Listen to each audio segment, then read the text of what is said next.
And go it is, ladies and gentlemen. We are back with another day of the Ruthless Invitational Showdown Season 10. My name is Sir Cloud. Together with Contra, we'll be your casters for today. And today will be a continuation of who will make the cut into the top 16. That's right. The race is on, and we're looking at a very tight race to the top where CD Alliance, they got double chicken dinners coming from yesterday, while we still have Aura Esports to be following very closely, getting a lot of all these high elimination points per round. So it definitely will be very interesting on what unfolds for today. Yeah, and we're starting to see the rise of teams on page number 3 as well.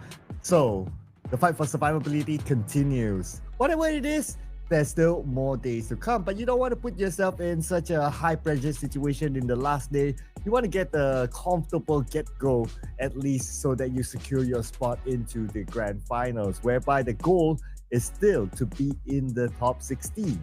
That's right, with an entirety of the group who might actually face an elimination. So that is definitely a very scary afterthought. So out of all these names out there, we are still looking at certain big titans out there that have seen some sign of struggle, namely Pubg Esports, Alter Ego, which we did actually see them starting to surge moving into those later stages of what they have to offer. Day 3, I think it's definitely time for them to really put the pedal to the metal to get to where they need to be, so long as they qualify to the grand finals, just like you said. So if you guys are wondering what's really going down, don't worry, we'll fill you guys in with all the details as we will slowly unveil to you the leaderboards and so on. Yeah, and take note as well, there are some teams who perform well in day 1 starting to slide down as well. So I mean, it's natural, right? If a team goes down, then another team is able to come up. That's just how the race is into the top 16. So something to take note of, that these teams will still need to put the pedal to the metal, like what you said. But before we begin our show, of course, we have to reintroduce again the format that everybody knows. Winner chicken dinner will take home 10 points, second place 6 points, third place 5 points, fourth place 4 points, fifth place 3 points, sixth place 2 points, 7 and 8 will be 1 point. Anything above that, no points, but they're still able to gather elimination points.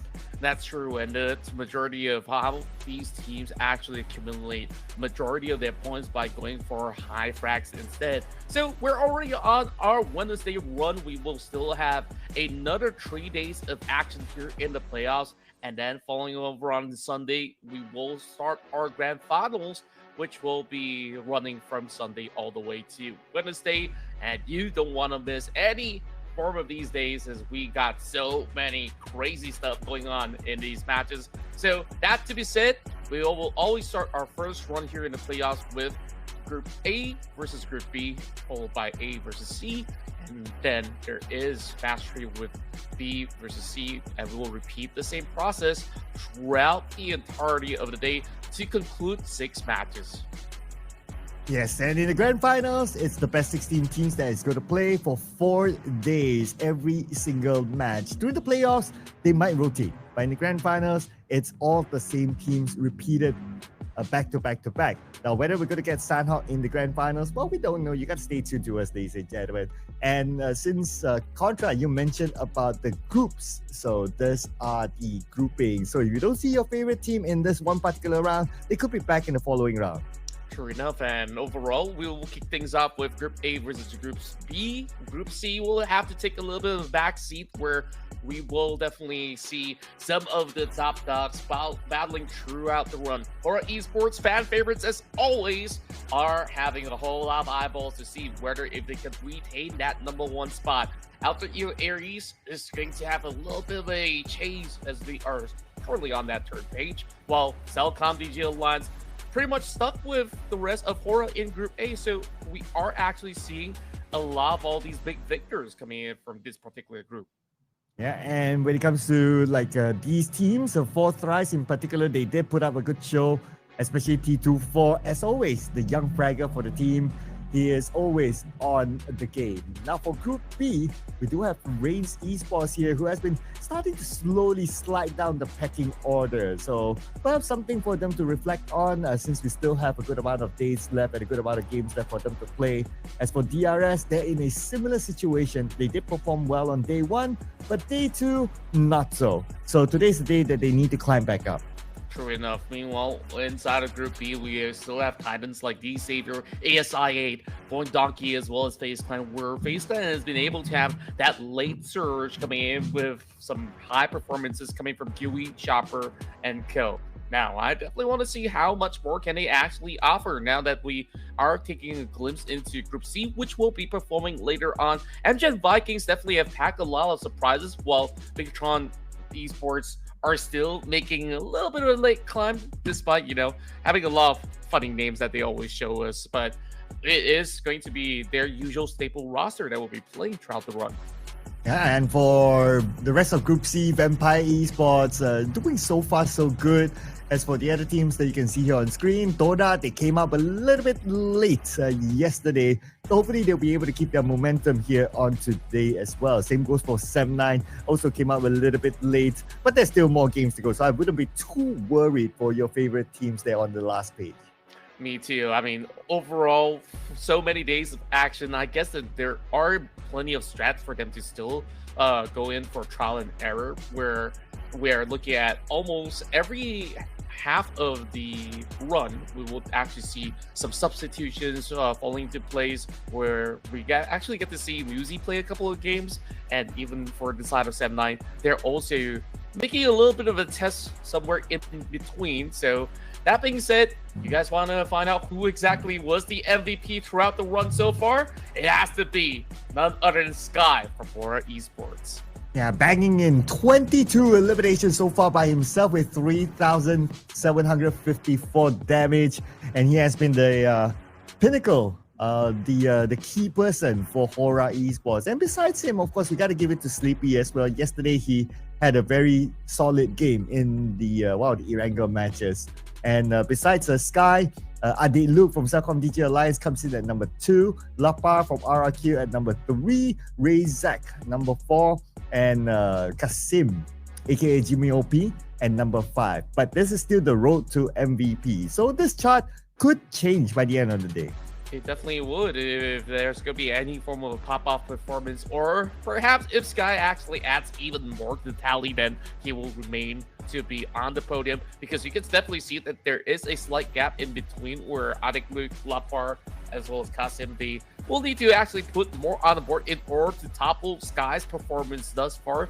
But the damage numbers from Adik Luke is actually drawing very closely to Sky. Yeah, just that they have a 4-point elimination gap. So we can see the potential here of Adik Luke. I mean, he's always the main fragger for Celcom DJ Alliance, always doing well.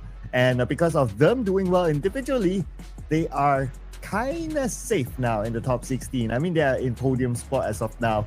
But the team that's at number 1, Void Donkey, with a difference of just 1 point compared to Aura Esports at the top spot, followed by Celcom DJ Alliance, also with a difference of 1 point. And then you have a decent amount of gap of about 21 points between Celcom DJ Alliance and the Vikings, and so on and so forth. But at the end of the day, it's all about making into the top 16. That's right, and overall, there's some big surges coming in from the side of Vampire Esports that finally get themselves into the first pager. Meanwhile, Talon, they also had some huge late performances where they did manage to secure themselves a chicken dinner, while 7-9 follows very closely with 43 points to be tied together alongside with 4 tribes at the moment. DRS, a very steady climb of those. We've definitely seen that Sleepy has got some really, really huge numbers on those frags, coming in with some crazy run inside of Wrangle's Sanaska military base. So we definitely want to see some special moves coming from DRS throughout today's run so that they can retain to be in the top 16. Yeah, at least they are still in the top 16. Other teams that kind of stand out for me here, number 16, ASI, though they have a chicken dinner, so they have to find a level of consistency. Teams on page number 3, I mean, a lot of surprise a lot of surprises here. Like D Xavier, what are they doing at page number 3? Alter Ego as well, Boom Esports, FaZe Clan, all these big names and page number 3. But because they are experienced teams, they have experienced players within it, perhaps today will be the day that they rise up and be in the top 16.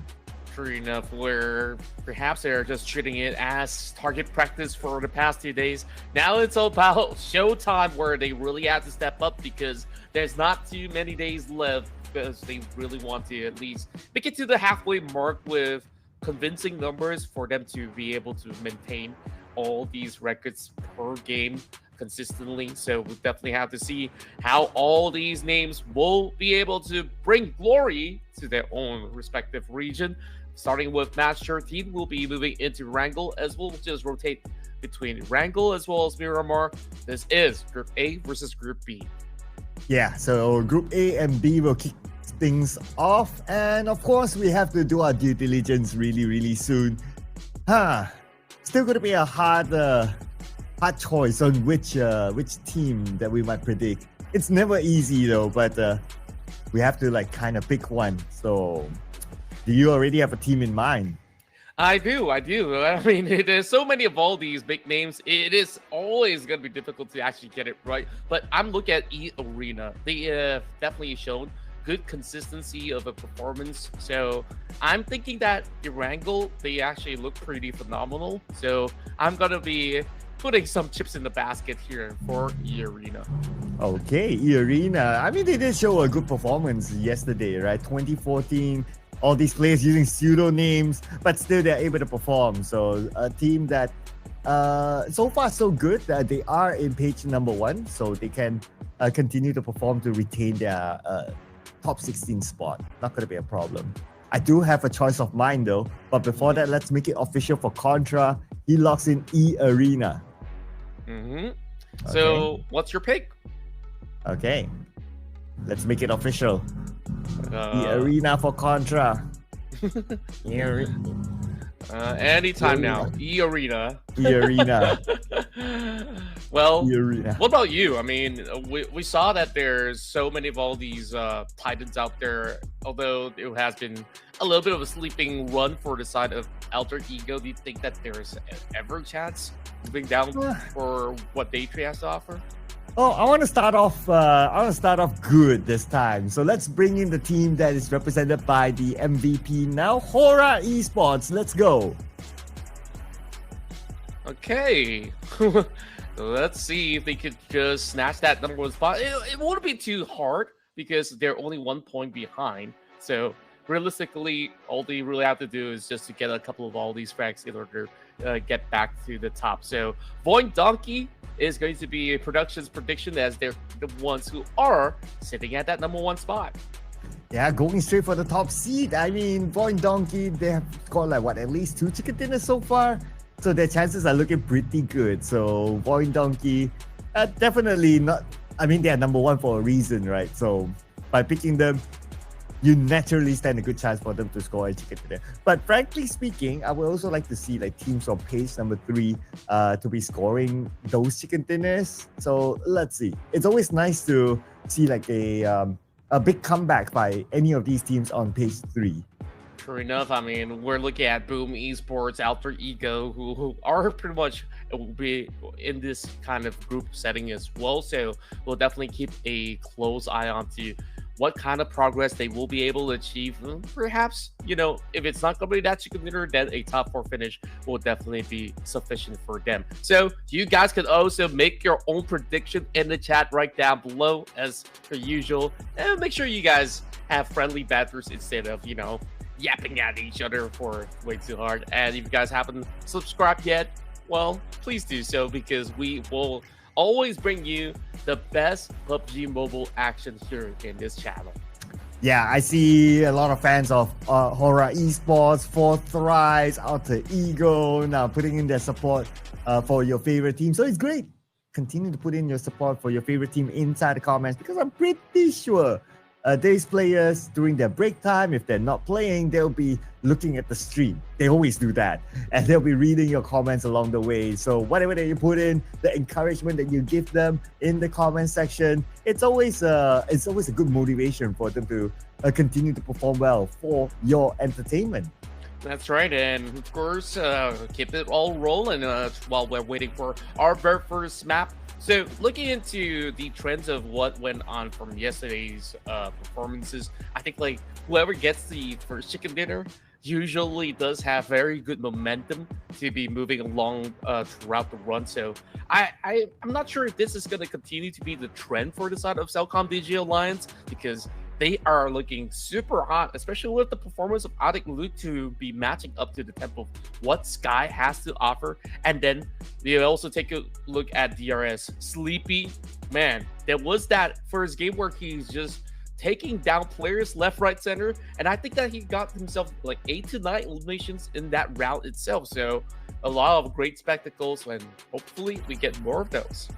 Yeah, we did see a good showing as well from Jimmy OP. He won a 1v2 against E Arena in one of the Erangel maps as well. It was a tough circle. Interesting circles, I must say. We even got like a May 30 base circle that is not like a regular May 30 base circle. That is one of those like it's stuck in the corner on the left side by the beach. You know, those kind of circles are always interesting to watch. And I do hope that we get to see more of those kind of circles at the end of the day. If it's not May 30 base, we haven't got that many northern-ish circles. So if it goes towards the, let's see, shooting range area, I will find that area kind of interesting as well. Yeah, it definitely will be something that's fun for us to witness because a lot of all these circles, especially in Wrangle, is kind of leaning towards the Southern-centric area for the most part, where there was one around the region of Milta-ish, and then there was, of course, the military base ending as well. So maybe we're going to be getting a bigger difference when it comes down to the scenery that the PUBG mobile gods will be bringing forward. So it's definitely a whole lot to think about. Right at this moment, I think like maybe when we think about, okay, what's really at stake is actually just the spots for the top 16. So anyone who's currently holding on to the top spot, you could definitely say that it's bragging rights, but the ones who are in the notion of struggle, B Savior, Boom Esports, and a few notable names out there, I'm really wondering when exactly is going to be the time where they just unleash the entirety of their strat in order to maintain themselves, or they're just hoping, you know, I'm just going to treat this as a good practice, study some teams, and call it a day. I don't really have to worry about playoffs, but I don't think that is part of that game plan at all. Everybody participates. They definitely won a chunk of the pie heading to the finals. Yeah, and it's a off-season tournament essentially, right? So they want to take this as a serious practice as well, while trying up some of their new players in the lineup. Just like, for example, FacePlan, pretty big overhaul. They only have Macaris as their original player from the last season. Other than that, players like Shopper, players like Dewey, transferred from Austria, Thailand onto their lineup. They want to take this opportunity to just, you know, gel the team together, because at the end of the day, what matters is the professional league coming up next for them, which is the PMSL, because from the PMSL, that will lead to Esports World Cup. And, well, we don't know for PMGC, will it be about points collected or what? It could be about points collected too. So they want to do well in the PMSL, collect as many points as possible, not only for FaZe Clan, but also for the other teams as well. So the second half of the year will be very, very important for all these teams, because there's a lot at stake coming up. Indeed, especially when you talk about Esports World Cup. I mean, it is one of the bigger events that we have here for 2025, with millions to be won by all different titles out there. So, of course, PUBG Mobile is one of the major titles running around. That before we even jump into all these nitty-gritty of EWC, you did mention Austria TH members now moving about. Their journey so far has been really interesting, because we know Austria from, you know, back then we call it the PMCL wildcards, and they used to play in Cambodia. once they got Matoy in to bring in some Thai players, eventually they just moved back into the Thai branch, starting Austria TH, and now being picked up by FaZe Clan. This is just a very interesting maneuver when it comes down to how many times these guys will have to make big changes, and it really shows that this team has been rising stars out of the Thai region. Yeah, I mean, the Austria Thailand, they did perform fairly well before this. Even players like Red Bull, especially from the PMCL to the PMSL, like he kept his performance going. So it's great to see that he has a new continuation now in such a big brand. And you mentioned about Matoy as well. So I'm going to drop a fun fact here. So Matoy apparently is now coaching one of the teams in BGMI. Oh, which team in particular? I don't remember, but apparently he's coaching in BGMI. So yeah, totally different environment for him. Not sure how his team is doing, but I've been seeing him doing stuff there on social media. So I guess with the fact that he's visible on social media, I guess it's doing not too bad. Yeah, and of course, there's a video with his old friend out there. So, of course, I'm pretty sure it's been happy days for Matoy, and of course, all the best to him. But I'm going to kind of miss him in the global stages in a sense, right? Because he has definitely developed this squad really, really well. So, for FaZe Clan, of course, this is a esteemed organization that have a lot of stakes involved. So they're definitely hoping to make a very deep one when it comes down to the EWC. I believe that there will be those qualifying runs for all these teams to actually make it out. I know you guys are waiting for the games, so are we. So hopefully we do get it up on track in a jiffy. Yeah, it should start real soon. I'm sure the players are being prepped up for the lobby coming up soon. Okay, so yep. Oh, just as we mentioned it, yeah, the timer comes up. Okay, just in time. So 20 more seconds, ladies and gentlemen, before we head on to game number 1. That will be inside of Erangel. I wonder what kind of flight path, what kind of circle. That's something that we look forward to. And also, what the type of early clashes. So far in Erangel, we have had one game that has no early clash, but for the most part, there is. So that's something that we look forward to, ladies and gentlemen. Here we go, Erangel. And we will kick things off from the top of Mount Stalber, heading all the way down to the south side. So that is from Axis moving into the Sunlovska military base. I believe that certain teams will be very happy about that, especially for Reigns Esports, if they choose to start things off in the islands again. So when it comes down to areas where we see contests, I believe Yasnaya is one of the hotspots out there, home to Hora Esports, which we see some teams hailing from Vietnam to always be poking and prodding at the very same time. So I definitely want to keep my eyes peeled out for any corner battle happening over that corner. E-Arena, the last we saw, they were fighting for vehicles on those garages outside of Chinky. We'll see whether or not will they do that again. Oh yeah, that E-Arena, the ninth battle, very, very early on, and they got a team ace. Everyone got a single elimination each. So that was something. You don't get to see that all the time. But I believe because that happened, well, I guess it won't happen again because you kind of learn your lesson along the way, right? So that's natural what might happen. But I'm looking at Severny. So we have ASI8, we have Team Secret. Team Secret, they changed their drop spot. Normally they drop in Novo, but they choose to drop earlier this time to maybe challenge Severny from the hands of ASI8. Circle-wise, there's still a little bit of a split between the North and the main peninsula. So it could be tricky for these teams if it suddenly goes all the way up north. Sure enough, and Millie as we go. Irina going for the challenge again. Another knife fight, but there is a shotgun involved, so it is going to be Irina to completely shut them down twice in a row now, taking out Blue Squad. Man, GU Squad, 2 times now. I guess the next time they meet in the same map, they might want to consider to let this one go. E-Arena. Man, again, a clean one. Though it's not like everyone got their own elimination, but it doesn't matter. It's still 4 points in the bag. very cleanly at that as well. The only knock was onto 2014, and it doesn't seem like they had enough firepower as compared to Joker, who's been able to at least back to at the process bring themselves a little shotgun. Well, they're just making whatever noise. It's like, okay, if there's anyone around, you definitely don't want to challenge the arena.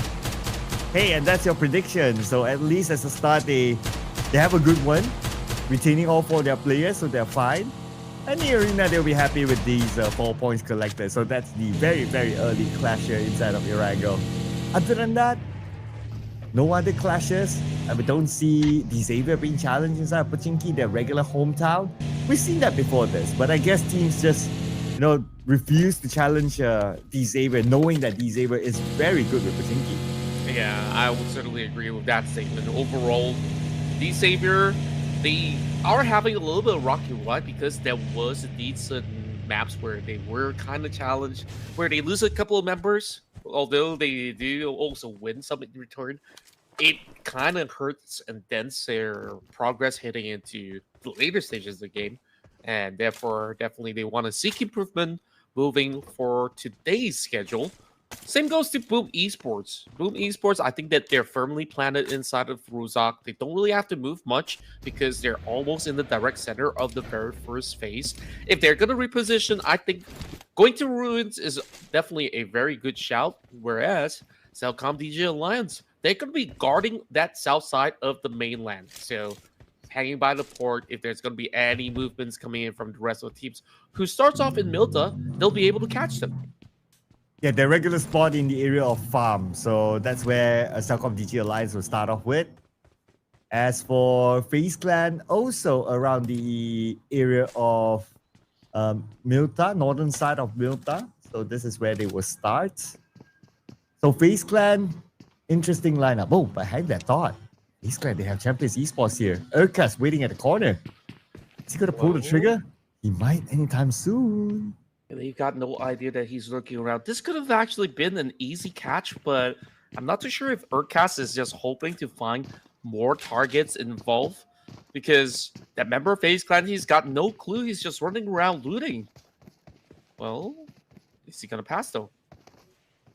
Okay.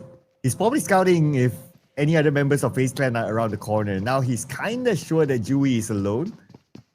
So he might pull the trigger the next time he sees him. But Dewey's running the other side, so they probably might not meet each other. But on the minimap, there's actually two other players. I guess they're both from Champions Esports. And if they see Dewey, oh yeah, they are. And if they see Dewey, well, it's going to be a 2v1. They can actually pull the trigger, but Dewey is going further and further away from them.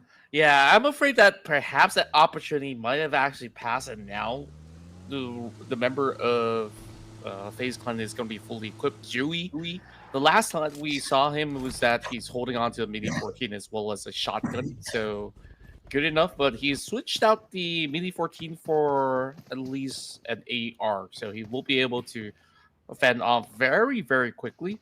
The question now remains, now Urkas does actually spot Makaris running around the outskirts and immediately gets roasted, so that wait, absolutely worth it for Kino. Now, what if Dewey will want to come for the rescue? Being held hostage now, but no longer hostage. They will secure at that point, and they see Dewey. Dewey goes down. Oh man, FaZe Clan now, only 2 players left, and they're caught off guard. They had no idea that Champion Esports were here. Yeah, I'm not too sure if they've actually spotted some of all these parachutes coming into the early game, so this is definitely a very interesting nuance of and as well as sequence of events that actually takes place. Champions Esports off to a good start. FaZe Clan, they always got to check their things there. Like, this isn't exactly the best way to start their run, as they're already dashing up the hillside just to get a little bit more of that safety net in the lumberyard. And now they have collected these 2 elimination points. They can kind of loot. So it's time for them to get into the circle. Moving across, I believe that FaZe Clan wouldn't want to challenge them. So Red Bull and Shopper, they'll be doing their own thing, passing by Shelter to get into the circle with only 2 players left.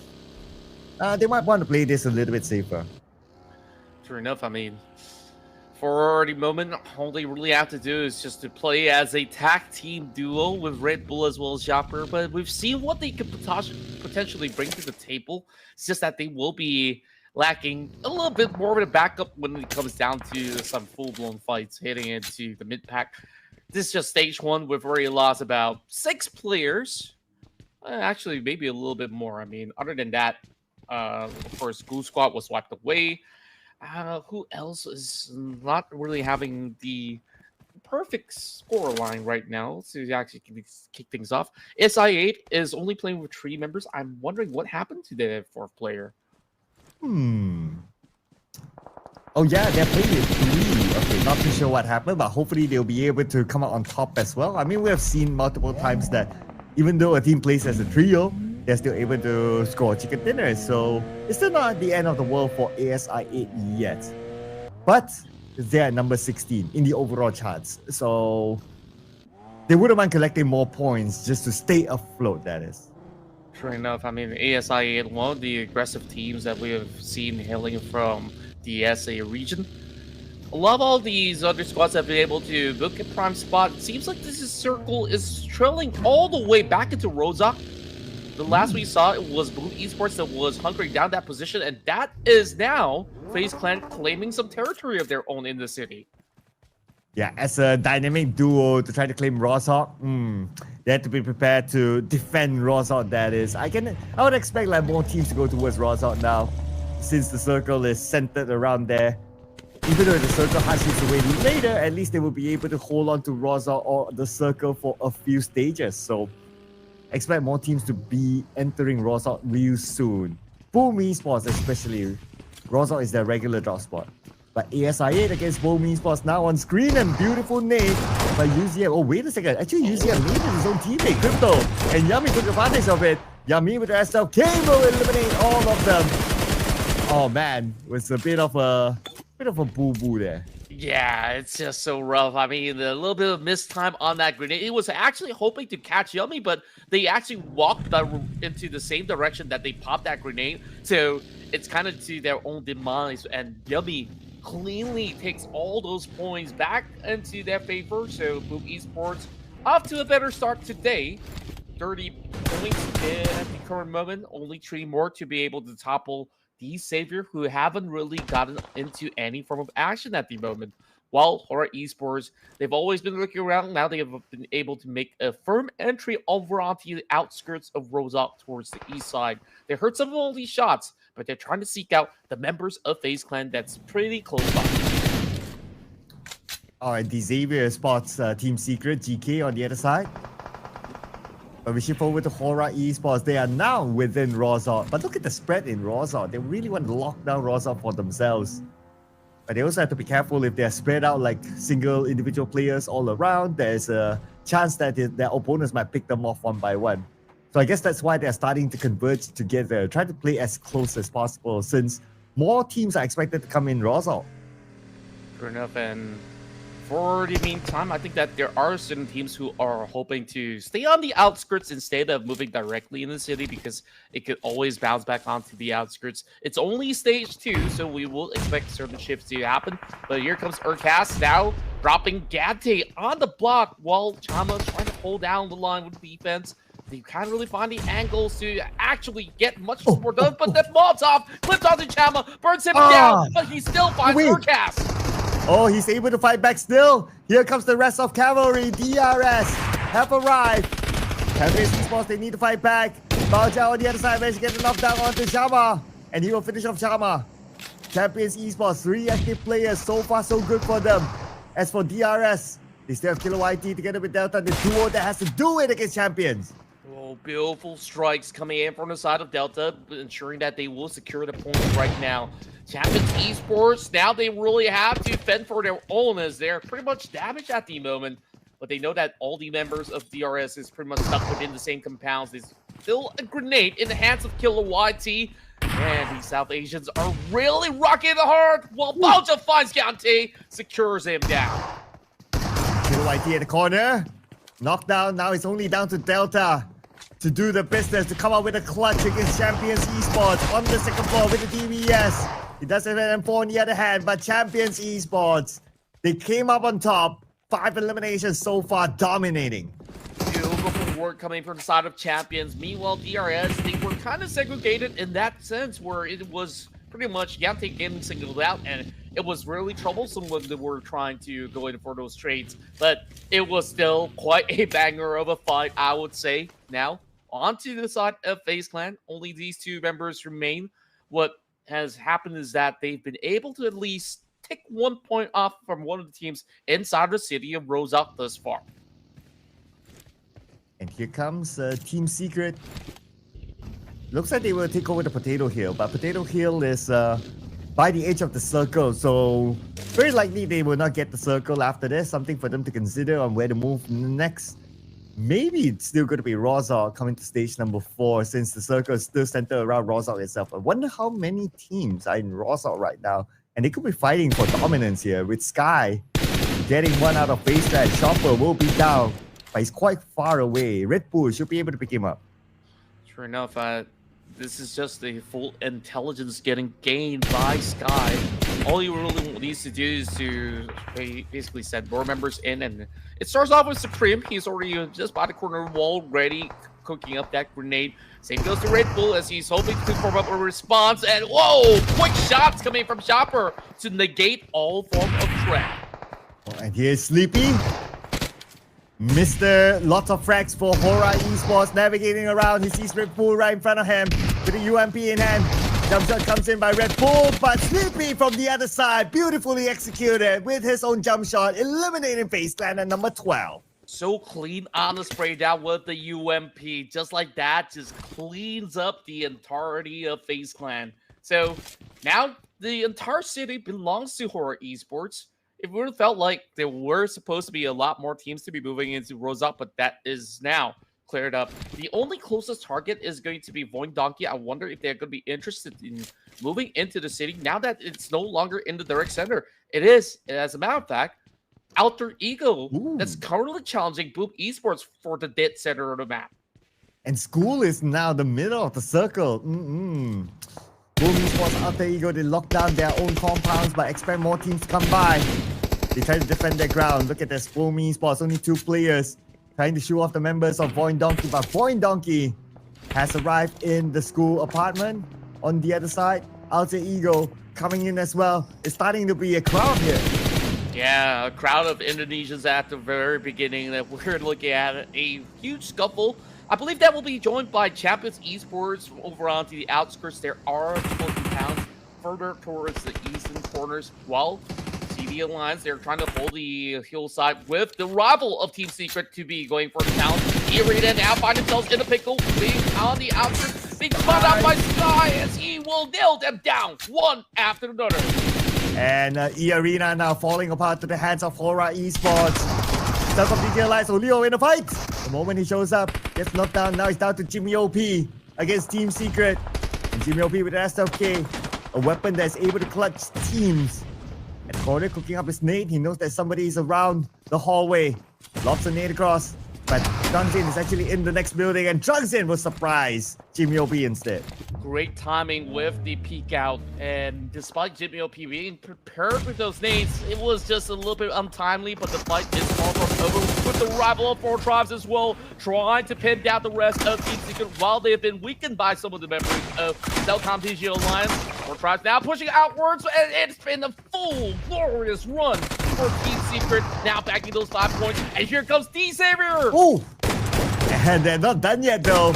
Typhoon, 1 against the world, 1 against D-Savior, and he fights back. Zerus eliminated, same goes for Typhoon as well, and D-Savior stood tall in this compound. It's crazy how many fights happen within these 4 corners of the wall.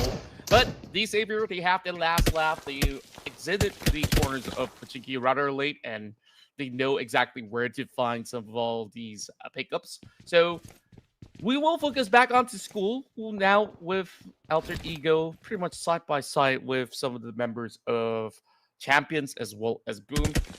At least there's so many different rooms for them to take shelter in for the moment. So Badru, he has the entire compound by himself, but if he were to be knocked, it is going to be a tough way for the rest of Alter Ego to salvage his teammate right there. So we'll have to see what happens between these three teams. Whereas the rest of the pack, they're still kept busy on the outskirts. Yeah, 3 teams still in the school apartment, and 1 team property at the school compound now. Lots of holding for both sides. And Supreme from Hora Esports passing by. Everyone wants a piece of school now. Totally understandable. But stage 5 is upon us. We'll see if school will still be this valuable area that the teams will need to go for. Or they might want to go for somewhere else. It really depends on where the circle will go in about 5 more seconds. And here's the circle. Teams hoping to get the circle for themselves. Hardship or not. And looks like the school apartment will still be a center focus.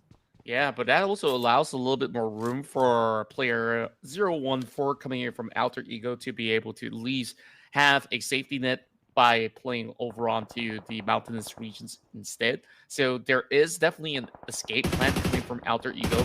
I wouldn't say the same for the ones that has been gridlocked inside of these school apartments, but it is going to give a firm priority for the Savior, as much as they're on the far stretch over onto the corners of the blue zone. It really seemed like they could just pick their options if they want to slide into the apartments, if they want to play by the hillside. Options are plenty. Yeah, the hillside is not too bad as well. But it also depends on where stage number 6 will go. So we can see that some of these teams there are not too desperate getting into the school apartment, which is totally understandable. But for Claw Esports, Claw Slayers, they decide to go to the hillside instead. Alter Ego Badru gets data by a need. I wonder if they will start to push in onto the school apartment. But player 014 is kind of busy at the hilltop. Yeah, it's going to be Sky that will be able to attack them out over on the hillside. So you got some really huge titans to be fending off some of all these positions at the very moment. Hora does actually stand a very good chance for a chicken dinner, so you might actually score with it. Well, depends on how well they actually hold out. C1, they're currently on the move, but are getting pepper sprayed by the rest of the members of Alter Ego. Not really finding a good angle just yet, but they're kind of stuck in between. Already relying on the smoke, so plenty of resources are now being drained from Champions Esports. And where is Kino gonna go? Out in the open. He still has that smoke, but he has to move away before Pablo takes him out. But at the same time, Pablo is actually managing other teams. Over on the hilltop, we have the Saber Lamborghini spotted out by Badru. And they're trying to keep teams away from the school apartment. So far, so good for Alter Ego. Yeah, looking really solid, but even better for Hora Esports. Sleepy has already scored about 3 points thus far, as he's rocking up the hillside to go up against the members of Claw. See a little bit that damage coming in with Pepank. He's just going for the spray down. And this is just going to be a little bit of a tough challenge if they were to go in for that full hustle. Only 2 members left for the side of Claw Slayers at the very least, so they can leave them for later on, while Kino's gonna be able to strike down Razak to at least negate some firepower off of Alter Ego. But Kino is still not out of it yet. Speaker blown up. Unfortunately knocked out by Pablo out in the open. It's very unlikely that he will be saved by his teammates. They're still tapping on Kino to ensure that they will secure that elimination point, and he will continue to bleed out. The point should go to Alter Ego soon. As for Alter Ego, look at the spread still. They're still not playing together. Player 014 still at that hilltop. But Yeah, that decision might change depending on where the circle will go. True enough, and I'm not too sure whether if Rosemary is actually playing for this matchup, where of course all these names are not the most familiar for some of the fans of Alter Ego. I believe that there's at least a few names coming in from the main roster at the very least. So far, looking really solid as they're retaining a little bit more. Driving by Vinty, he is thinking that it is safe, but instead, they're slowly whittled down because of that maneuver against Redface. Now Paragen has to be the one to try to recover them. But Claw Slayers also still on the hilltop. In front of them is going to be Sleepy from Hora Esports. They see the smoke. They will suspect somebody's behind that smoke. Claw Slayers, they're not too sure how many people are in front of them. They need the information. As for the Xavier, well, that crashing didn't work out for them. Now it's only Paragen left. Origin, what's he gonna do is the big question though. Now they're crashing right into the shack, so Cassie's gonna be absolutely ready to try to take him on. Origin does actually get him shut down, and now he reclaims a little bit of that room to be able to hold out for this circle. Moving into the top 7 with 5 points secured. Even more for the side of Horror Esports, who's currently on a dominating streak, but they did manage to lose a few members in the process with this Molotov now dropping right in. Alter Ego, they want blood up against Void Donkey. Void Donkey, they have to defend the ground. Alter Ego charging in. Void Donkey pushed to a corner while Alter Ego, they're starting to play together right now in the school apartment. They want to clear off Void Donkey and be dominant in the school apartment area. At the same time, Champions Esports out at number 7 with 6 elimination points. On the corner is going to be Parajin. Look at him.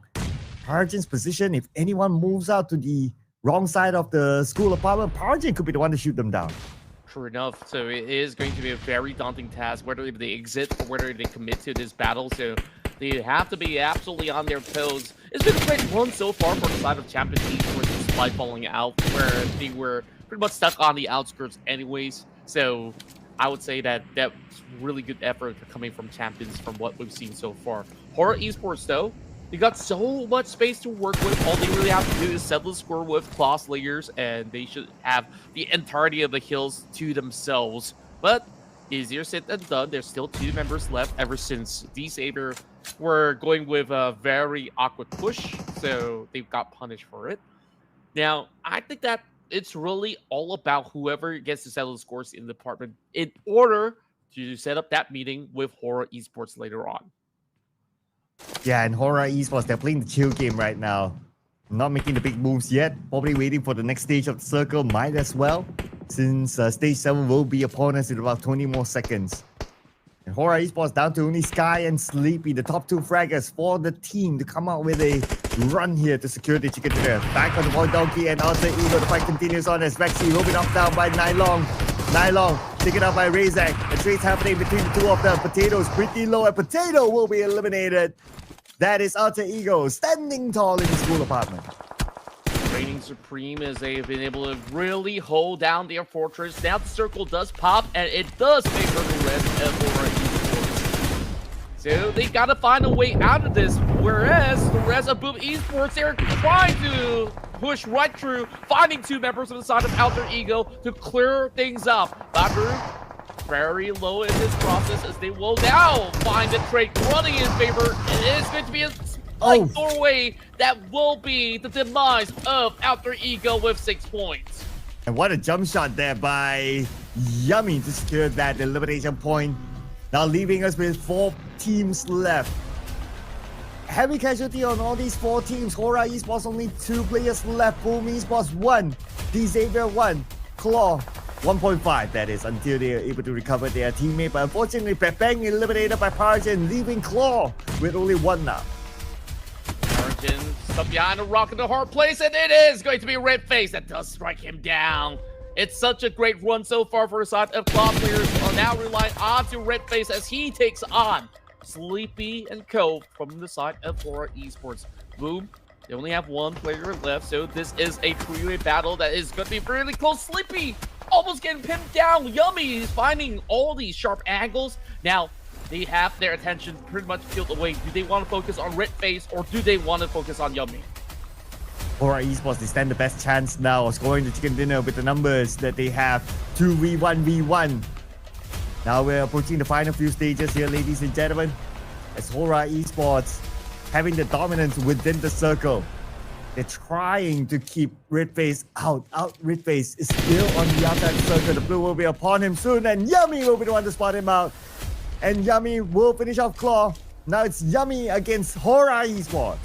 All they really have to do is stop him from coming right across while he climbs up. Immediately gets spotted by Sleepy. Funny enough, he will be able to at least keep himself prone by the ledge of the door. So he is trying to find these kind of tricky angles to going for a repeat, but the blue zone's already creeping in. There's barely enough space. So Horror Esports confident enough to actually close things out because they're losing a little bit of track over on Sky. But as I say that, Yummy have already been able to spot him out, slowly they're feeling over on a quarter. So great intel gathered by the side of Boom Esports. It's all about execution now. How exactly is he gonna make his way in? Yeah, nice angle here by Yummy. To see where, oh, they see him. They know exactly where Yummy is at. Taking two different angles right now is Hora Esports. And they still have the circle on top of them. While Yummy might not have the circle. He's just right on the outside of it. And this is where we see the emotes come in. But hey, Yummy right now, what is he going to do? He's just gonna play for whatever is possible. If he's gonna be able to take even one knockout, it will be just about good enough for him to try to salvage this situation. Sleepy, he's just gonna dance it up until he steps out into the zone. At the very least, Yummy does have a lot of volley smoke, so we'll see how far can he try to push out from this angle, because once it subsides, it's pretty much over. But oh! He strikes out one! Now it's down to 1v1. Oh, Sleepy versus Yummy. Sleepy, he does have the high ground advantage. Geographically, it favors him. But with Yummy, we're talking about Yummy takes a lot of damage from this nade. Has to recover immediately. But Yummy managed to make it into the circle. Sleepy is cooking up his next nade. And will it land on the Yummy? It's back to an M4. It's going to be an M4 fight between the two. Yummy takes a lot of damage. And at the end of the day, it's going to be Sleepy on top. Hora Esports claims the first chicken dinner for today. What a fight to the finish line. Down to one.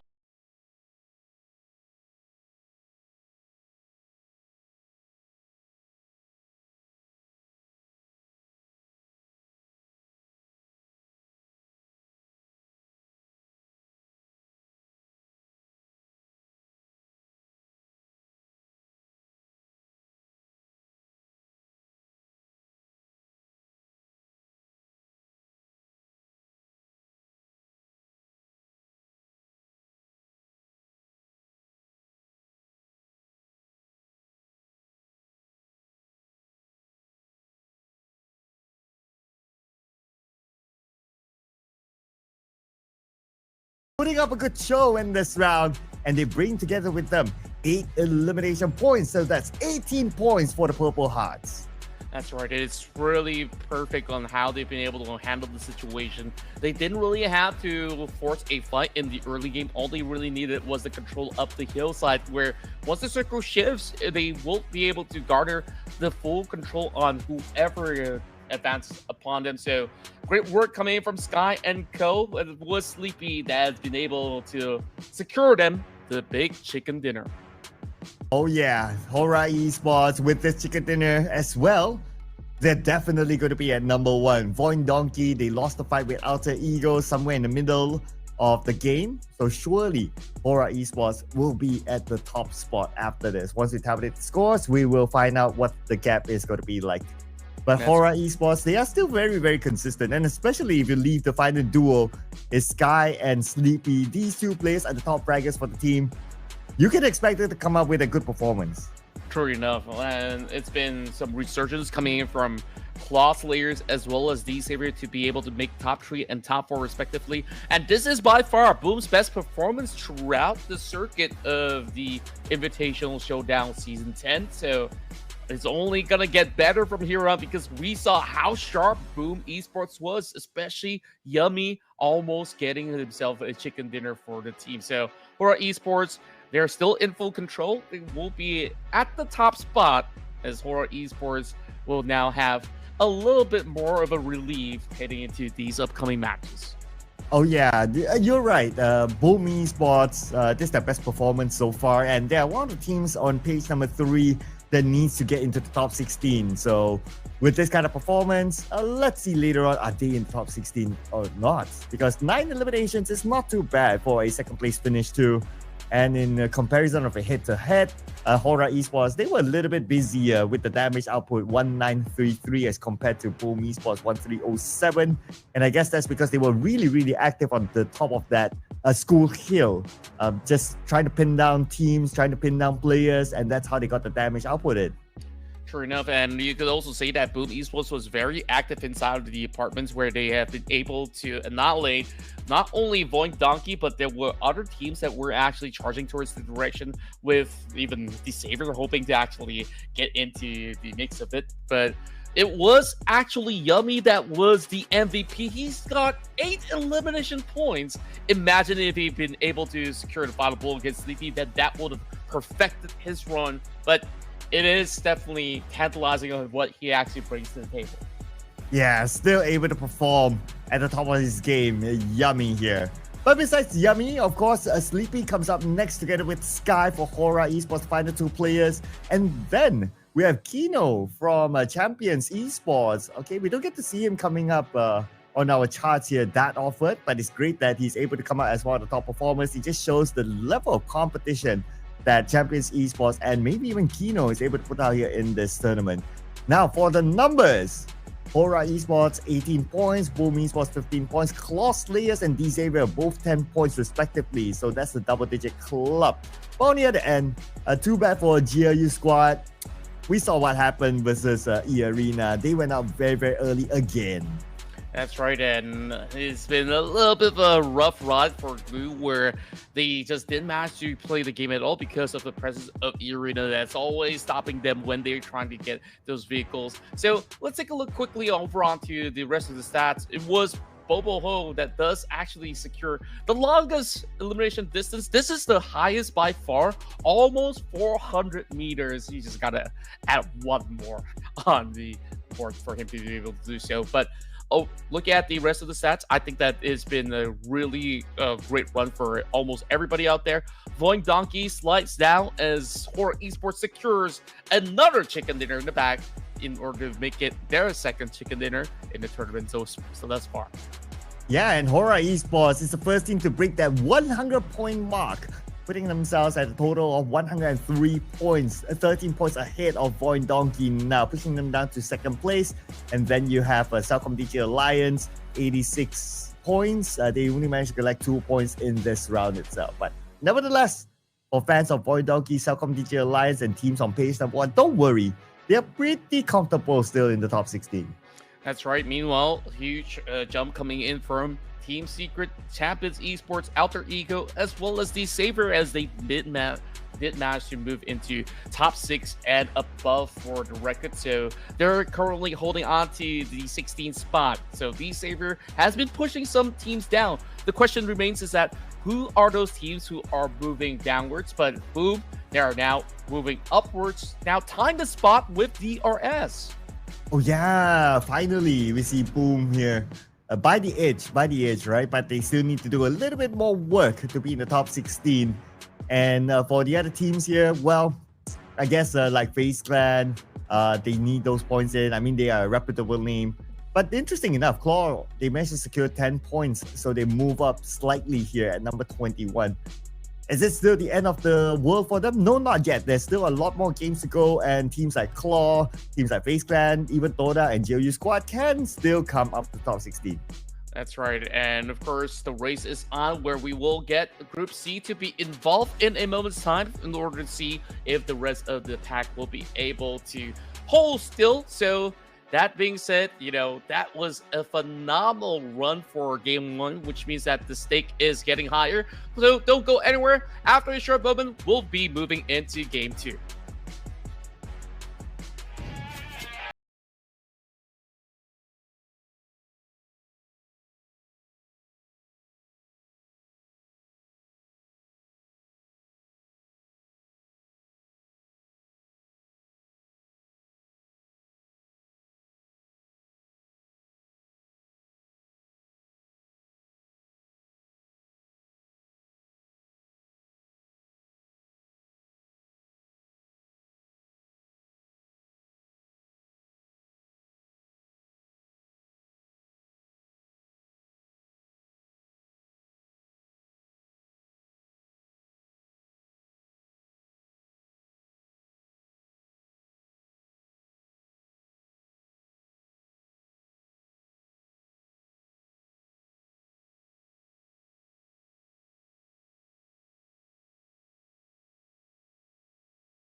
Welcome back, ladies and gents, as we bring you more action here in the Ruthless Invitational Showdown 10.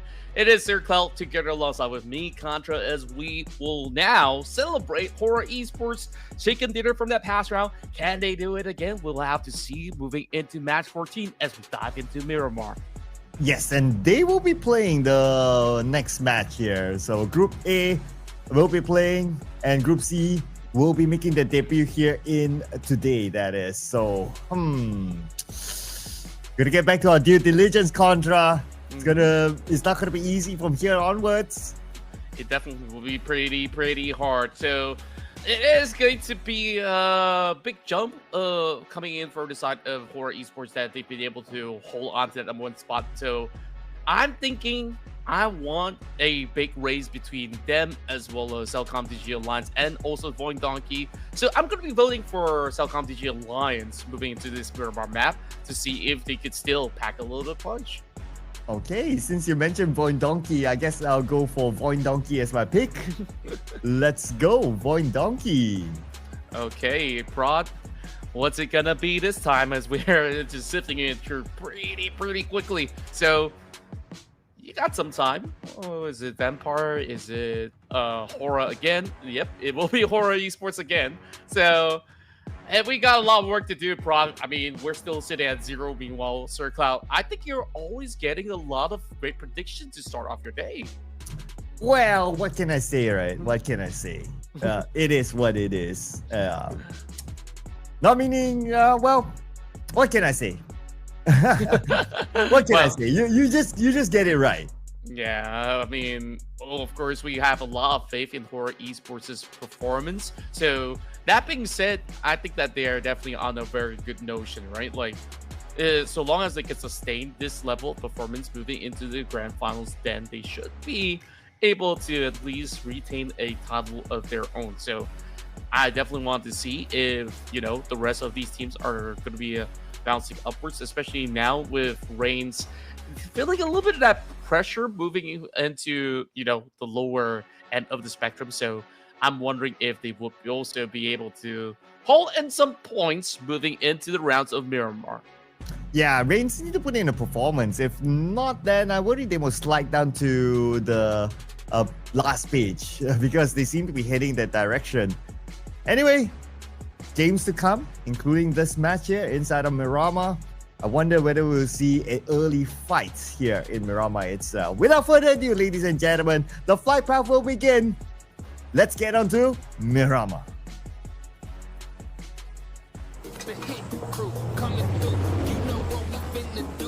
Always great to see these sunny scenes coming into our favorite desert dune. Well, looking at the current flight path, this is very skewed towards the southern area of the flight. So that being said, it'll be great access into Chimosera, Valdemar, as well as areas like Puerto Paraíso. So maybe we're going to be looking at Los Lunas to see even more population moving into this territory. As it's passing by, and it's normal for us to see like Los Lunas hosting like 3 different teams. But while the flight path is happening, checking out some of the stats here. So Sky from Horror Esports is still the top player in many of these stats. Most eliminations, highest damage output.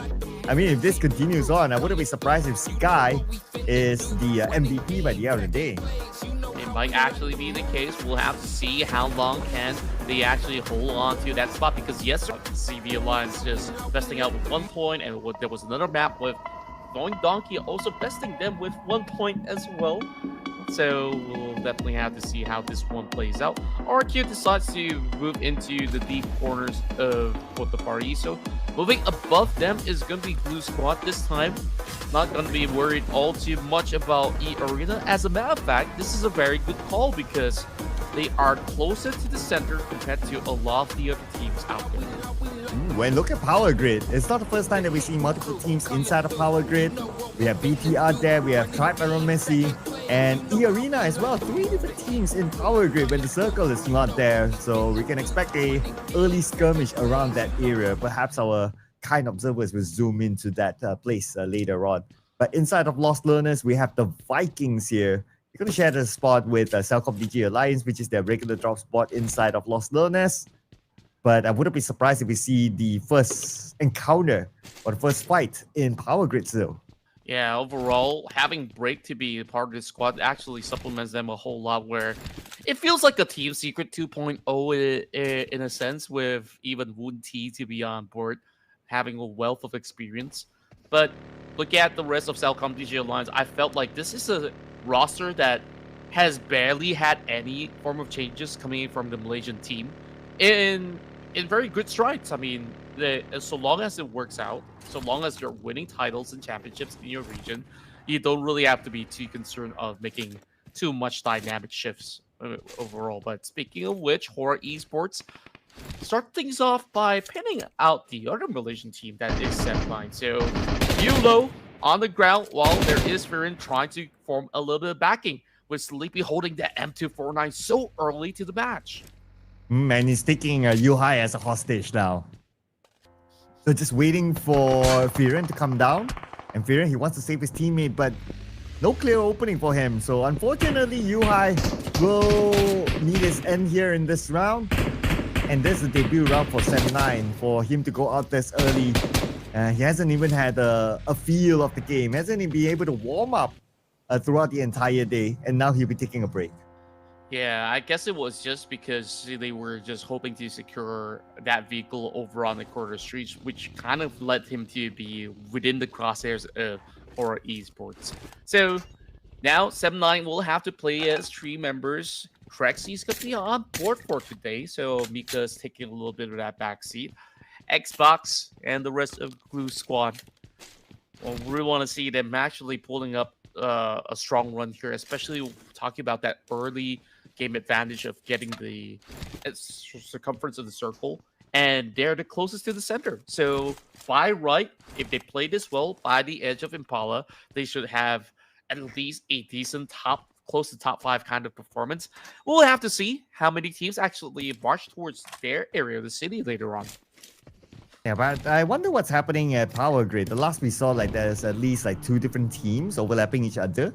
But it seems like they have a truce. So the Power Grid fight did not happen, at least between BTR and also Tribe Arrow Messi.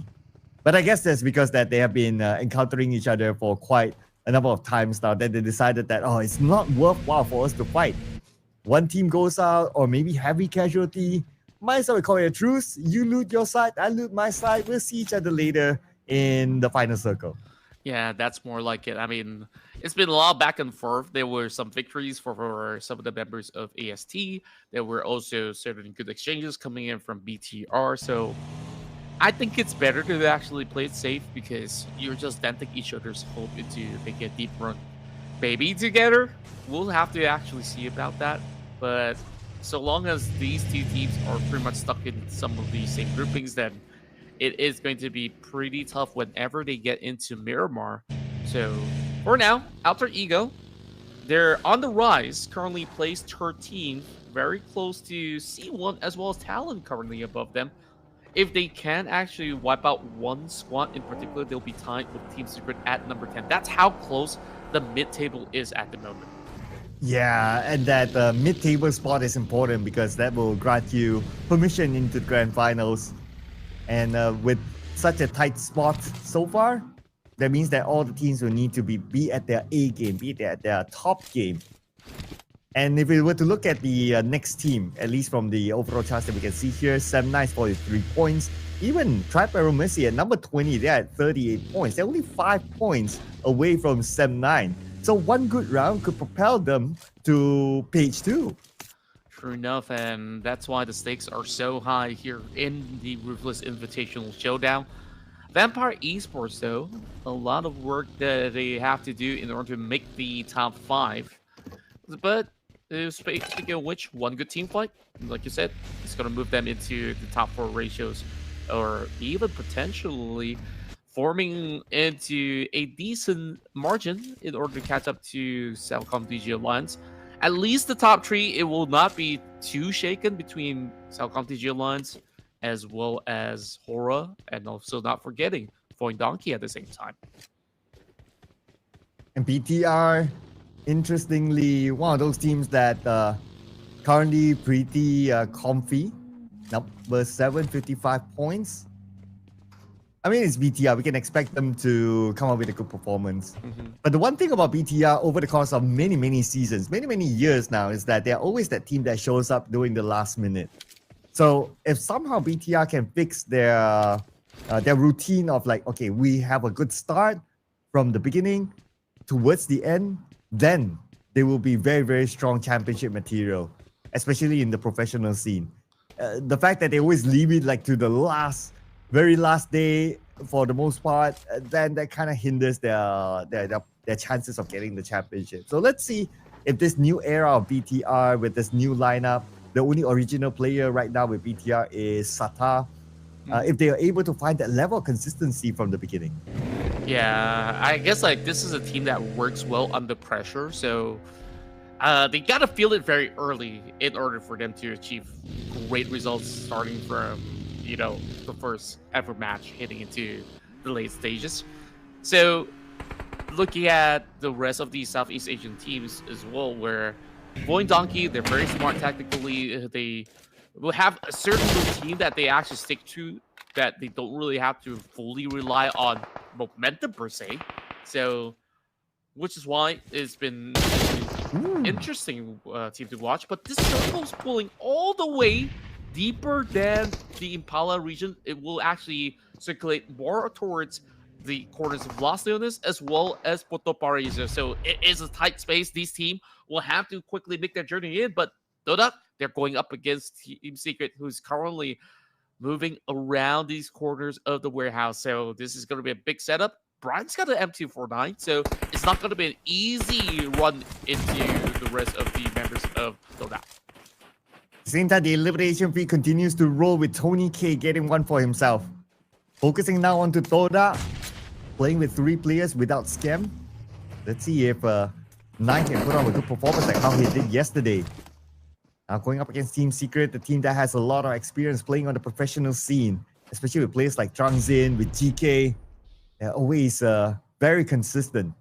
And together with their new teammates, Typhoon, together with Xerus, so far they have been so good. Number 9 with 49 points. I mean, can't really complain about the fact that you're at number 9 with the objective of being in the top 16. And Team Secret, they're just waiting for them to make their big execution. And they're getting closer and closer to Dora. Yeah, they're just hoping to actually breach through some of the angles. Great smokes to be able to cover the tracks, but the sprays coming from 9 has been able to tag the hits of Zero, so they are definitely looking a little bit more worried. I'm not too sure if it's actually worthwhile for them to really go in for this commitment, because they could opt to move deeper into the zone if they want to, but they decide to hold the rest of Dota hostage, understanding the fact that, hey, so long as we're here, this team doesn't get to rotate, so perhaps it's worth their while to actually commit to this fight. Brian, front line of defense, got that M249 now, flooded by those members of Team Secret, coming right over onto the corner where Zeros is going to try to find the angles, and just like that, drops Brian, so the M249 will not be put into any use. 1-for-1 right now, Tran goes down, but it will still be pretty much a decent trade. Jiki now, hunting it down. There's only a couple of all these rooms for them to play about, and Dota, they're pretty much scattered all across. And here comes GK. GK knocked down, but the follow-up came in just right in time. And Toda out at number 16. No point for them this round. Toda, one of those teams who are very close to the case number 3. Currently at number 16 with 20 points. So they need to make a good comeback here in the following round that they will be playing as they're part of Group C. We shift forward now to Alter Ego. So far, steady rise for Alter Ego. Now at number 13. Going up against the Vikings in front of them. Yeah, well, that fight, I mean, that was really clean coming from inside of Team Secret. Got to commend them for their effort on how they infiltrate. Oh, what a shot coming out of 1T. Just a few attacks in order to knock Badru out. Up to now, can I get a confirmation whether Badru is Rosemary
Oh, what a shot coming out of 1T. Just a few attacks in order to knock Badru out. Up to now, can I get a confirmation whether Badru is Rosemary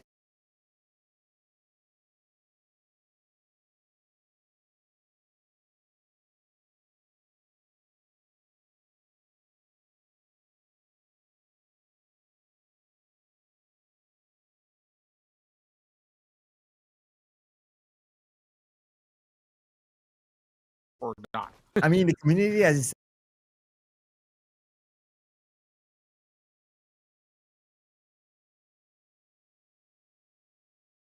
Oh, what a shot coming out of 1T. Just a few attacks in order to knock Badru out. Up to now, can I get a confirmation whether Badru is Rosemary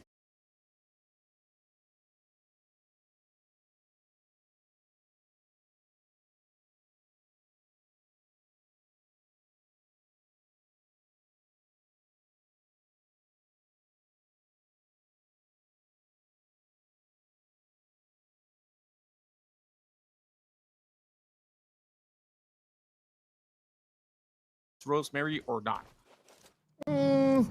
rumors say that that's Rosemary, but we can't really confirm. I mean, the community is saying that, oh, that's Rosemary, but who knows, right? Unless he comes out to say that, hey, I'm Rosemary somehow, or maybe he changed his picture or DP or name. But yeah, can listen, can't confirm. Neither confirm nor deny. I guess we'll just make some assumptions. But Alter Ego, they're in a really good spot. They do have the circumference of the upcoming circle, where other teams, they're currently struggling by the blue. Team Secret, they got themselves in the midst of the battle and now gets a free picking up against what seemed to be, was that member BTR or something like that? I gotta confirm it again and look at it. Kasim's also getting on the board. This Jimmy OP gets to nail down one of the members of E Arena. And Jimmy OP on top of this hill. A decent spot to be in, but Alter Ego is just right above him. Looking up this nade, Pablo's in front, lobs the nade across. Bam, and looks like it will not connect, or at least get a knock at least onto the member of Alter Ego. And so far, Alter Ego's position is pretty okay, but they don't have the circle. So they have to come down at some point. Yeah, true enough. But at least they get to hold out for the meantime while the rest of Celcom Digital Line says, we won that spot, but Kino says, nope, you got to try a little bit harder. Here it is, still pinning them on those hillside though. So it is an awkward scenario for the rest of Celcom Digital Alliance. We're looking at another fight breaking loose. Champions Esports now closes in up against the rest of 7-9 on the Longhouse. Managed to actually get one knock. It's only 3 members left for the side of 7-9. As we last saw, Yuhai was the first one to be taken out. Yeah, playing as a trio, not the defender's compound. Eskino's looking for an advantage, lobbing nades into it. Another nade, no connect. 7-9 instead. On the place will be knocked down by Balja from the side. They do have the man advantage right now. Time for them to go in before 7-9 licks their wounds. Yep, perfect Swift strikes coming right through. He does have the SLK just to try to space through the corridor. Not finding much, but that grenade secures it. Oh, what a detonation coming in from Kino. Beautifully executed by Champions Esports, I must say. From the outside, just lobbing nades in and they landed their nades. But now we will put our focus on the Celcom DJ Alliance and Alter Ego playing by the hillside without the circle. Here comes the blue to put pressure onto Oleo and Jimmy OP, probably even Leon's as well. They have to move forward, but Alter Ego, they're going to play the gatekeeping role. Yeah, I think Blue's going to dry out over onto the blue zone, and there's no way that they can actually go in for the rescue. Are they going to go in for the attempt? Big nade does actually connect, so that's one member down for the side of Alter Ego. They will go in for the full collateral, as it seems. Leon's now leading the fray. Attic Luke, oh, he goes down. Not enough time to go in for the rescue, while Oleo tries to fend them up. 3 against 3. In that sense, it's not long. Needs to be revived in order to participate while the rest of MPK stretches them down from the back. Badru now sifts them through, and just like that, snaps 180, finds them all, and now it's only one member left for CD Alliance. Man, it's starting to be a party here. Now Leon's the final player for Celcom DG Alliance, who is rushing in on the Badru. 1v1, Badru retreats back, turning his back on his opponent. Now he turns back onto Leon's, and he caught Leon's while he was running. While he was turning his back, took advantage of the situation. Alter Ego comes out on top. He should have actually kept his eyes on Badru, if anything at all. And now Alter Ego gets to go for that victory set. Alter Ego still has all 4 members intact, but MVKE is hustling them over on these corners. Now Break is over on the ground. Superman's already down and out. 3 versus 4. Alter Ego, they can go in for that full reset, and once they're ready, they should be able to flush them right throughout. Aura now takes on the rest of Blue Squad, but the strike coming from Sticky. It is going to be a 1-for-1 trade. Even Sleepy goes down. Haidami gets pinned down. And this is how they bounce back up, securing the top dogs of the tournament. Oh, but Alter Ego, they cannot rest yet. There's still the Vikings there, trying to pin them down. And also E-Arena on the other side. Publish it over to Tribe Aeromissy now. And Tribe Aeromissy, okay, they do have E-Arena in front of them. Alter Ego do have the Vikings still in front of them. As Badru is still bleeding out, Pablo and Nylog will need to do the business here. Woonty comes in, tries to close the gap between the two of them. Tribe Aeromissy, they're pretty busy on their own long-range shots onto E-Arena, but here comes Tins to get a knock onto Pablo. Beautiful spray coming from the side of Tins as the rest of MVKE. They're on the move as there isn't much space for Nylon to work with, but the grenades actually dropping from both ends. That forces him to be held back, going for that quick heal, while the rest of Alter Ego, they use this opportunity to bail out of that situation. Good call coming from Alter Ego. And for Vampire, well, they seem to have an easy entry into the circle. I don't see any other team challenging them from the northern side. But along their journey, they managed to collect 3 elimination points. Not bad for Vampire Esports. As for E-Arena, they have company still in the name of Tribe Aeromissy. But Tribe Aeromissy, they're also managing talent below them. Venom on top. Let's see, Venom will pull the trigger at some point. Venom just having a little bit more of that high ground advantage, but talent, they have 3 members on board. So it isn't going to be all too straightforward for Venom to just charge right through. Well, YBF slowly climbs upwards, knowing that he's somewhere up there. The zone's going to be closing right through, so we'll get a big update. C1 is in the prime spot, so no matter how the circle shifts, I think that they're going to be in a decent position. But if it goes up towards the hillside, it's definitely going to be a pretty interesting fight between Vampires, potentially up against MVKE and RRQ. Now here comes the nade by Mela, giving them the signal that they're there.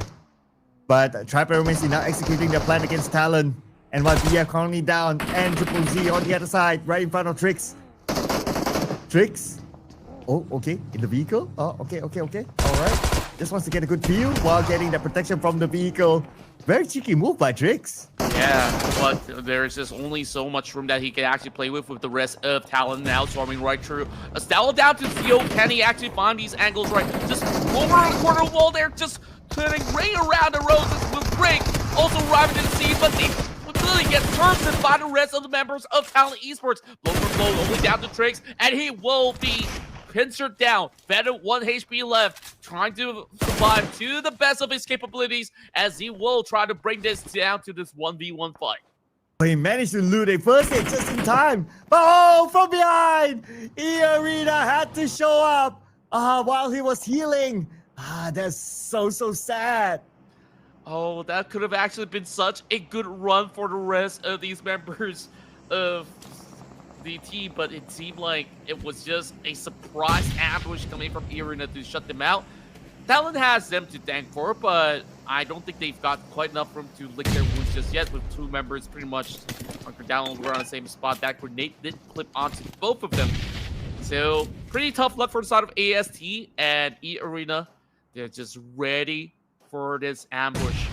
Axel holding on to the lower ground. Eye over onto the top floor. So they definitely expect a little bit more of that company, but it's only 2 members that we're looking at here from the side of E-Arena. Yeah, 2v2. But while that's happening, we're looking at Vikings now with Woonty taking a decent amount of damage from the top. E-Arena probably going to execute their plan anytime soon against Talon. They just need the information. They just need to know Oh, they just need to find an advantage with this nade. 2014 lobs a nade into the building. And it Wow. does connect onto Ayuk. Let's go right now for E Arena onto Axel 2v1. Axel with a DBS on the second floor. Prioritizes onto the revive onto his teammate, but he does not have that time. He does not have that space as the next nade will be cooked up. And that nade will finish off Ayuk. I feel like these nades have a tracking device on it. It just keeps sticking over onto these members, and now down to Axel. It's been rough so far, but Axel, if anyone do it, it has to be him, as he has been able to secure all 3 kills, but it is just too overwhelming. Just like that, E Arena closes the fight out. And E Arena stands tall with their 2 players to get that win. And now for 4th rise. Okay, interesting enough, 4th rise. No elimination points yet. They've been playing this round rather safely on the southern side of the circle, but that could change soon. Look at that road in the middle of the circle. That could be a spot that a lot of teams might need to deal with later on. And the circle shifts. Here we go. We still have that 50-50 split with that road. A little bit of a tough task for some of these teams to be moving over onto the mountainous regions, but they could just stay put for now if they're already inside the zone. So we'll have to see what Bigatron actually does with this, because they are trying to take the sweet spot in between the hillside as well as the crossroad that we've talked about. Meanwhile, there are a lot of all these empty ditches which they could actually play for cover, while Vampire Esports are starting to be pinched by Naki from right across. 4 Tribes now heard those commotion coming in from the rest of E Arena, trying to drive right past. It seems like they will really have to settle it up against this Thai team. And it's Naki with the smokes deployed. In front of him is E Arena still. He needs backup. Backup is on his way. So he just need to hold his ground for now. So those smokes are to buy time for Naki. But they're not in the circle yet. Just take note of that as well. As Team Secret is in the fight. E Arena, they spot out another member of 4th Rise from the other side. And Mr. E Arena, whoever he is, just using his team name. So basically he does not have a name here. But anyway, what matters is for E Arena, if they are able to take out 4th Rise, it will be 4 points in the bag as 24 teams circling around, gathering information. But here comes BTR, surprising E Arena. Yeah, that's perfect setup coming in from the rest of BTR in order to clip them just the moment that he passes through. So no go, while the member living is just going to be looking for a little bit of room to keep himself alive. Let's find a little bit of that dip for him to be able to hold true. 4 Tribes, I think that they do have a really solid chance in order to slowly strike down whichever target's right in front of them. Enola as well as Miaola just moving right across, where the rest of Vampire Esports so far have such a clean run that they've secured 8 elimination points so far. Ooh, 8 elimination points? Not bad at all. And potentially being able to collect more. Let's see, for Champions Esports, 3 elimination points playing at the southern side. Oh, the elimination feed, Razy from BTR just got knocked down. 4th Rise. Now they're starting to get real busy with not only BTR, but Champions Esports close by as well. They have to finish off a team at least. Here comes Noki rushing in onto BTR, and they will finish off the final player of BTR Sata, eliminating them at number 6. Yeah, they were pretty much overwhelmed right through that small little valley, and just like that, C1, they do have the numbers advantage, and now pinning down Fallout. It's insane what Kino does throughout this run. He's secured 3 points, and now looking for number 4. So the rest of Champions Esports, they will start to close in.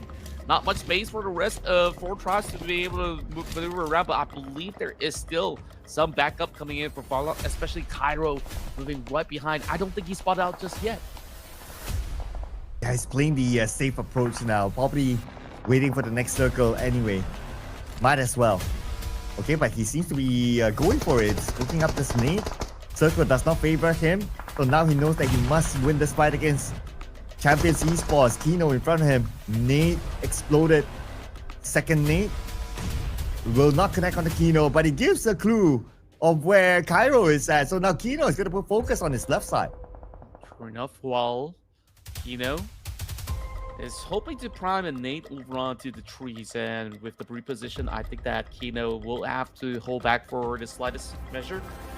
Irina, the only team currently with the lowest squad strength right now, will have to play it very safely, and Inola is just looking right across. This is Schweppes that we're looking at, as I believe he's already seen some advances coming in from the side of Irina, which is why he's keeping his eyes pretty much close towards that area of the ground.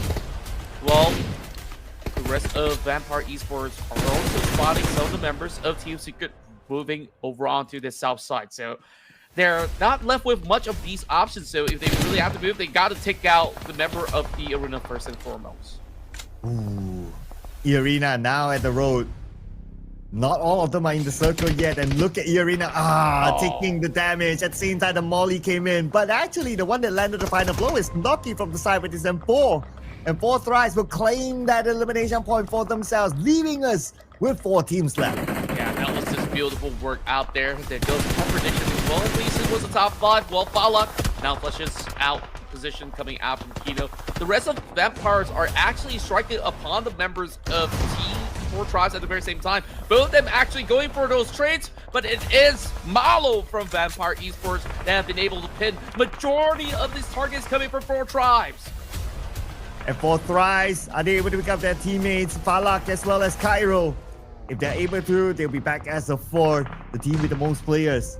Going up against Team Secret with 3, Vampire Esports 3, and Champions Esports with 2. Here comes Noki from the side, from afar, trying to get the 1 knock. Almost getting it. But then again, Kazus, safe for now, he's able to find that space to heal. Mela, he actually gets a lot more done, takes out Falak in the process. Naki, though, you get so much of all this vision up upon the members of Champions Esports while they barely have enough room to breathe. You can see that whenever they actually move out, they get shut off. And it is going to also be the members of Champions to be very vulnerable to not only them, but Vampires and Team Secret at the very same time. Vampire, they might show up anytime soon, coming in from the north. Probably waiting for teams to cancel out each other before they come in too. But now with the stage 8 circle, Champions Esports, they do not have the circle at all. They have to move forward. But right in front of them, there'll be other teams waiting naturally with 4 teams with stage 8. Everyone's just so close to each other now. There's barely enough room for them to actually work around with Team Secret though. They still have to deal with the rest of Vampire Esports later on. That's the team that's taking majority of the space from them, as a matter of fact. Having so much of that breathability at the moment, Mela now pushes forward as they want to now conclude the fight by knocking over some of the members of C1 once again. Great catch, and there is Naki, and they will be able to go on a massive rampage with 10 points. Wow, 10 now for Vampire Esports. They're on the roll so far. But then again, Team Secret and 4 Thrice will challenge them for the chicken dinner. Let's not forget about Team Secret. They're actually behind Mela. So Mela could be surprised if he's not alert, if he tunnel visions onto 4 Thrice only. All these teams so far in the circle. We're approaching stage number 9 soon, where the circle will close entirely. 4 Thrice, they have to find a way to cut across the road. They do have vehicles as an option, so let's see what sort of strategy will they deploy with Mela single-handedly just keeping 4 Thrice across the road. Just being the gatekeeper, like you said, they can actually consider the vehicles, which I think is a safer alternative, but I'm wondering if they could just get the engines to wrap up fast enough, while Naki is also giving them a little bit more of a pressure, especially with Team Secret hoping to actually climb up. Gets a good angle up against Schweppes. He does actually get the knock, and now up against Malo, trading so beautifully well. 4 Tribes, they're onto something right now. But 4 Thrice, they need to reset. Time is on their side as the zone is starting to close right now. Noki going in to save his teammate while Vampire Esports resetting as well. Team Secret, they have the advantage because these 2 teams are trying to cancel out each other. Zerus with his nade, cooking it up. Malo and Genola will need to be extra careful. Nade could land on top of them, but he decided not to use his nade. Switches back to a Scar L. But looks like the nade did land onto Malo, chipping down his health to 20%. They barely have enough room to actually move out, as they are absolutely exposed to the wrath of Team Secret. They finally get the job done, but with the weakened side of that part Esports. What are they going to do? Are they going to be able to rush right through the rest of Team Secret Zeros now? Going toe-to-toe up against Malo, and it is going to be a full flush and sees Malo coming up ahead. Oh, the fight's not over yet for Vampire Esports up against Team Secret right now. 3v2, Malo takes a decent amount of damage. But before that, he secures the elimination point by taking out Zeros. The Molly's just right in front of him. He cannot move further forward, but still able to get that one knockdown. Now Typhoon for the lower ground. Typhoon will be eliminated. Vampire Esports. How can you doubt this team? Vampire Esports now moves all the way back up with this huge chicken dinner. A flawless run so far as we saw them being in control throughout the whole run. Despite Tony K faltering very early on, it really felt like nothing could stop them on what they're up to on the high ground. Oh, not at all. Not at all. Vampire Esports. They have to manage like two teams at the same time. 4 Thrice and also Team Secret coming from behind, but they're still able to. Beautifully executed by Vampire Esports. I mean, this is basically the Thai super team that we're talking about. And it's not their first time getting the chicken dinner. They also scored this chicken dinner together with 13 eliminations. So that's 23 points collected by Vampire Esports this round. Yeah, it's just beautiful stuff. You can see the amount of damage output this team brings to the table. Up to now, I'm still trying to figure out the real name for Malo. I kind of forgotten. If you could enlighten me who exactly that is. Of course, we got Schweppes, we got Mela, Tony K, who's, of course, himself. So we'll definitely have to dive deep into securing who exactly is this guy who's been absolutely popping off, especially in that final fight. Malo, if you didn't get the trade well done on to the exchange, it could have actually crumbled for Vampire Esports. Yeah, I also need to kind of refresh myself. So getting a confirmation, Malo is Onzens. Now, oh, okay, it makes sense. Yeah, why did they change their name? Why Schweppes changed to Genola? I have no idea. I mean, these players, they just like to do stuff during the off season. It's not like oh, we don't know that that's you. Like your picture is up here. And with that said, Vampire Esports are back on their winning ways, and I would say that perhaps compared to the rest of the squads, they have decent amount of travel time throughout the course. But what really was a major factor on how they've been able to win some of the trades is that they have plenty of utilities that they've been able to put to good use. Yeah, and besides Vampire Esports, we got to give it to Team Secret, 4 Thrice, and Champions Esports as well, coming in as one of our top teams. And we're going to compare Vampire Esports with the second place finisher, Team Secret. When it comes to eliminations, it equals with the amount of damage output. It all favors Vampire Esports. But for Team Secret, a lot more heals. So they've been taking a lot more damage as compared to Vampire Esports. Yeah, they were spending a little bit of time outside of the blue, and at the very same time, we saw those exchanges between them as well as 4 Tribes and a couple of all these squads that comes in prior to the final few engages, and therefore Team Secret, as much as they were playing a safe ground, it wasn't exactly all too safe towards the point that they were unsusceptible for some of all these multiple angle engages. But our MVP of the run undoubtedly will be Schweppes with that 7th elimination that he's acquired, and that damage output is kind of absurd if you think about it. Yeah, 1,219. Wow, with 7 eliminations, he's been bringing in the frags for the team. Schweppes without his signature afro, he switched his look a couple of seasons now. I do miss the afro though, but what's important is that he's still able to put in the performance for the team. And besides Schweppes, of course, we got to give it to his teammate Onzen, 5 eliminations, and then we have Noki, 4 eliminations, and another player from Champions Esports, Kino, again showing up as the top performer. Yeah, Kino so far has been phenomenal. You saw they were playing over on that bit. Because of his effort, he's been able to really hold out 4 tries for a very, very long time before, of course, getting overwhelmed with even the pressure coming in from, Team Secret, Vampire Esports that had a better view from those mountainside. So Vampire Esports, this is a huge parade of points with 23 being stashed in with Team Secret to be 10 points short from the record achieved by our winning squad. So I would say at the very least, a lot of all these back and forth where the only few teams that didn't really get too much are the Malaysians with 7-9 and Toda falling off very early on. Yeah, and that includes Cellcom DG Alliance as well. It's a bit unfortunate for them to be down there, but it's a marathon. It's not a sprint, so there's still games to go for them to come back up. Now this time, match stats. Ooh, this is the most throwables used that we have seen so far. More than 200, to be exact, 212. So teams have been really utilizing their throws this time. And also 3 airdrops looted. You know what? With this kind of numbers, it just tells me that the teams are taking this round very, very seriously, just to use everything that's around them. Yeah, these are the kind of static numbers that we actually see in all these big tournaments. So I'm glad to actually witness all these squads actually putting even more effort as we go round after round. So moving back to Erangel definitely will be pretty interesting as to how the tempo would actually rise. So that said, we got to get the updates onto the floor where Vampire Esports will now close in the distance to be in the top 4, chasing up against CD Alliance, who didn't manage to score that many points this round. Yeah, but they're still in top 3, so that's fine. Hora Esports only managed to get 2 points this round, but they're still the only team to score more than 100 points, so that's still pretty sweet for them.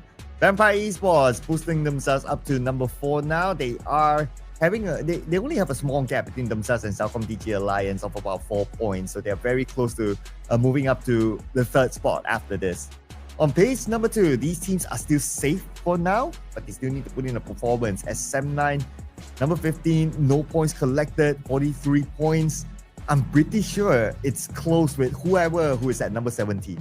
Yeah, if look at the current score chart, it is just going to be small margins involved. So good effort coming from the side of C1. They are now pushing closer into the top 10 eventually. Now, that other page that we talked about, I want to see whose name are we actually missing, because looking at the current standpoint, they desperately need to look for those big wins out there. And like you said, the margins are not too huge up to that 20th spot. AST now climbs up to be able to match up to DRS as well as Boom Esports, while more effort needs to be displayed from Claw, FaZe Clan, Blue Squad, as well as Toda. And we had to give the benefit of the doubt to teams like DRS and Boom because they did not play the previous round. So but they will be playing the next round, and they could potentially go up to page number 2 at least, ladies and gentlemen. So that's something that we'll be looking forward to in the upcoming round as well. Of course, the race still continues, and like what we expected during the early, before we start the show, is that we mentioned that teams on page number 3 are starting to perform. So we'd like to see more of these teams perform and come up with a Cinderella story to slide their way into the top 16. That's right. With that being said, we'll go on a short break. When we come back, we'll move into match 3.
And we are back, ladies and gentlemen. This is game number 3 in the Ruthless Invitational Showdown Season 10.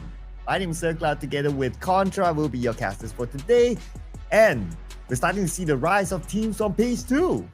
Yeah, indeed. And on top of that, we're also looking at a dominating spree now that we got Tony K back on the board. But it was Schweppes to be the hero of that last round. So rather interesting of how things have definitely followed through for a majority of all these squads out there wrestling their way into the finish line, especially on that other portion of what we saw earlier with a lot of the teams who are getting themselves a lot of all these big comeuppance. So we'll definitely have to see what else will they be offering us in these upcoming matches.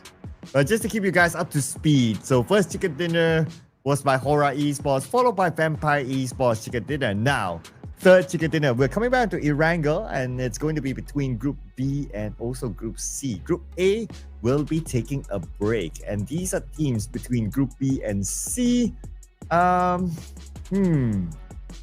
I noticed is that in Game 1, when Group B was playing, Reigns Esports did not play. So I wonder if they'll be back for this round.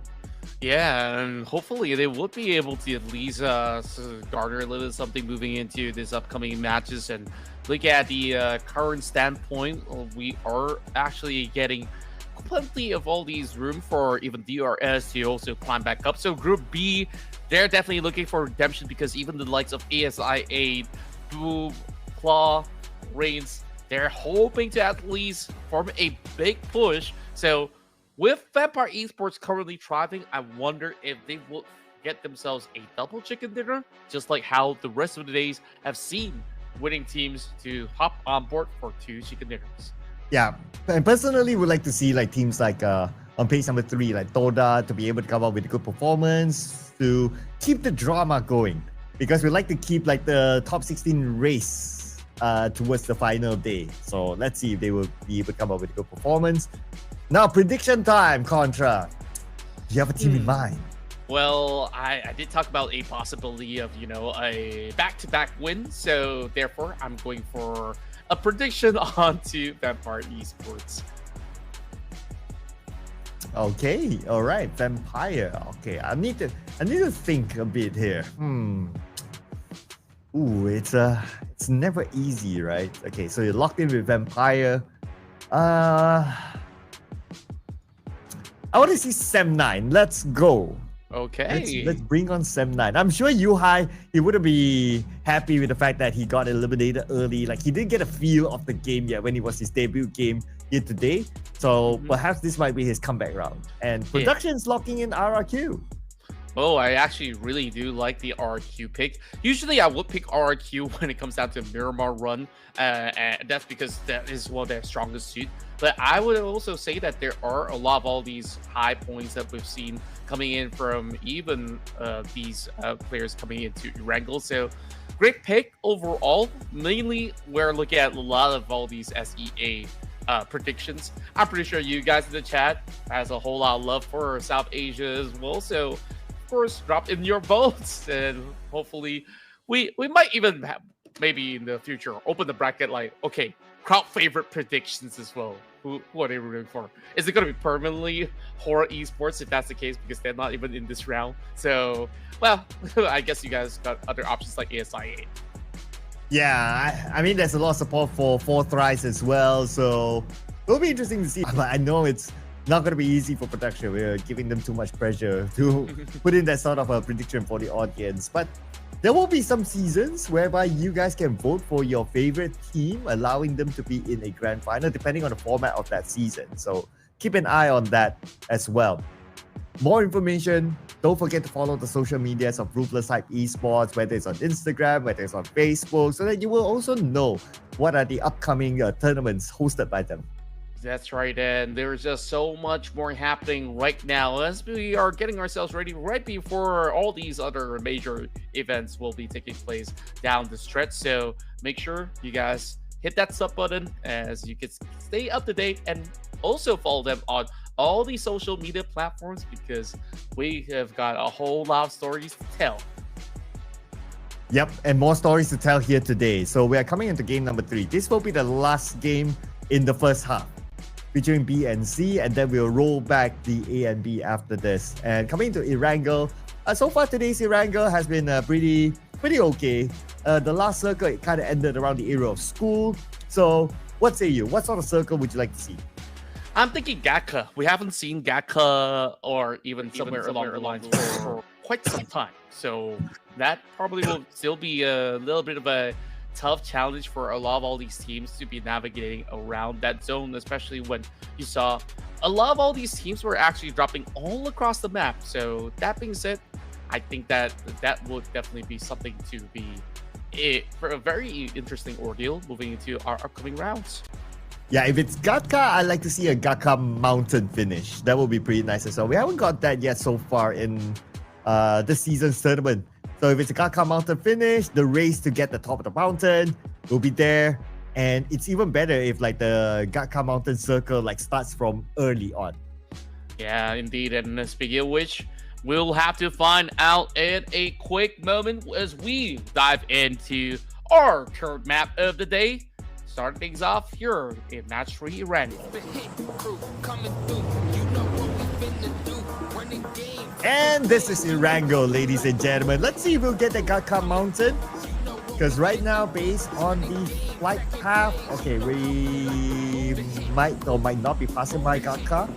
Let's see. But of course, the flight path is not relevant, not necessarily relevant to the circle. It can be totally different. It can be totally off, and that's fine, right? And if it's totally off, then well, it's just a bit more challenging for all these teams. Anyway, it's going to be a kind flight path. It cuts in the middle across the map, so all these teams will be able to get to their regular draw spot. It shouldn't be a problem. Yeah, overall, pretty standard kind of flight where you get major access into majority of all the regions. Well, we want to see if there's still going to be that early hustle. I do think that the arena is probably not on board, so Blue Squad, they get a little bit more of a safety net if that's ever to be the case, if they're going to be able to in this round. A lot of all these teams are traversing over onto the far eastern corner, and that's going to be BTR looking for a little bit of stretch over onto the outskirts. And looking into farm, I think that without the presence of CD Alliance, then farm is absolutely available for BTR if they want to take it. Ooh, yeah, you're right. Without Celcom DG Alliance, a team could take that. Boing Donkey is actually heading towards the farm area, so maybe they might be the one to lock that in. But we're going to get a 50-50 circle between the north and also the main peninsula. Or it could be a Rozok finish again.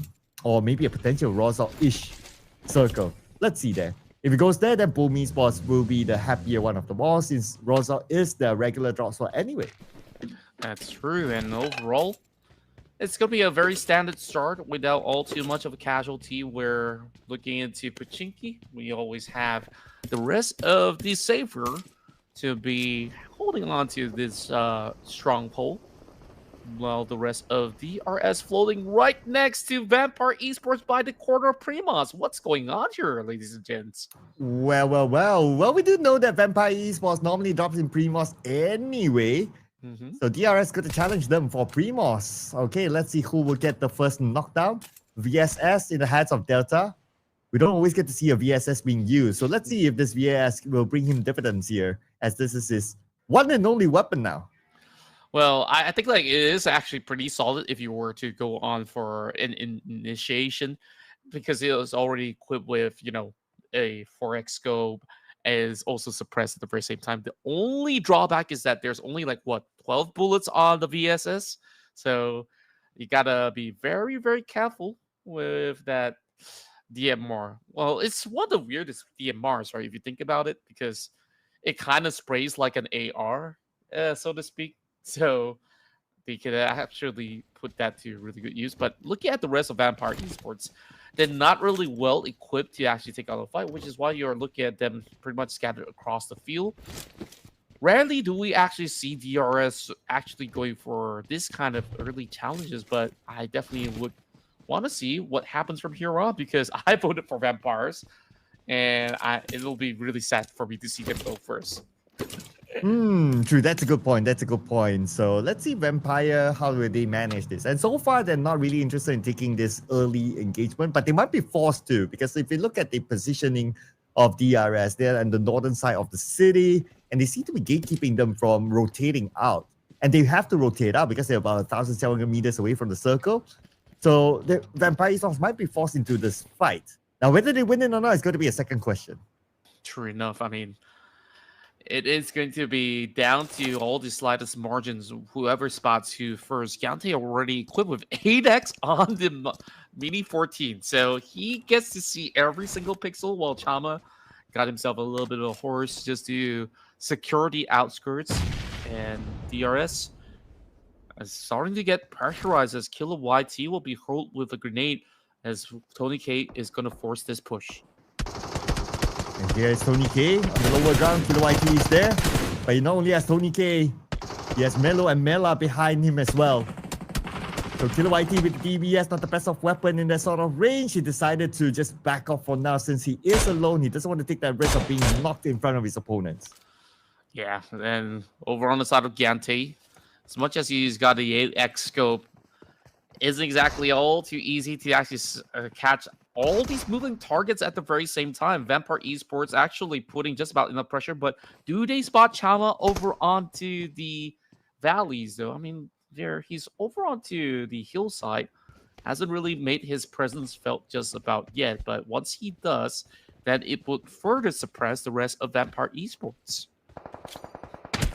Both sides at the 50-50 now. I have a feeling that Vampire Esports is not interested to take this fight, but DRS, they're not letting them go. They even position one player on the hilltop. So for Vampire, they don't really have a choice. If they are able to get that one player on top of the hill, then maybe they can find an exit. But then again, it's still pretty tight for Vampire. Looks like this fight is inevitable. Yeah, it's a gridlock situation. No vehicles thus far. It's Mela actually securing one after a while. As he goes in chasing 8 hordes as Chama. Position has been compromised now. DRS is also pretty much stuck within the city, if so to speak. Unless, of course, Chama just decides to bail out, leave his teammates inside the city, then it's going to be a different story. But he will be repositioning over onto another side of the lower ground of the hill. So a little bit of prio has been lost from the side of DRS, but that might just be spotted out with Trev once again, swerving all the way past just to ensure that they will keep his position in check. So DRS kind of revealed their location to the rest of VPE, so to speak. But they're going to say hello to the blue soon, so I don't know how long this fight can continue on.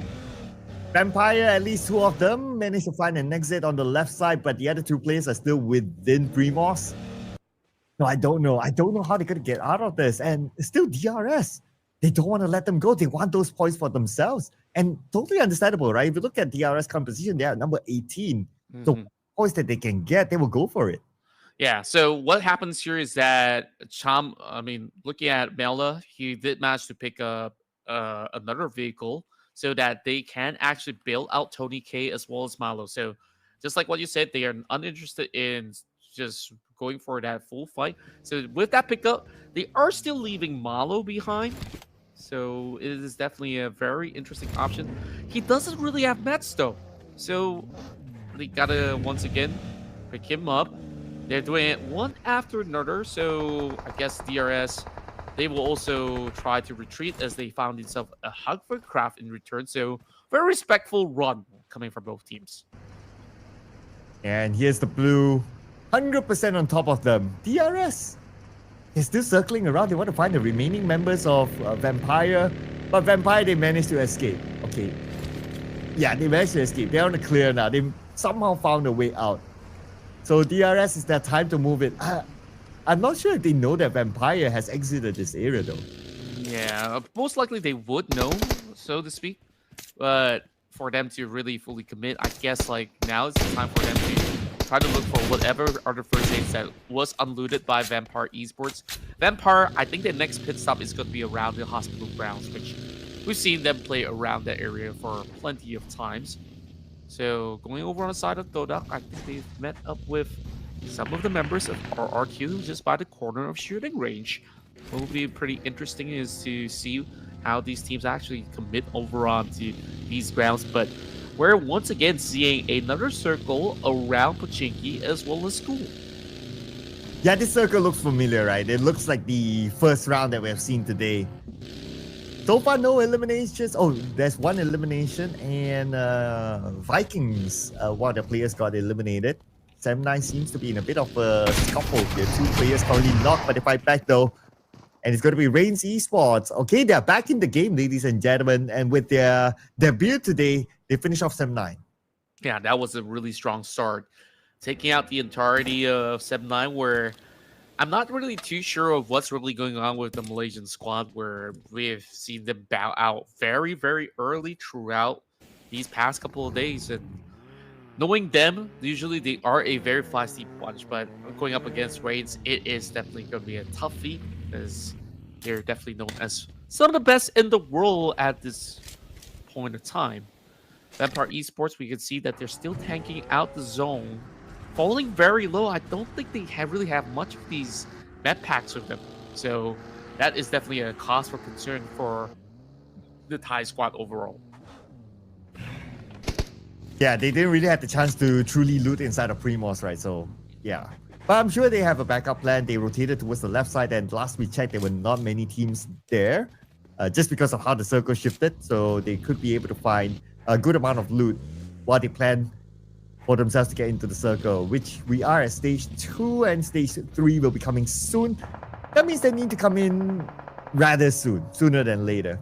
But I wonder where they are now across the map, how far they are. But it's Vampire Esports. I mean, this is a team that is super duper experienced. They know their timing for sure. Yeah, and especially if they're going to be coming in from the west side, I don't think it's highly populated as compared to the current central zone. So they should have some form of leeway. You can say the same about the rest of Reigns as well after winning out their fight. They're fully restocked. And speaking of which, here comes a challenge right through. It is going to be Grace quickly taken off the list by Pecco as well. So clean stuff coming from RQ, securing the grounds over on the corner of Rose Out, but there's still much more to do up against Boom Esports because they've always been around Rose Out. Yeah, and Boom Esports, this is their home ground essentially. So they know this place like the back of their hand. It's just a matter of whether teams will want to challenge Boom Esports. But they seem to be leaving there. They're interested in school instead. And heading to school, Talon has secured their position within school itself. While we will observe the next phase of the circle, Boom Esports, they notice that Talon is there. Not interested in the school compound no more. They shifted themselves to the school apartment instead. Yeah, there's a lot of all these spacing still available, at least around that school area, which Talon goes on a 2-2 split. Voing Donkey playing the outskirts of Pochinki as they are taking the intersection from the crossroad into school. BTR could be their friendly neighbor for the time being, so no heavy engagement. We're definitely seeing a much more serious tone played out by majority of all these teams who are currently in the field. So look at the situation. Tony K this time driving deeper into the regions, while Reigns Esports now picks up another kill. A little bit of a straggling unit coming through, with the rest of Vampire Esports is climbing up the hillside as they've already yoinked one out of the list. Wow, Reigns coming in with a bang. Now already 5 eliminations, dominating. On the elimination feed, we have RRQ and Boom Esports. Lapa pretty low, but they managed to finish off Boom Esports without a single casualty on their side. Clean. 4 points for RRQ. Yeah, the Pecco once again really banking up a lot of all these great initiations with the support coming from the side of Salomon, while Pepang getting a little bit more of that region secured for the Potato Hills. Look at the hillside. I believe DRS is pretty close by as we speak of it. Delta having himself that hovercraft as they take the high ground instead. Needs to signify a little bit of warning. He seems to be holding back for this last bit because they don't really have the full intel just yet. Like the colors of both of these logos to be very similar in both red, white, as well as blue. But of course, that aside, DRS, I want to see what do they do with this position. Yeah, I know, right? Like if you just have a glance, you'll be like, oh, that's the same logo. But okay. Yeah, you have a good look, and then yeah, it's obviously different. But Claw, interesting enough, so they shifted their base from South Asia now to Indonesia, picking up Boboho's team. And Boboho's team is like this comeback team of very experienced players. We'll talk about that in a little bit more as DRS. They will start off their round by taking out Tony K from Vampire Esports. I like that they are actually meeting up once again, and this time DRS got the better end of the trade.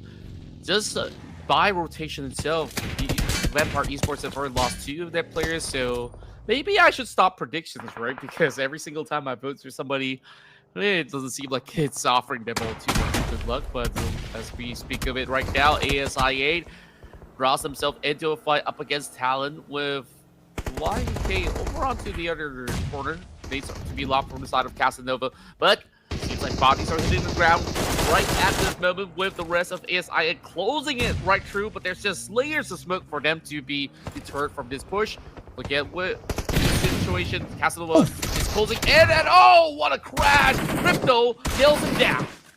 ASI winning this fight on this hilltop, and now they have secured this hilltop for themselves. Great work there by ASI, not losing a single player. And with this hilltop, this is a very good spot to overlook the school apartment. Without the circle school apartment, whoever who is in there will be forced to come out. And that's where ASI will have the advantage of securing elimination points. Great control overall. Claw now sees a little bit more of that resistance while they're also getting attacked. Oh, Bobo! He's got to reposition very quickly. He does have slight covers coming from tree side. Very defensive stance coming in while they're unable to even put a crack on the rest of DRS. Well, we're fighting a El Clasico between RRQ versus BTR. The Indonesian Titans going back and forth, but it is a relatively safe distance between them as they play through some of all these compounds. Yeah, and so many teams on this potato here. We gotta think about it. Claw and DRS, and also Dora here. Let's see, are they going to continue the fight or are they going to leave this one? Still DRS, they're circling around. They're trying to find the members of Dora or try to gather information at least on where exactly they're at. But we shift forward to FaZe Clan now. FaZe Clan against ASIA with Macarius picking up this nade right in front of him. It's going to be a member of ASIA. He potentially need him down. But he's just doing a DBS, and the DBS will gain him that point. Well, great repositioning as well as great control coming from Macarius in order to save his entirety of his team. And just like that, ASI kind of crumbled, leaving themselves vulnerable while the rest of Claw, once again, getting pinned by the rest of Chama. This fight is far from over with KiloYT driving in with the hovercraft, running him down with a ton of damage, being rampaging right across. Make that 2 hovercrafts as they don't really need to actually bring the bullets into the fight. And he's going for another rampage, knocking down Boboho. Who needs weapons if you have the hovercraft, ladies and gentlemen, a fully protected vehicle? And with that, they're able to take out the players in front of them. Man, that was savage. Claw Esports out at number 13, but they're not out of the fight just yet. Dora right now will be picking up against DRS, getting just out of his vehicle. Good, that one knock on Dora. Yeah, it's running a little slow, which is why KiloYT also has to jump out. Only down to a member left on both sides. KiloYT, he's going to be able to once again hop on the hovercraft, secure some beautiful points, repositioning, and once more, they got to dodge all these rampage. And KiloYT, he hops out, but quickly being secured with those shots coming in from the S12K. Oh, the countermeasure came in for Dora. Took advantage of their situation where they were still like resetting themselves after their elimination of Claw Slayers. Well, that's that. And now FaZe Clan, we're back onto the potato hill. Here comes FaZe Clan against Dora. Dora, they managed to reset, but FaZe Clan, full squad against Dora. Yeah, that was just so fun to watch. That position by the potato hill is still having some fights. Now that FaZe Clan is just charging upwards. So no time for reset, but it was definitely super fun to watch DRS in action. They pick up 7 points before bowing out. While we still have this fight erupting between V-Saber and now pushing right towards BTR on the other side, has been able to contribute into the fight, while Silmon with a beautiful grenade to be able to knock multiple members of the savior. So down to 2 members. Selmon still holding inside the warehouse, while Nate T tries to flush out Berdinia over onto the other side.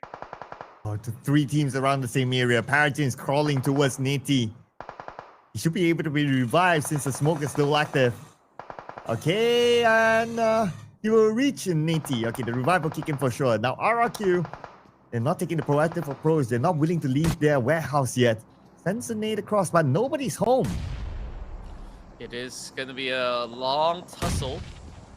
The Savior now playing a very defensive stance, but I think RRQ has got a hunch of where they're currently hiding out. So those nades make climb across Doc. Secures another one for the side of Range Esports, while the rest of the members of RRQ has got nowhere else to go, right? You got BTR on the other side of the compounds. Well, you just got to settle scores with DX first, but you don't really have the vision on top, so Pekka's got a lot to do. Yeah, pretty surrounded now. 4 different teams in the same area. By the way, these area, they're just focused on the RRQ for now. And RRQ, Solomon with the nade across, will not connect on the Nate. Paragen cooking up his nade as well. Sends it across onto Solomon, knocking him down. This is go time now for these Xavier. They know that they've been an advantage. Napeko is pretty low. 10% of health left. He's trying to heal up. The smoke is buying in time. But from the other side, Napeko knocked down. And looks like these Xavier, they will take over this warehouse. Wow, beautiful execution. Timely strikes. And now it's only down to Berdinia in order to survive for RRQ. Positioning, only BTR knows for the matter of time, but BTR, you're happy where they have to be positioned, managed to spot out more members inside of Raze Esports. They don't even get to see because they're all covered in smoke, but that was some magnificent shot into the car. And now Satar needs to try to show off 9. 9 managed to breach himself into that compound area just in front of Satar. As for Zeta, long range pressure onto Raze Esports on the other side as well. So many teams still around this warehouse area, including BTR. It's just a lot of all these space to be claimed. BTR playing a very defensive stance. Very well disciplined as they are just hunkering down with all these 4 members. But take a look at 9. He's slowly lurking upon them as well. Wonder if he's going to be able to impact much, because the last we saw Dodak, they were kind of forced into this position because they were kind of hustled over on the hillside. So they're just holding on defensively while Zeal is going to have the rest of Voidonki go for the jump, but it's Zio getting punished instead. Oh, he had the high guy advantage, but could not make the best out of it because the other members of Voidonki has arrived. And now it's going to be Reference, the final player for Raze Esports. Is he able to pull off a clutch here against Voidonki? But Voidonki says no with the nade into Reference, eliminating Raze Esports. Such a clean execution from the rest of Voidonki.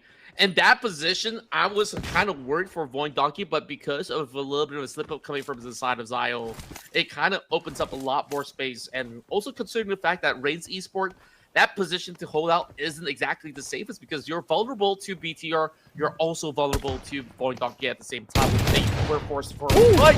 Berninia, he finds one in return. Getting flipped over onto Paragen, secures it very swiftly. Now, down to Nate T, 1v1. And here comes the SLK.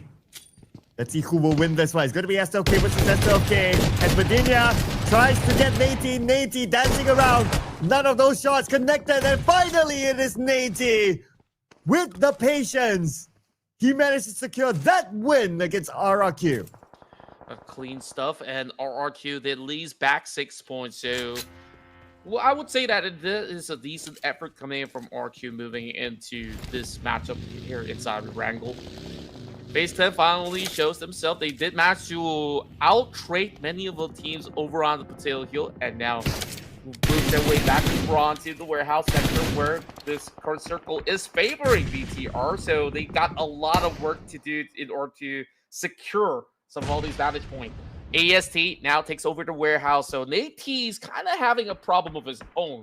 So BTR, how long will they want to focus onto AST? Because all the other teams are interested in securing this compound. These are the only few real estate that's currently in the zone.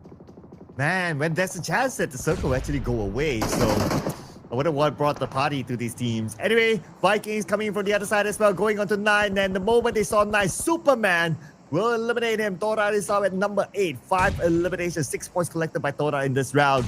Now it's going to be Nate against Tribe Arrow Messi against the world with Zayo.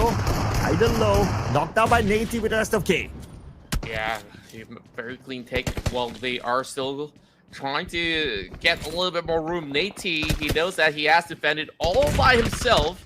So he's just circling around from the top floor as well as the ground floor. He expects Nace to be hurled over on his corner, but he's got ideas of his own as he tries to also prime one towards the side of Venom. Now they're charging right in. 3 versus 1. Barely holding on as Venom makes quick work out of that situation. That is the end of the Xavier, number 7 with 4 elimination points.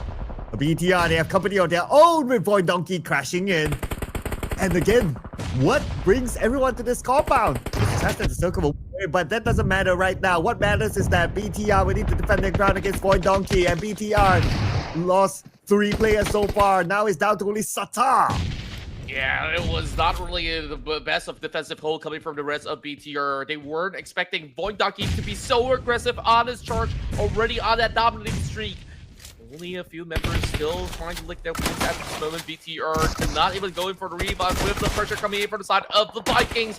Striking over onto these corners. Everybody wants to compound like you said, and it seems like Bunti is just ready to shut out Satar. That is the rest of BTR out of the match. Well, looks like a good call because the circle is still at this compound. Here comes Face Clan onto Vikings. Face Clan as a 4 Vikings. They not only have Face Clan, but they also have Void Donkey on the other side as well. Now Vikings, they are sandwiched between 2 different teams, and also Tribal Messi across the road. Knocking Wunti down, leaving only Superman alone, and Superman found his kryptonite, eliminated at number 5. Yeah, love the way that you put it right now. FaZe Clan has the biggest squad strength. They arrived in the nick of time to really weaken the side of MVKE. And now we might just be able to also put up a challenge up against EST over onto the 4 corners. Red Bull now striking down Axel. That is going to be Talon. No points gained, but they at least secured themselves a couple of points coming in from the placements. Point Donkey still holds a threat. So down to Makaris. Can he spot out Potato on that corner of the wall? Ooh. Potato's on the outer side. So Macarius is able to position himself by the edge. He's super able to see Potato. That could be anytime soon that he pulls the trigger. And yes, he will. Potato will be knocked down. Finish off by Macarius immediately. Now leaving Void Donkey with only 2 players left. While Tribal Messi, they're just monitoring the situation on the other side of the road. If they see an opportunity, they will shoot. If not, they'll just let them cancel each other, let them fight, and come in later. FaZe Clan is absolutely on a roll. 10 points already being secured by majority of their members. Yui this time takes a little bit more of a backseat, being a little bit more supportive for the team. So they definitely get to dictate who actually gets to have free reigns between this fork road, because they're pretty much split 2 by 2 to watch over both AST as well as Point Donkey. You can see the rest of Tribe RMC, they just want to ensure that they actually get a little bit more of the party. All about that zone shift right now within the 5 seconds. Who exactly does it favor? Yeah, we still have stage 8. And looks like it favors the compound where FaZe Clan and Void Donkey is at. Tribe Messi will need to move forward. As long as FaZe Clan and Void Donkey, they don't start to shoot at each other, both of them focus on the Tribe Messi, then they would have an advantage against them, and it will be difficult for Tribe Messi, obviously. So now the call is for Tribe Messi. When will they want to make that move? I hope that they do have just about enough smokes to be able to form a little bit more of a bridge for them to cut across. But they got Point Donkey as well as the rest of FaZe Clan to be able to stare them down. So tough task. Strix on the other corner will have to maybe breach right through in order to start a little bit more of a challenge up against the rest of the members of Point Donkey. Speaking of which, they have already formed a layer of fog just in order to cut right through. And just like that, they are trying to loop breach right in. But Zeta, he gets the god angles. He'll be instead shut down by Red Bull. 3-way war now, ladies and gentlemen, with FaZe Clan having the upper hand so far. 10 elimination points for FaZe Clan. As Sharp Messi, they will rush through, but Venom is pretty low. He does have the first aids for himself to kill up. Razak taken out. So it's now down to 2 teams. FaZe Clan with the numbers advantage. They rush in. Macaris gets a knock on the Venom. crazy fights as we see FaZe Clan triumph with a massive haul of points. Just by having the superior position, they fought tooth and nail throughout the Potato Hills, and now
where we'll tackle it later on. But we're going to compare FaZe Clan and also Tribe Messi, the last two teams in the game earlier on. I mean, FaZe Clan, they scored 14 eliminations as compared to Tribe Messi, 3 eliminations. So naturally, the damage output would favor them. That's right, and overall, FaZe Clan have just had great priority as well as great vision control overall onto the course of the battle. AST, the ambush moving into the warehouse up against members of DC area was a really great call. But even despite that, you know, they were kind of late to the scene where they didn't manage to get as much points in the eliminations as they kind of desired because BTR was kind of holding them back, going donkey as well. So man of the match, undoubtedly, Macaris, who's done so much work in this match. Yeah, 1,038 damage with 5 eliminations ahead of his other teammates. Well, he shares the same amount of eliminations as Red Bull, but the damage output is higher for Macaris, while the original members of FaZe Clan 2.0, so showing why he still deserves a spot within FaZe Clan, and also playing well together with his other new teammates that were transferred from Austria, Thailand. Now, besides him, Red Bull is up here as well, always very consistent with 5 elimination points, and then we have 9 from Dota, who has been showing up from time to time as well in our stats here with 4 eliminations. And then we have Salomon, who is the current coach of RRQ with 3 eliminations. So I don't know if it's actually him playing or, you know, some other player just using his name and picture. Well, I believe that we've seen this player before coming into tournaments. It's just that his name kind of slides off of the top of my mind. But on top of that, if you're telling me the coach is playing this well, man, sign him up. Sign him up for all the major tournaments because he's doing so well for RRQ. Yeah, it's showing that, hey, if I can do it, you guys can, all right? It's like leading by example, they say. But the one leading by example now is faced at 24 points, way ahead of Point Donkey with 11 points. Wow, that's a big haul there. And then on the other end, too bad for Vampire Esports, Claw Slayers, Boom Esports, and 7-9. Not able to collect any points at all this round. But the overall is where it matters. We'll check that out in a little bit. But this is the highest throwables used that we have seen. Wow. I thought that 200 plus was the highest, but 292, close to 300. Wow.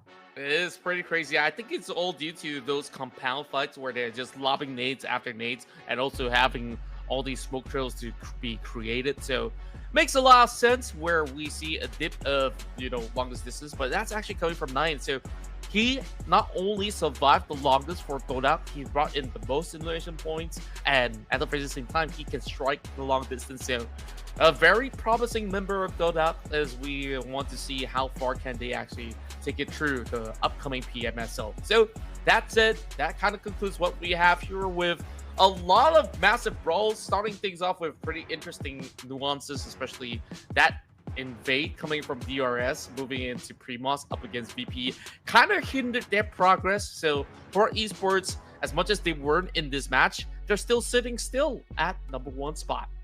Yeah, if you were to compare between DRS and Vampire in the overall charts, obviously Vampire, they are way higher. They're on page 1.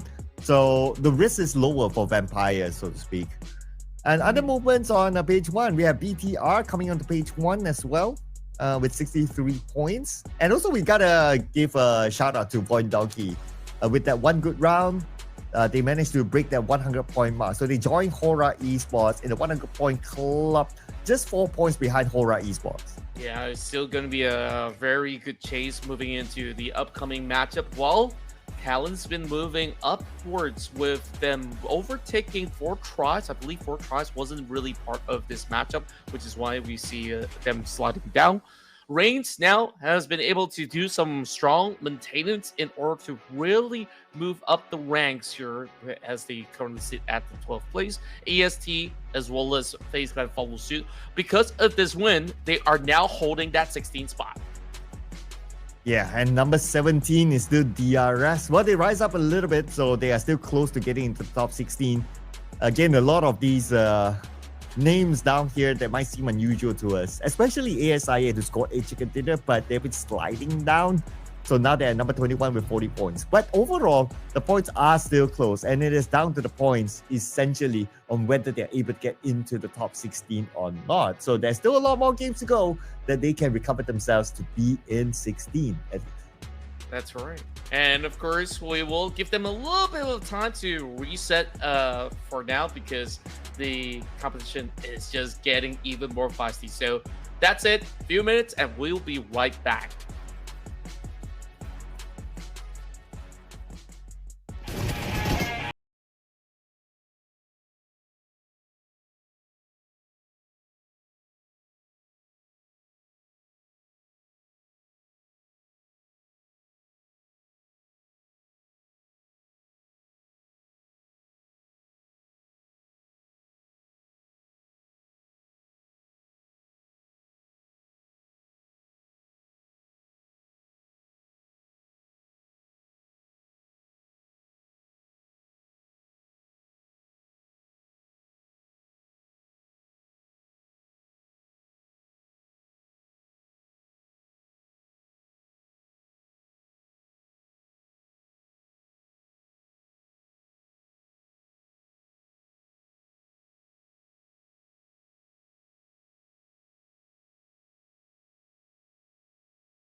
And we are back with the second half, ladies and gentlemen, of the Ruthless Invitational Showdown, Season 10.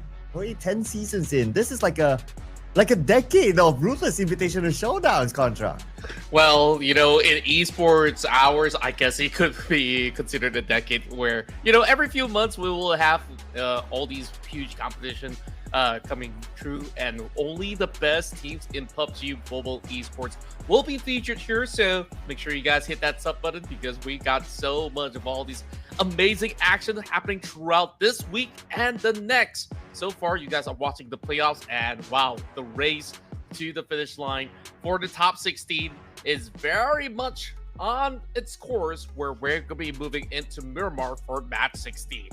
Yeah, especially with FaZe Clan, who just got the chicken dinner, now putting them in a okay spot within the top 16, but the race is not over yet. This is a marathon, ladies and gentlemen. We still have a lot more days to go and a lot more games. And coming on to the second half, we're going to re-roll again the grouping, starting off back again with Group A versus Group B inside of Miramar. And with Reigns Esports, we confirmed that they are playing, at least in the previous round. So I don't know if you want to put Reigns as your prediction.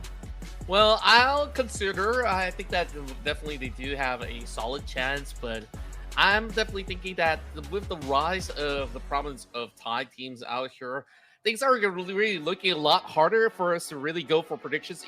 Even despite Hora having such a good run, I really wonder, can they actually withstand the heat of what Miramar has to offer? I'll let you go with your predictions first and foremost, since I've always voted first. So I'll see what there is left for me to pick. Well, Celcom DG Alliance had an explosive performance yesterday, and today they're kind of quiet. So maybe they're just waiting for that one break game, and then they will come back. So let's put in Celcom DG Alliance. Let's go. Okay, I really do like that prediction. I'm thinking maybe a little bit more of a leniency from my end to be voting onto Alter Ego, because the last we saw them play around that Los Leones region, they have very firm control. Of course, on top of it all, it was Vampire Esports that did manage to secure the chicken dinner. I'm just thinking that at least they're on a decent record at the very meantime. So I gotta see what more can Alter Ego do to find more successes. Okay, locking it in, and production is going for D Xavier. You know what, D Xavier, sometimes it's like an off and on performance for them. If they do well, they do really well. But if they don't do well, they don't do well. So I don't know what sort of D Xavier is going to show up next. Yeah, I think like the tough decision that they really have to make is on these early rotations, because from their drop spot onwards, there's always certain teams that's been challenging them. There are times that they move into El Pozo and they have certain visitors. So hopefully if they do get like a smooth cruise, then they should be at least having a better standings, so to speak. But once DX shows up huge, and they always activate late into the tournament, I guess that it's about time that they actually pop off in Miramar. Okay, let's see if they do, because they will normally drop in. Okay, well, it depends on the flight path as well, right? Like how far the flight path is because of how big this map is. But what I would like to see, of course, is always the circle. We'll be having nice circles here throughout the day, whether it's the Erangel maps or either it's the Miramar maps. So let's see. Let's get a all the way down south sort of circle for this time. Yeah, and I think like a lot of these teams are already getting a lot more adjusted over onto those kind of region. If there's going to be a southern circle, you remember maybe around that Ladriel section between Chumacera, there's a lot of hillside to play out. I kind of wish it to be around that area, so we actually get to see a lot more high ground, low ground kind of fights being taken place across the field. So looking at the current standings, I think that Reigns have definitely shown us some good signs of life coming into that round of Wrangle. Then we'll definitely want to see if they can find their rhythm moving forward into match 16. Miramar coming up next.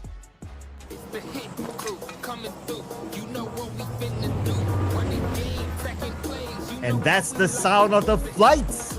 And here we go, Miramar. We're going to start off somewhere on the southern side, it seems, when it comes to the flight path. I do see Impala there, Puerto Paraiso, and also the legendary islands outside of Impala. if the circle does go there, it's always really interesting. Although the chances are pretty low, but we have seen that before. We have even seen that in the PMGC finals. So if that circle goes there, it will be a race to who gets into the island first to block out everyone else.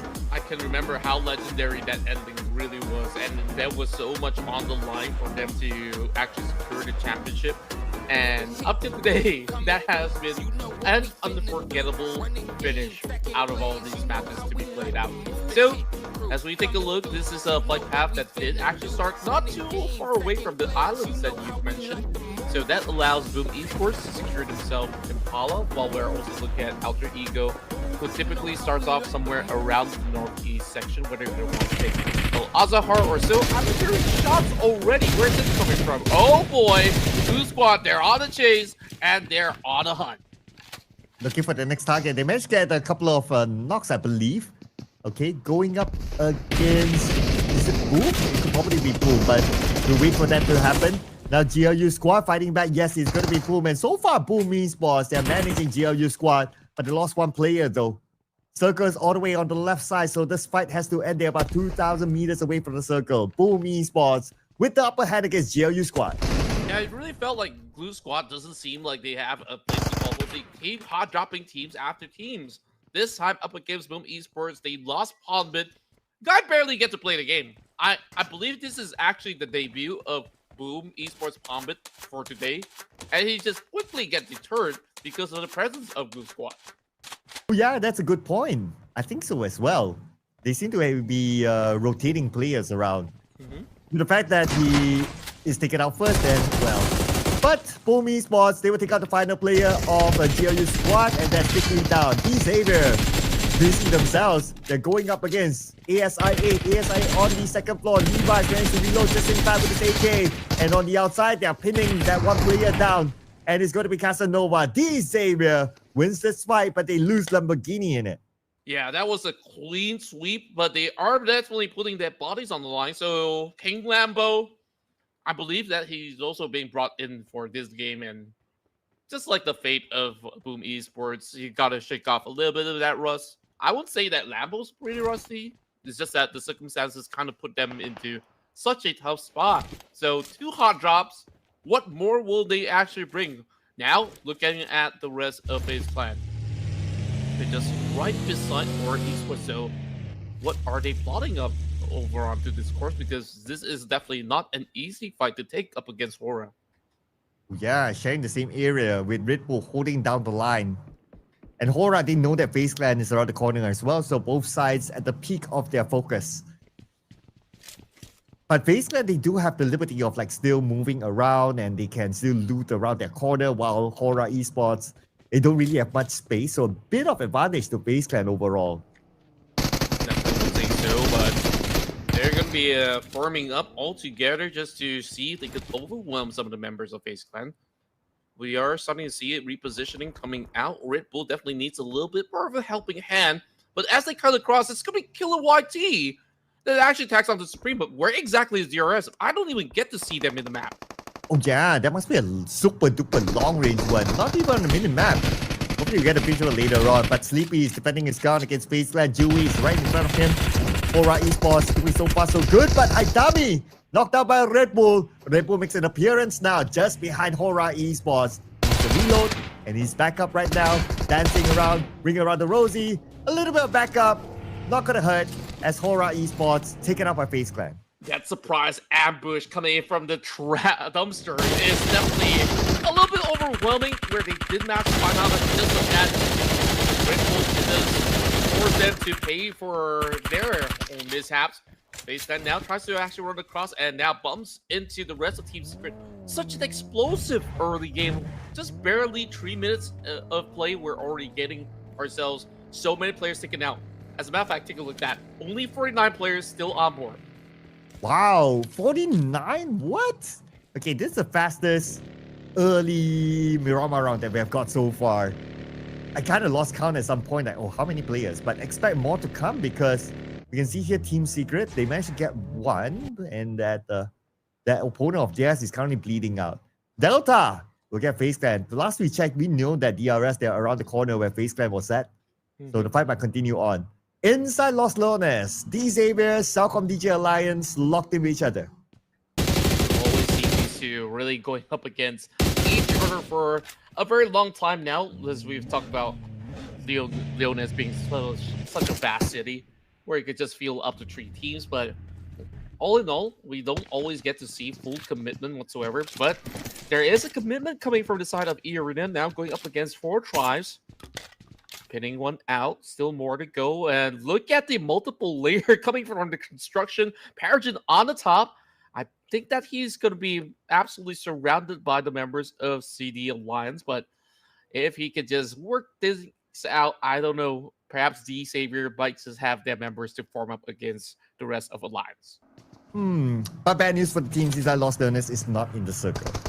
Now, E-Arena and 4 Thrice. Here we go in St. Martin. They're trying to duke out for dominance inside of this area. As Noki passes by, the moment Noki passed on to 2014, takes him out immediately. E-Arena, now with only 2 players left, make that none, as 4 Thrice will win the fight against E-Arena.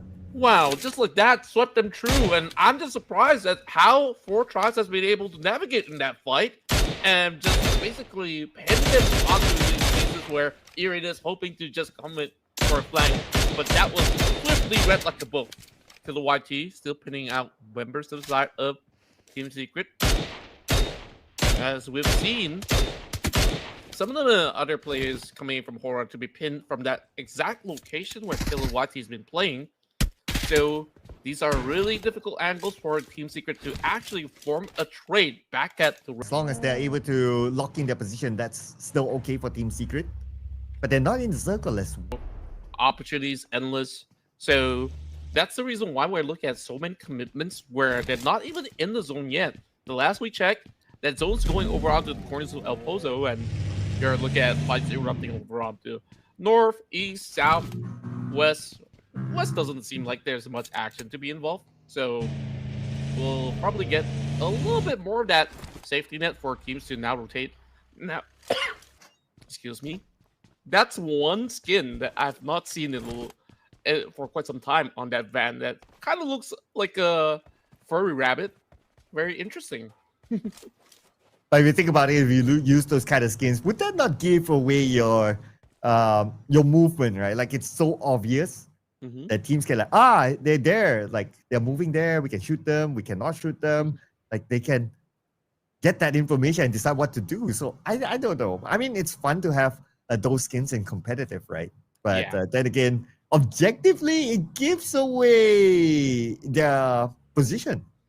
I would certainly agree. I mean, if it's not the looks of it, then you could just say some of the roaring engines would have just given it off anyway. So some aesthetics don't really hurt too much from time to time. Plus, if you're good enough, I guess you will always win the trade. So speaking of which, D Xavier now are forming up against CD Alliance just by the corner of the wall. Stay team!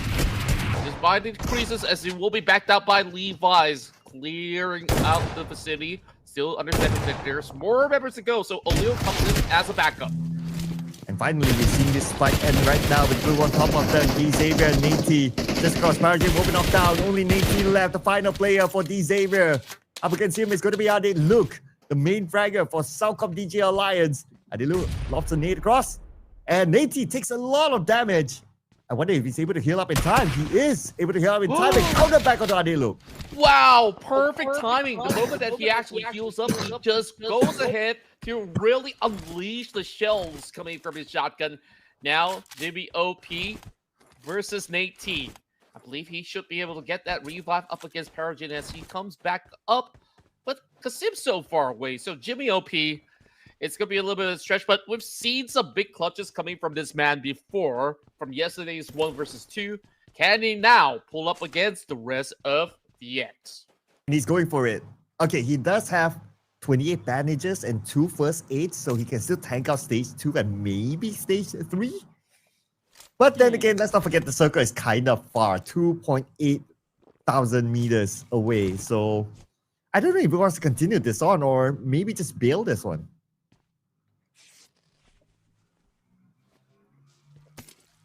Doesn't seem like he has the vehicles to actually bail out just this form of moment, so if he could find any form of first aids to buy a little bit more time, who knows if they could still form up the exchange up against ZX.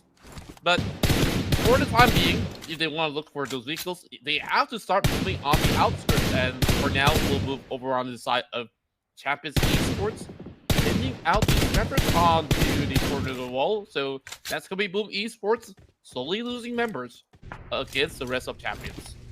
Champions scores their first elimination this round, taken by Urkas. And so far, a good position by them. I do really like teams who are able to play the high ground inside of Miramar, especially when the circle favors it. Okay, speaking about the circle, we're going to see the next phase of the circle. Champions Esports, they are currently on the southern side. El Pozo is the center of attention now, and it will continue to be the center of attention with the circle. Oh, this is going to be a very interesting urban warfare, and it also covers the top portion of the corners of Crater. So look at this current moment. There's plenty of teams on the outskirts barely making it in. Faceland from the north still tanking out the blue, while Claw Slayer is going to take first dips. While Void Donkey have heard a little bit of the roars, and they will trail right behind Champions Esports. Void Donkey now setting up a little bit of that trail, led by their current leader at the moment, Zeta. Yeah, they will have an easy entry into the circle. Maybe even going straight. Oh, but hang on. Oh, Champions Esports by the side deals a lot of damage to Razak, forcing Razak to stop and heal. Okay, Razak, can he actually get out of this sticky situation while Balja keeps an eye on him? Okay, Razak heals up, but he decided to not use his vehicle anymore. Maybe the vehicle is punctured. Perhaps so. we'll get a good view later on. Yeah, now they're also pulling right in. So he's walking on foot, so he's going to be absolutely a sitting duck. Not too sure where exactly are the rest of Void Donkey. They're not trading back just yet. I heard a couple of shots, but that's not really connecting on to Champions Esports instead. So quick takedown, just what they needed. Just a little bit of a hefty point gain, slowly and steadily. While we take a look at the rest of the pack, D-Savior still tanking the blue zone. The singular member of CD Alliance still by the corner of Los Angeles, trying to make his way out of it. So it has been such a tough struggle for some of these games to even have any more impact hitting into the late game. And speaking about impact, DRS, they start off this round with 3 eliminations already. So they're currently at number 16. But the next contender, Alter Ego, is still in the game with full squad, so they need to continue on to collect those points and ideally eliminate Alter Ego for them to be in the top 16. But so far, based on their position and what we can see on the map, no further challenges for them. And Alter Ego, they're on the other side of the circle anyway, so for them to meet up with each other, it's probably not going to be now. Definitely will take a while. Meanwhile, look at 4 tribes there trying to battle for the high ground position, and not too far off is going to be a member of Alter Ego. That's going to be Badru, which we've been assuming whether if it's Rosemary or not. DRS on the far stretch might actually see their position being compromised as well. So Gante, he definitely spot those movements. So I wonder if these form of exchanges will kind of deter either side of the party. While Nylon is going to be the center of it all, we'll see whether if this circle actually moves deeper within the region of El Pozo. It looks like it's going to be on the outskirts instead. So there's just ample space over onto the north as well as the west. So Champions Esports, they can claim it as quickly as they could. Okay, at least it's not an urban ending. So out in the open, teams will be forced to fight each other. And most importantly, they need to prepare their vehicles to create like barricades if needed, if it goes to shove that, or you have to go into the middle of the circle and it's an open space. So vehicles are going to be super important in this match here. Definitely. It's always been important in Miramar, but at this current standpoint, even more crucial for them to keep their vehicles intact. Because at any given moment, if you were to be late to the scene, you will expect a lot of attention to be drawn when you're just trying to drive by. Sile does actually find just about enough spacing to just move past, but there is a lurking DRS member right behind those slumps, and that's where Sarah's actually had a flip. Very bad timing. Well knocked.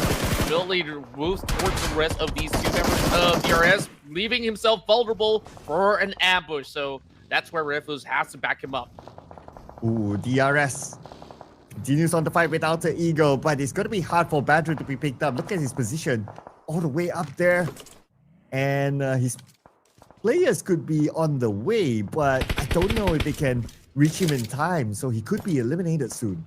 Yeah, unless he actually drops towards the lower ground and maybe soak enough damage. So these players really have a lot to do at this moment. The rest of Pubg Esports, they found themselves a little bit of that safe region, but they also want to find a deeper area of play because they are stuck within the city of El Pozo at the moment. Yeah, that's what happens when you get this kind of circle that moves away from the urban area. Everybody who's within it will need to come out. Well, DRS not in the urban area, but they're trying to find a route into the circle. Here comes Delta. Flying car gets one, but cannot get the second one. Whoa, that was pretty huge. Catches coming right through with DRS so far, holding it strong. But here comes the rest of Alter Ego closing right into the ones. He barely has any space. And he just wants to ensure that this thing will still disrupt him, but at the same time, he leaves forward, leaving himself vulnerable to Nylon's long-range ambush. Beautiful support role by Nylon from afar to ensure that they take this win against the DRS, but they're not out yet though. Gante is still here. The sole hope for DRS, but he chooses to move towards the left side where 4Thrice Donkey is at. 4Thrice Donkey does have the high ground advantage, but Gante's shot does connect. Now arriving is another member of 4Thrice, and they have the numbers, they have the manpower to eliminate him. Wow, that was explosive. I mean, Alter Ego surviving through it all? That's a pretty absurd to looking at how disruptive it has been coming from the side of DRS, but of course, with the position coming from Nylon, they've been able to just set up the perfect pincer while we're looking at Alpha once again moving up against the rest of the members of Reigns. I'm not sure if he's gotten those ideas, but with him just walking past, he's not being punished, and now he does. Ruthless catches me off guard. Surprise, surprise by Ruthless. Totally didn't expect that. That's where he wanted to overshoot. But now, from afar is going to be Zero putting pressure onto Alter Ego while they're duking it out with 4Thrice. Alter Ego Badru very, very low. But somehow he still managed to survive. He's knocked from that high ground earlier on. But anyway, there's going to be his second challenge here to fight against 4Thrice. And looks like Pablo. Wait, is Badru still in this? Huh. I think he might actually be in this. So if he is, where exactly could he be positioned? Because you got Alva taken out. You've had the rest of them pretty much taking different spots. Now that they're having a bleeding member, it's just going to be one member left for the side of Alter Ego, unfortunately. Pubg Esports, they're on the lower ground. They exited the compounds coming in from El Pozo, and now this is going to be a steep climb up against the rest of Reigns. And take a look at Pepang. He's also drawn pretty closely. So if they manage to expose the location of Pubg Esports, then all of them will be in trouble. Well, Refuse gets a Pablo from Alter Ego. Reigns Esports now only 2 players left, Refuse as well as Zio, and they don't have the circle. They have to step out of this compound. And a lot of sharks waiting for them, including Pubg Esports. Here comes Claw as well. So many teams in front of them. But they have to make do with the 2 players that they have right now. Or hope for these teams to cancel each other, and then they'll have an opening later on. True enough. Now, 4Thrice dealing with the situation up against the push coming in from the side of Claw Slayers. One member being pinned down, but they also put their bodies on the line. Wow, that's a huge one as the rest of 4Thrice, they go on a rampage. That's 10 elimination points secured. Wow, 4Thrice on a roll this round. 10 eliminations already and probably more to come. As within the circle, in the middle, we have Champions Esports. But there's also other teams around them. But okay, we'll focus onto the right side of the circle because now it's time for Reigns Esports to move. Reigns, they have the entire area surrounded. Pubg Esports barely getting enough of that space, but they could still squeeze past, I do believe, by playing on that lower ground to just get a foot into the zone. That's just about as good enough, but for Vexy, now dealing with the rest of Team Secret. Team Secret weakened only to 1 though, so Vexy should be able to pin him down, and he just moves right past these members, so Boindaki, they should be able to eventually wear him down, so it's really down to GK. How much can he acquire in this fight? There's only GK left right now. Up against Void Donkey.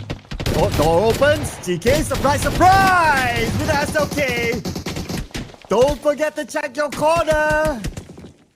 Wow. And surprise. I mean, the same form of punishment towards Alva. All these players, when they are in this high adrenaline mode, sometimes they got to ensure that you just look around, share for some of these footsteps, but we can definitely understand why, because it's been so rowdy throughout this ride. 4 tribes, they at least have a little bit of that safety net into the corners of the church, but how long more can the rest of Reigns Esports hold there just by the corner of the map? I believe this to be closing into the center, and that is going to be Kasim still sneakily hiding in between members of Champions, and there's still Alter Ego having a member somewhere in the open. Vexy with his AUG. Now Team Secret, they managed to pick up all of their teammates. It's going to be a 1v2. But Vexy is not really pushing it. He does not have the information. Now he's turning his back. Team Secret, they're not interested to counter onto him since they need to reset as well. So Vexy counting his lucky stars. He's okay for now. A second time around by GK. GK almost getting Vexy. 10% of health left. In front of Vexy is going to be Pubg Esports. So Vexy has to be extra careful now. Yeah, he's falling so low. He's got to heal up the nades. Now being tossed in from the side of Secret. He's got to quickly reposition, else he'll be clipped. But it seems like it's just going to be a couple of smokes down for him to just be able to trail right through. Naki just knock on their door. Well, 4 tribes holding the rest of Reigns hostage. Zyle could not afford to actually climb up. No space for him to do so, so they're just trying to hurl grenades as an exchange. But there we go. This is going to be some hefty jump for him to actually secure it. Well, actually discard, but not any longer. 4 tribes pinning them out. Number 7, 2 elimination points for 4 thrives. 3 points collected by them. Now we're going to look at Champions Esports, who's kind of comfortable in the middle of the circle. So far, so good. Retaining all 4 of their players with 5 elimination points. Champions Esports, this team, and what I noticed is that they are always pretty consistent, though they have not scored the chicken dinner, but you always see them do well. Yeah, true enough, and 4 tribes, especially in Miramar, they're just maestros of this map, and you know, I guess that we kind of let them slip past our radar when it comes down to predictions, but currently in the driver's seat with 3 members strong, we'll be able to actually form up even a challenge up against Champions Esports later on. Big damage over onto Yummy. Jinky flags him, and there's just no space for Pubg Esports to work with. That is Pubg Esports out with a decent amount of points this round. Now down to the top 4 teams. Champions Esports, the only team with a full squad. They stand a good chance of getting this chicken dinner. They actually do. Champions Esports, they just got to play this to perfection. They spot out the rest of Team Secret, now rotating over onto that bus. But where exactly can they go from here on? Just playing on the very far south, while Champions, they are taking the entirety of the center of their fold. So by right, if they just have all the vision in control, they should be able to close out this game. Looking at Team Secret now. Kazus holding his trigger. While we can see 4 thrives on the other side, still within the circle, but we have stage 7 coming soon. And 4 thrives, so far so good with a high ground advantage, but there's a likelihood that the circle will move away. That's when 4 thrives will need to prepare to get down. And when it comes to going down, there's a lot of open space. There's just so much area for them to still wiggle around, but once they climb out, they're just susceptible with a lot of all these areas that's pretty much out there in the open. Azus hiding by the corner. What 4 tribes can do is to take those vehicles, form up a dive to get into the zone, and maybe if there's going to be some help coming from Facepan or even Team Secret, then there will be a little bit more wiggle spot for 4 tribes to be able to go in for a wider wraparound. But Team Secret, I don't think they could actually move too far off because their vehicle's pretty much blown up at this point in time. Champions Esports, they're just playing this slow, steady game in order to secure it. Yeah, Champions Esports, they have control of the circle. They have like 3 players in the middle of it. And then they have Kazus here just holding down Team Secret. And Team Secret will now be pressured by the blue. The blue is coming in. As for 4 thrives, well, they're also putting pressure on the Team Secret. Oh man, I don't know how Team Secret is going to survive this one, but they will try still. Yeah, they're just wrapping very far and wide, moving deeper into the next dip, but it is going to be a very risky task. Thankfully, Naki has to go in for a reload, so it does buy them a little bit more space. You know what? They're not wasting any more time. They want to rush right through, and right now, this could be the perfect timing for Champions Esports to take on both of them at the same time. Here comes Kazus. Putting more pressure on the fourth rise now. While fourth rise trying to deal with Team Secret. Team Secret GK. Gets the knock on the Noki. But Kazus stole away that point from the hands of Team Secret. Here comes Champions Esports. They want to be the wrap-up crew. Champions Esports scoring point after point after point. Now they have 9 points. And they're looking to take out the final player of FaZe Clan. Where were you all this while? Yeah, FaZe Clan, they're hiding over onto the north point, so they thought that, hey, it must just be somebody hiding over onto south. Nope, he's just got no clue where Shopper is. So 1 versus 4, it is going to be a really tough task. So for Tribes, I think that the reason why they rush it is because they think that, hey, we're only going to settle for second. We just need to take out Team Secret. But nobody knew that FaZe Clan still had a member hiding somewhere in between, so could I call that a botch call? Maybe, but of course, it is to none of their fault at the very least. So now the rest of the members of Champions Esports have moved around this warehouse. There could only be one place that he's hiding. Okay. They know now. Now it's up to Shopper if we can pull off a clutch. AUG, not the best weapon to clutch. But if we can get an early knock, maybe. Okay, Kazus will receive damage from Shopper. Kazus now gets out of his vehicle. It's going to be a 1v1 between Kazus and Shopper. Champions Esports scores their chicken dinner. Finally, we're getting a big win here coming in from the team that hails from Mongolia. Of course, beautiful work as they've been able to secure the entire region for themselves. So great work coming in from Champions Esports, backing a big, massive chicken dinner. And I believe this is their first chicken dinner as well. A team that looks promising. Even though in one of those rounds that they did not score a chicken dinner, but they still look like they're able to push it through. And now they're coming in with their chicken dinner. This is a signal to all the other teams that, hey, you know what? You might not have seen us in the professional scene in the global stage, but we are here to stay. And stay they will be with 10 eliminations. Yeah, very, very clean take. And Kazus was in such a great spot while he might be left susceptible for some pressure coming from 4 Tribes initially because they were on top of the hill. But because of him being over on the foothill, he gets to really put himself in the position where he's clipping onto multiple teams at the same time, knocking off members of the side of Team Secret and even more to go. So great work, as we've also seen the rest of the pack to be able to follow suit. Member that I've always kept track on for C1 is Pubg, because he's always been the rock, the steady member out of the team of Champions Esports to be able to make the right calls for the team. And look at the heals, right? Kino only has 1 heal. How do you heal 1? Well, I guess you got scratched and you were just boosting up. Yeah, instead of using the bandage, and it's like, okay, that's just about good enough for me to sustain for the rest of the fight. So just a slight scratch throughout the fight. Pretty impressive still. Yeah, I guess that's the best way to put it, right? Like, it's a booster, because maybe at the time it's like, oh, I got nothing else to do. I might as well boost that 1 heal. It's okay. So you got that 1. You don't always get to see that kind of number. But we also will be seeing a 4th rise, FaZe Clan and Pubg Esports as part of the teams to watch here. Pubg Esports, again, the team that was on page number 3 the last time we saw them, looking to climb back up to at least page number 2. We'll check out the overalls later on, because right now we will compare Kazus and Balak. Well, very strong stats as we're looking at all these big numbers out there. And with 4 elimination points and 697, you could assume that some of all these points have been stolen away from this member. But Kazus, though, he was in that prime position, so to speak, that I've talked about.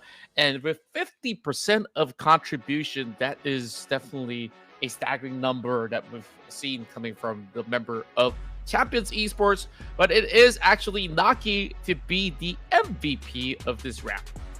Wow, representing 4th rise, 7 eliminations, 932 damage. But what matters at the end of the day is those eliminations that he can bring to the team. And Forthright, they have been having a very busy round, especially on the right side of the circle. There were so many teams there that they needed to manage. So it's great to see them still able to bring in the elimination points. Besides Noki, Kazus with 5 eliminations, and then we have Falak with 4.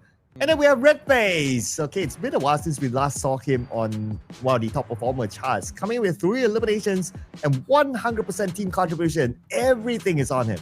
Yeah, I really do like the Klaus jersey as well. Finally getting to see his smiley face onto the radar, because most of the time Redface have always put on that poker face instead. But when we add all the points together, there's only 2 teams that has been the biggest benefactor in this round, other than the winning team C1. 4 tribes so far has got those crazy numbers on elimination points where they're just really on the hunt, securing those 19 points altogether. Meanwhile, everybody's got themselves active in this map. Only one team did not manage to get much in return. So pretty standard stuff, but this round we see the problematic ride for the teams is that they got to just move into that far western position that they don't exactly get to really utilize whatever throwables, which is why we're looking at a very low record for those numbers of utils being drawn out. Wow, check out Champions Esports. After this chicken dinner, they boost themselves up by 7 placement, now at number 6. Interesting. Okay. If you are in page number 1, you are generally comfortable here in the top 16. The one that we should be slightly worried is whoever who's on page number 2. Although we still have a lot more games to go, and it's a marathon at the end of the day. Let's not forget about Forthright as well, going up 4 notches to share the same amount of points as Champions Esports. So doing well so far, but a lot of movements on page 2. Yeah, and with some of all these teams who are not involved in this matchup, you can see drastic dip because of these huge bounce back performances coming from 4 tribes as well as C1. So Alter Ego once again got themselves in the risky position as they're positioning over onto 16th spot. Despite them being part of this matchup, they didn't manage to take too much. Only 4 points in this run. So we'll have to see the rest of the Indonesians, what more can they actually offer moving into the next match. Boo Esports still at least moving up the charts, but Claw, they're still far from where they need to be at 22. No doubt, they've been on a slump. Same can be said about Blue Squad overall. AST, I think they still have a very decent chance. They just got to ensure that they did not falter very early moving into our final 2 matches of the day. And to be fair for Trap and Messi, they did not play the previous round. So their last 2 games, surely they'll be playing. So they'll be looking to come back up to page number 2 at least. It's not nice to see your name on page 3. So we can expect something to come out of Tribe Arrow Messi and also the other teams on page number 3 as well. But before we head on to the following match, as usual, ladies and gentlemen, we're going to take a short break. So do not go anywhere. We'll see you guys after this one.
Welcome back, ladies and gents. As that was a very short break, as we are eager to bring you even more action. There's only 2 more maps to go for tonight, so make sure you guys be pretty much fixated on the screen. Once again, it's Sir Cloud as well as Contra to bring you all the action.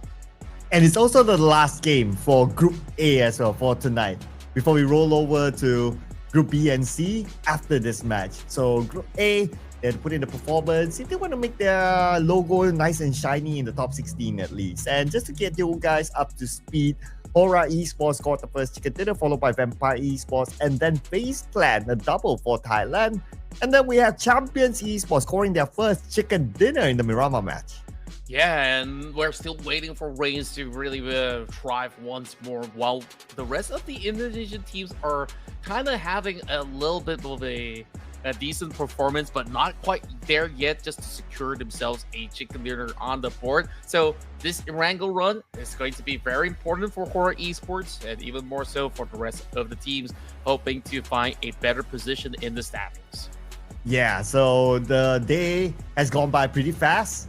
After today, we only have a handful of games left. So teams, especially on page number 3, will need to start thinking of what kind of amount of points should they aim for. A versus C will be coming up next, people. B will be taking a break. So, AC, what's your pick? Well, let's actually have a look. I mean, moving into this group, I would think that, hey, this could be a very strong chance for him for esports, so I'm going to go for it. Okay, Horror Esports. Oh man, I want to give a bit of hope to teams on page number 3. So let's bring on Toda then. Ooh, very strong choice. I mean, they haven't had the craziest run, but back in the overalls, I believe he called for Toda. So yeah, Toda. Yeah, let's lock Toda in. Yeah, there you go. Yeah, want to give them a bit of hope. Okay. Look at the recent run that they had back in the Erangel. I think they did manage to secure top 5. So I think it is a very decent call that, hey, if they could improve, especially keeping more players alive towards the late game, then maybe, just maybe, Toda can actually make it out. Ooh, and production is going for the team that just scored the chicken dinner, aiming for them to get the double, bringing their momentum to this round. Interesting, all right? And, well, I mean, Champions Esports has always been this team that, even we talked about it, they have always been showing promise. It's just that they have not scored the chicken dinner until the previous round. So to pick Champions Esports, I would say that this is a good pick, a good chance pick as well. Yeah, perhaps that's going to be a great momentum that they've been able to build throughout that past game. Especially you saw how great of a control that they had over on the region. If they were to actually play high ground terrains with a similar setup, I definitely do think that there's a strong chance that it could be C1. But if there's another Mongolian team that I'm absolutely rooting for, other than my current vote for Horror Esports, is that Raids, you saw they were fighting tooth and nail to actually get by, and 4 tries. That's one team that has been able to really push themselves to the limit on that last game, securing 19 points even despite not having the chicken dinner. Yeah, no chicken dinner, no problem for them, right, to bring those points in. At the end of the day, it's all about points collected, so if they can gain those by elimination points, I mean, that's good enough, right? So why not? Why not then? But it's all about maintaining a level of consistency. And 4 tries, so far, I believe that they should be okay. They're not doing too bad. I'll be looking forward to see, because we are heading on to our second half of our playoff starting tomorrow, right? So tomorrow we'll start to predict which teams might make it and which teams might not. Yeah, and I think that it definitely is going to be a scary time for all these teams who are finding themselves on that very final page. So your support towards Toda definitely means a whole lot to the Malaysian bunch. So look at the rest of the field as well. Both esports at least have been able to at least see some appearances over on to the second page. Alter Ego is also moving up the charts, having decent maintenance. So I think if there's any worries for Indonesian teams, I think Blue Squad is the one that is currently not achieving too much because of all these early game shenanigans. They keep switching drop spots. They keep meeting up teams that they're not supposed to fight from minute one, and that has hurt them a lot. Oh yeah, you're right. Especially the one with E-Arena in Erangel. So Twice. something for them to consider in the coming days because the win rate doesn't really favor them. But if they're thinking this as a scrim and maybe their objective is whatever the result is, then feel free, sure, like try to claw back your win rate against E-Arena. But now we're coming into Erangel. This is going to be the final Erangel for today as well. Let's head on to it. Final Erangel match, like you say, Surf out, and of course, whoever favors this map a whole lot more will need to put their best level performance moving into this matchup. Now, we'll quickly have a glimpse with the light path coming from Sinopska military base.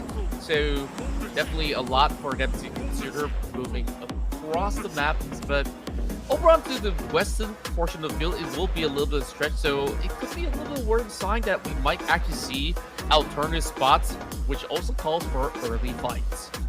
And nobody's really dropping into military base. Interesting.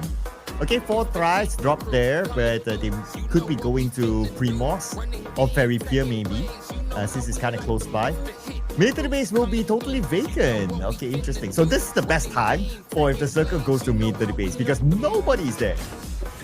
And I'm thinking that only in scenarios where the circle does appear over onto that stretch, then they should basically consider that. Else, I don't think that there is any good reason that these teams would actually put themselves into such a spot when you've actually gotten access from the flight path onwards. So definitely an interesting call. And that's also because some of all these usual players are not currently inbound. So that being said, there will be a little bit of that fight, perhaps, that we're going to be getting around that Georgia Pool area. We're going to get an okay circle, which is towards the right side, where shelter, prison is at. So it's going to be a regular circle. Lots of space for the teams to play with. But a lot of teams actually dropping on the left side, including South Johor Pool. I'm foreseeing a fight there. Yeah, that's what I was hoping to actually get as well. Speaking of which, shots now being fired over onto Tribe Aramesi with the rest of Federales. Now, marching up upon these members of the side of Talent Esports as the Indonesians go toe-to-toe. And here's BTR, still with a little bit of advantage. But Federales sees a load here. Okay, he needs backup. Razy from afar providing extra support to knock down a member of Talent. Now Federales will be traded back instead. There's going to be a 3v3, but Talent, they can still pick up their teammate to reset as a 4. Based on the min-map, you can see BTR is charging in. Oh, this is relentless side that we're looking at from the side of BTR. What can YBF do? He does actually have Axel supplementing the traits, and it is going to be Axel to actually take out Foxy. Quickly as we go, now Satar has to find an avenue with them going 2 versus 2 at this moment. A little bit of far backing coming in from a member of BTR as we're getting a slight glimpse over onto what's happening over onto the other side of the field. A lot of exchanges coming into this early game, but it is still kind of like a 50-50. Talent does land a nade onto Satar. Oh, but from the back, Satar knocked out by Ayo with a VSS. Okay, you don't always get to see that, but it just happened. With that, Talent has the advantage against BTR. And BTR, they know that they're not able to save Satar. Looks like they want to leave this one to Talent. Yep, they have plenty of avenues to just slowly take this fight. Meanwhile, Superman holding down the line up against the rest of Tribe Aramesi is going to be a very straightforward one, but since he has the M249, you just quickly unload the clip while the pressure is still on. YBF will finally get the avenue to secure the fallen member of BTR. I would say BTR today has looked a little bit sloppy, not gonna lie. Yeah, wasn't the best of start for BTR. There's something for them to reflect on, although they are still okay in the top 16. But for the Vikings, here we go in a lockdown with Trap Arrow Messi. Just waiting for who's going to make the first move here. Trap Arrow Messi, they're on the outer side, while Vikings is on the inner side of the building. A Molly will be sent up to the second floor where Superman is at. But that will not be in the best of position to flush out Superman yet, so he can still hold that corner. Yeah, very tricky spot to be in. Rick just holding them right across.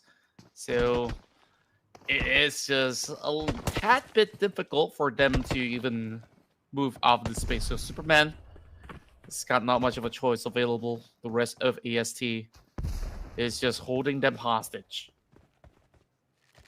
Now try. Oh wait, is this a crossbow? Okay, I would love to see a crossbow elimination. Not gonna lie. Yeah, we don't always get to see that. And Zio is just trying to be creative here, which I appreciate. If he gets that knock on Superman, it will be a great clip. Yeah, I love that they've updated the crossbow to be a little bit more explosive as well. So it is definitely a very cheeky tack that they're going after. We get the rest of Tribe Aramacy. They are just slowly handling this current scenario where they don't really want to overcommit with a certain push. So that said, MVKE, two members, what kind of damage to do? They really open up fire, but they allowed a few seconds for the member of AST to pass. So one missed opportunity. Meanwhile, Ayok finds another catch onto BTR. Number 16, one elimination for BTR. Oh well, we still get to see them in the following round. Anyway, now the fight continues on between Vikings and Tribe Arrow Messi. Zio takes down Tins, and you're going for the pan. Pan! Oh, pan elimination! Wow, I guess like that's all that they can actually succumb to. There's only so little left for the rest of those players to play out. Well, over on the hospital grounds, it's going to be E-Arena that does actually hurt some of all the ruckus happening over onto the lower ground of Georgia Pole. So Stickley wants to stick his nose up over onto this area, but not really finding much in return thus far. That AUG, not really having anything to actually pin out. So AST, they're just going to be held back for the slightest bit. Not really a fan of where Blue's currently positioned because you can see that there's another two members onto the container areas instead. So AST, they could just pass them by, get into the lower end of this South George, and find a vehicle to get out of here. Yeah, with GLU squad currently at last place, they are looking to take any points that they can, including from Tribe Arrow Messi. The Tribe Arrow Messi, they're not leaving South Jokopu yet, while the Blue is on top of them. On the elimination feed, we see that one player of RRQ knocked down by Team Secret, and here we go, Team Secret. Secret now moving by as they are trying to form up an ambush onto the lurker inside of the compound. It's going to be Salomon as he spots out Typhoon. Great nade being tossed right there. I believe that to be sudden damage to be done. But holding out for himself. It's going to be a daunting task. There comes Berdenia as he hops over and instead locks Team Secret in place. Great maneuver coming from Salomon. Oh, and it's not over yet for him. Though with a shotgun, he wants to go in to finish up the job. Now in the same building as Team Secret. Team Secret, 2 casualties on the second floor. They're stuck there right now. RRQ, time for them to move on to the second floor. Salomon receiving a decent amount of damage, 50% of health left. RRQ so far, so good, though they have 2 players knocked, but they're in the building, so they should be able to reset. Here comes GK. GK, so far, trying to really defend himself after having 2 members to be down from the side of RRQ. Coming up to the flank as well, so he will be able to secure Lapar and place him to devour Berdinia. While Typhoon, he comes late into the scene as he was holding on to the lower ledge. Now, Team Secret feeling very confident over on the 2 versus 1. Will secure it with Jiki and Typhoon dropping that final shell to pin them out. And the fight here in South Jokopo is not over yet. Still, Tribe Arrow Messi and GLU squad, they really don't want to let go of each other. Okay, 3,000 meters away from the circle. Okay. While GLU squad, they're running a bigger risk because they're at the last place. Still, they want to try to get the Tribe Mercy. But at least we can see that KF is starting to make his move. But when will the others follow suit? Because there will be more teams coming into the circle now. Yeah, I'm not too certain if they could actually make it out alive. But at least KF, he will find a little bit more of that priority of the position so they can actually leave a little bit of a sense of trail for the remaining members if the rest of Glue Squad can actually find themselves a vehicle. Trap Aramosi kind of lock into the position and they're slowly bleeding out. Stage 2, very tangible for the moment. While it's going to be a great catch from Noel. Finally, it pays off with this 1 point intact. And GOU squad scores their 1 point. Looking for more still. They're still not budging from this area. This is the time where I start to look at where we can start to look at their healing utilities, and they don't seem to have much. Look at this. So no, he only has 2 first aids, which is okay. But if he receives damage, then it won't be enough. True. And for the meantime, I would say that Glue Squad at least have a fairly defensive stance. Meanwhile, Haidami tries to really hold down the line up against the rest of Talent Esports now. Forming up inside of the compounds, dropping big nades right across. Lippy's going to be pinned out, so not really the best of runs for the side of Hora Esports, with 2 members now in a really big predicament as Sleepy gets taken out very early on. And here we have Talon here. Surrounding them is Alter Ego. Lots of teams now, and this is what we kind of expected, that teams will start to be in the circle, including Hora Esports now coming up to the high ground, circling around. They know that Alter Ego is here. Sky crashes in. Sky takes a lot of damage. The follow-up needs to happen right now for Hora Esports as Alva will try to fire back with the Sky, but Alva himself taking a lot of damage. Here comes the rest of Hora Esports to take out Alva. Wow, great practice moves coming all across from the side of Hora Esports. There's still more commotion with the rest of Doda also moving into the battle where Sky will be able to secure Alva after those kind of long trades with the rest of Alter Ego recommitting Nylong. What more can he do? He's trying to avoid a lot of all these attacks. I believe that is coming in from the side of that part Esports. And oh, that repeat! Perfect timing from Sky. And Alter Ego out number 13 with 1 elimination point only. Trap Messi, 7-9, Dora still in the game. Potentially could push them down. Vampire Esports, here they come. Onto Hora Esports, they're surrounding them at this moment. They want to take over the shelter area right now. Big nades now being pushed right in. Hora Esports so far having a very firm defensive hold. Oh, look at the current scenario with a lot of all these teams battling across the mantle fields. That's where the circle is actually ending up, which is why you're looking at the rest of Empires drawing into a close with E-Arena soaking that grenade. Wow, big drops coming through as the rest of them will be able to at least hold firm with the rest of Team Secret slowly being deterred. And Team Secret, they only were good enough to secure 4 points in this run. Hora Esports continue to hold on to their spots. So far, 3 elimination points for Hora Esports. They're very comfortable in the top 16, obviously being the #1 team right now. But of course, for players like Sky, he wants to chase that top MVP for himself, for the bragging rights.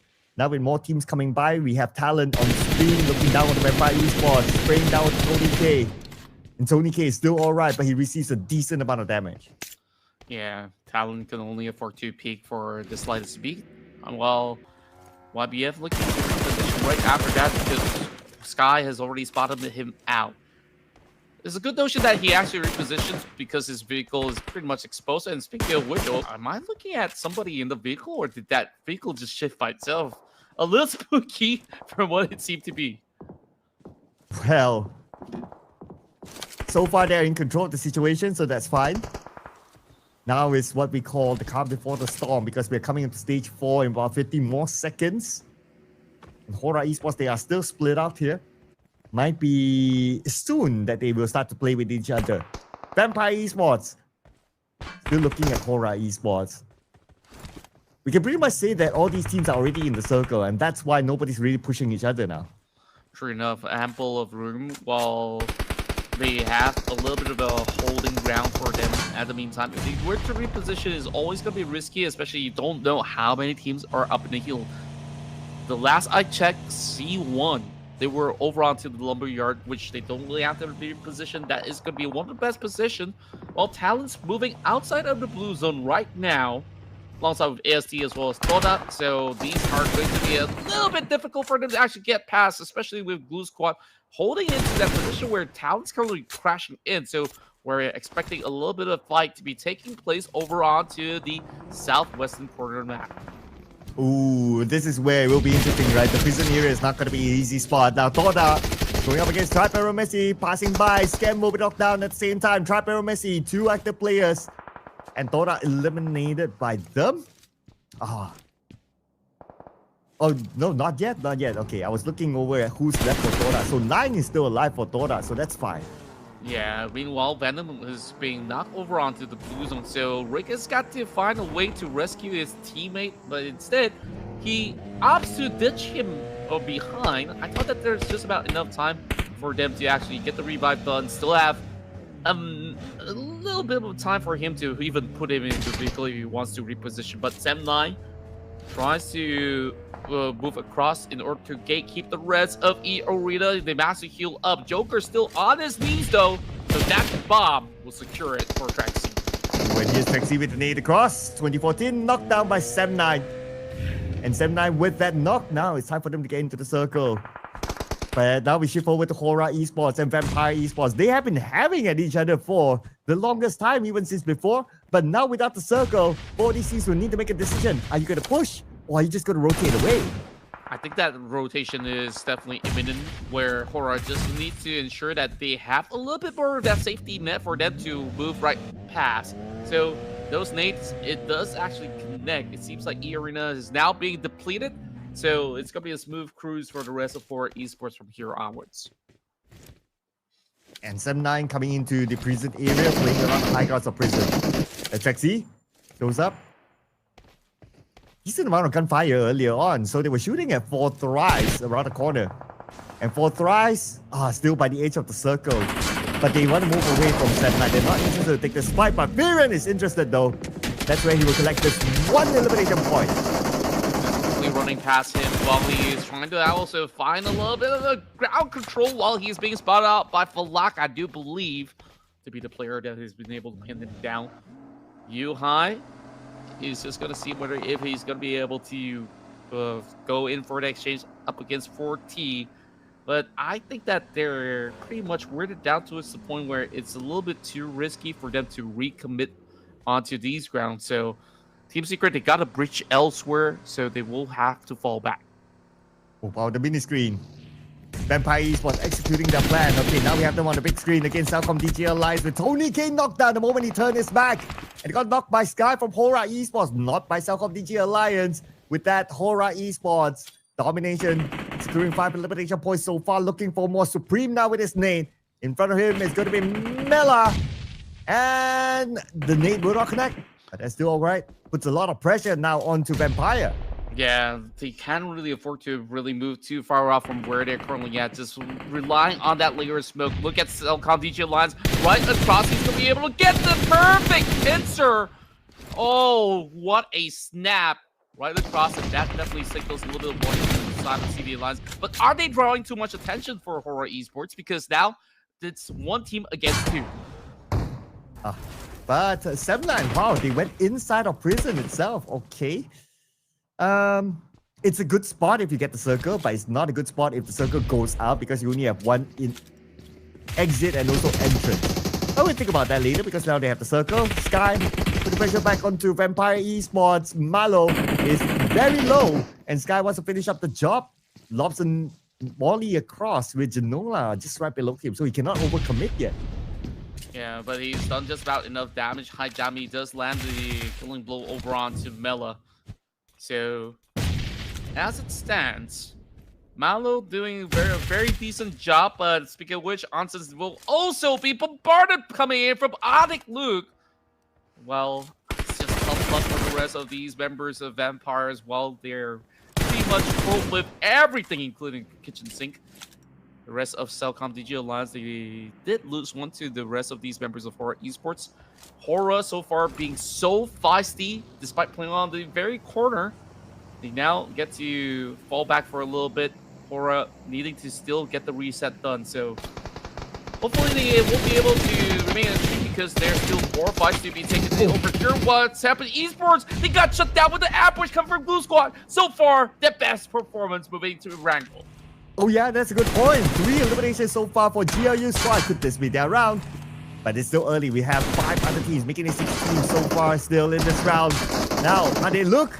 Got down from the side, left. Jimmy OP, the final player for Southcom DG Alliance on the outside of the circle, and Sky will spot him out. Southcom DG Alliance eliminated. Sky so far looking like the best player in the lobby, and indeed he is. 7 takedowns, so to speak. They will want to be able to match him with what I believe to be Fallock right at this moment, coming from the side of 4 tribes. Aura Esports clears up that passage from the north. 7-9, like you said, they were hiding inside a prison for a while, and I believe it was some members of EST that have spotted out to be able to clear it off. So we have 2 teams from Nepal, 1 from Pakistan, and of course, not forgetting the Indonesians, Blue Squad and Talon. So this is an important round for both Blue as well as Talon in order to move away from that bottom spot into the top 16. Ooh, super interesting if GLU squad can actually scored this one since they are the team at the last place. Last we checked, 3 players. It's still doable for them. But let's see what will be the next move by any of these teams. So far, GLU squad, okay, they're at the southern side. They see Talon in front of them. They need to manage Talon before thinking about the next phase of the circle. Yeah, it's kind of hard to actually spot them out, but 4 tribes so far being very diligent. They've already gotten just about enough information right across the field. For Esports, I think that they're pretty confident about this run because of how they've been able to raid that space from the north. Blue Squad, though, what's going to be their call because they're just by the edge of the map. This update will definitely move closer to prison grounds, but playing the high ground is going to be pretty much decent for the rest of Blue. All they have to worry of is the rest of Talon playing from the south. Yeah, it's time for them to move. But like what you said, playing around the high ground is the best bet for GLU squad. If they want to go inside the prison, they have to make like a big U-turn. It's not ideal for them when it comes to rotating at this final few stages of this round. So they might want to hold on to that southern high ground. But like what you said, they need to deal with Talon. If they can clear off Talon, the high ground southern side of prison will be entirely theirs. That's true, and look at this lurk coming in from Falak. It's gonna be a drive-by! Oh! Catching him off guard. Aya so swift on his pursuit, so it's gonna be a little bit of a difficult stance for the rest of Fortress in order to recover that member because we expect Talon to go in for the second round of Crash. So we'll see if this is going to be the case. And here comes Talon making their move into the circle. Whoever is in front of them, they will try to take out. Stage 6 with the blue closing in. They'll force all these teams to move anyway.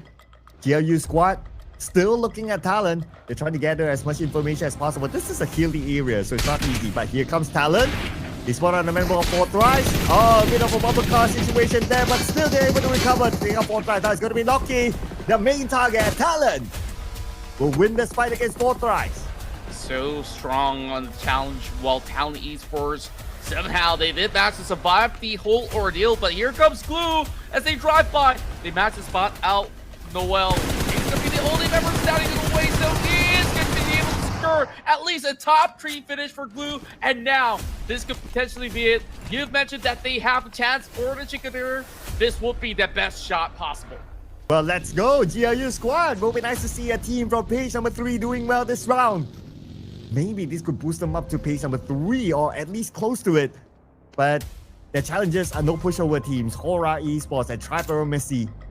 They can definitely wreak havoc towards GLU squad. And here comes GLU squad in the circle. Haidami is keeping an eye on to GLU squad as they enter it. Yeah, very, very elusive stance coming in from the rest of Hora Esports. Hiding by all these rocks.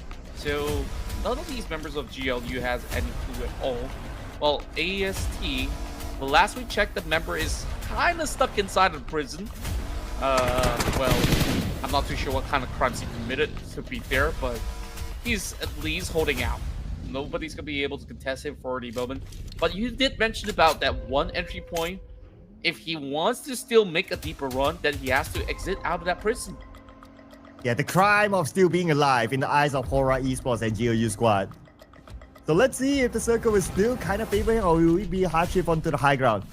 Horror Esports, KF right in front of him. And GLU squad, they're finding it hard to get the information. I can totally understand that because of how difficult the terrain is on this area. Haidami is pretty much doing the same as well. Now we have the circle. It still has prison in it.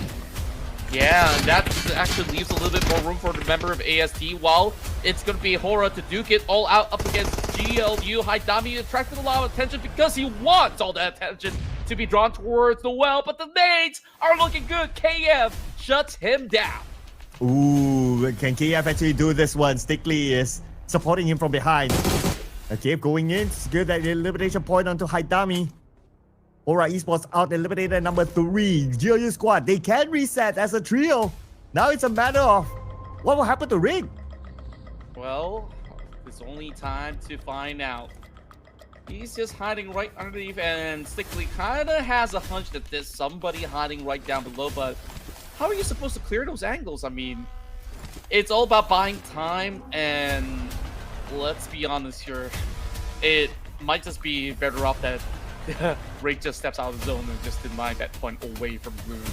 But, you know, out of the spirit of sportsmanship, we'll see. Maybe GLU might just take a deep nosedive to eventually look for Rig. But Rig, he's just staring upon these two walls and is like, yep, is it safe out there? I have no clue, but I'm going to buy as much time as possible. Yeah, if only he knows that he's actually the last man. Rig, you're the last dude. Unless you find a way to beat GLU squad, then well, I also kind of doubt that the circle will favor Rig after this. It could go to the high ground. If it goes like dead center, then there should be enough space for it to be on the high ground. So Rig, this is definitely going to be his last run. Yeah, he's just gonna form a little bit of annoyance to Blue Squad. Well, they're just checking every single corner, and they know that it must be somewhere within these couple of compounds right underneath prison. So it's all about all the waiting game. So let's just see. Imagine if GLU gets baited and send all their members right down below, then it will be super unfortunate to see them drop out, but very likely it's not going to happen. Yeah, they don't seem to be in a hurry. So the circle, yeah, looks like Rick is on the outside. I mean, dude, Rick! Namaste, Rick. This is casters to Rick. You are the only one left. It's more of like stalling for time right now, Rick. It won't change too much unless somehow you can pull off a clutch. But with this circle, it's so difficult. So Rick, might as well come out and try. I think he's about to do it. So he's already exiting those corners. The blue zone's already closing in. So it's only down to KF right now. He's got a hunch. So where else could he potentially form up against these members of GLU? And you can hear they're losing patience. Shots now being fired randomly. And they're sending the well right down below. So definitely no way out, but if Rick could actually put this damage down being done, they couldn't really get the angles against Rick. And Rick trying to find that angle against KF. This is surely going to be his last attempt. I mean, 40 more seconds before the zone is on top of him, and we're talking about stage 8 zone. He will not be able to tank this one out. And they essentially drop down to finish off Rick. Okay, they don't want to let this point go and allow Rick to deny away the point, which is totally understandable because GLU squad, they need the point. But Rick will not go wrong without a fight. Okay, he sees one. Oh. Whoa! Perfect angles, clipping over onto the well now. It's only down to the two other members as he's trying to see if he can actually secure the point. Now he will try to trade once again, but KF secures it for Blue Squad for the very first time, getting Indonesia on the board with a chicken dinner for day 3. Oh, so important of a chicken dinner for GLU squad as they are number 24, the last place. But with this chicken dinner, surely it will propel them. Now, to how far, how close to the top 16, we need to wait and see, ladies.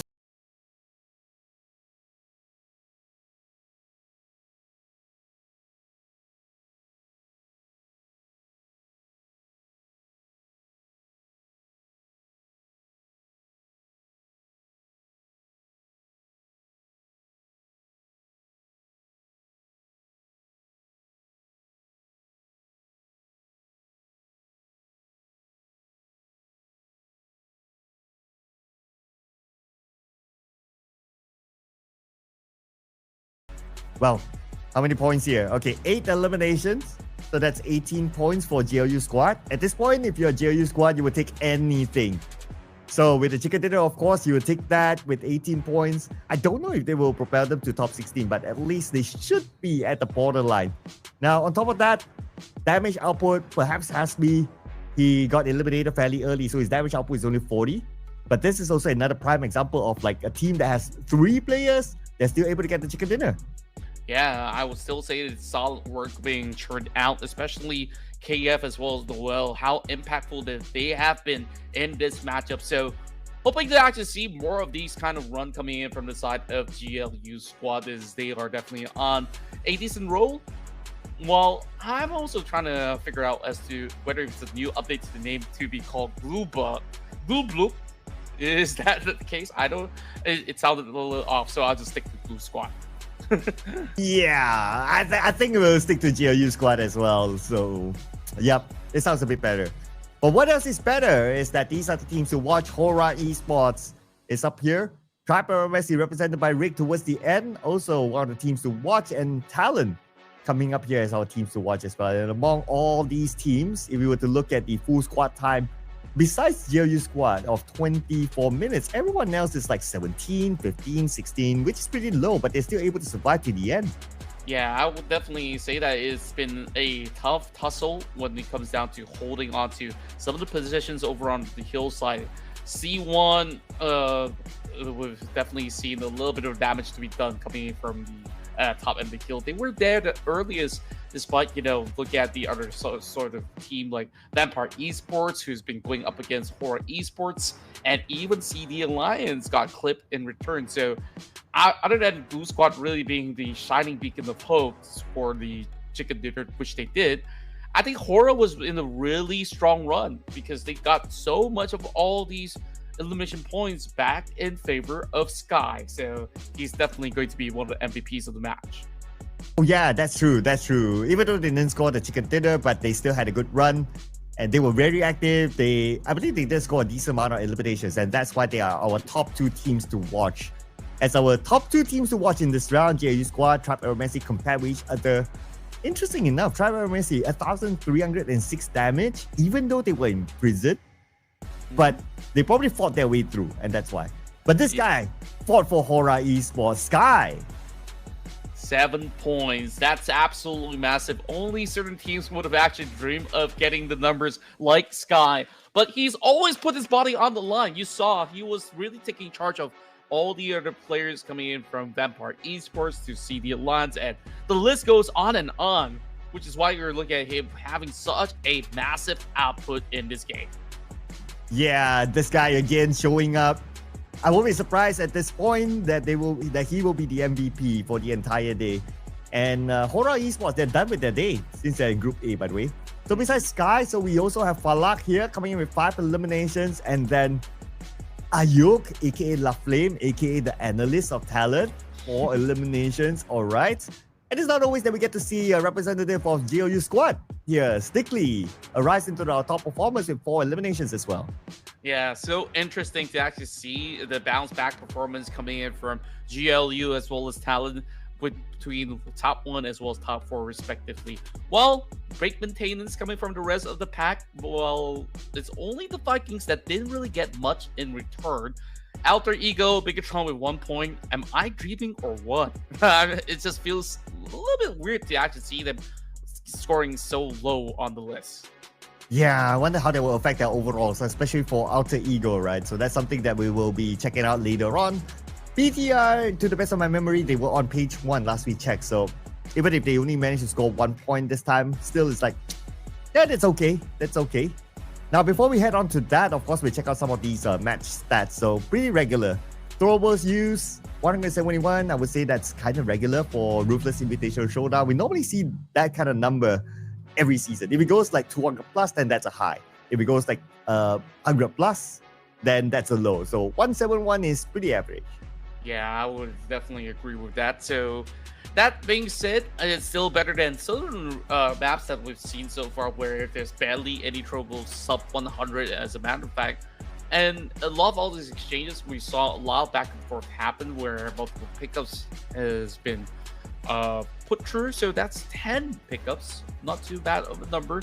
Horror Esports retains their #1 spot, while we see 4 tribes making waves now, surges into the top 5 position, pushing down MVKE since they've only got 0 points to actually acquire in this round. Meaning to say, page 2, page 3, we're seeing some big climbs. Yeah, I'm interested to see where JU squad is at. Okay, not in page 2 yet.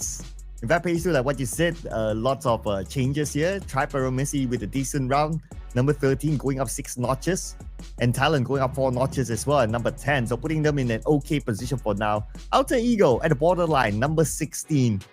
Now, this is going to be the question, right? GLU squad with the chicken dinner, how close are they with page 2?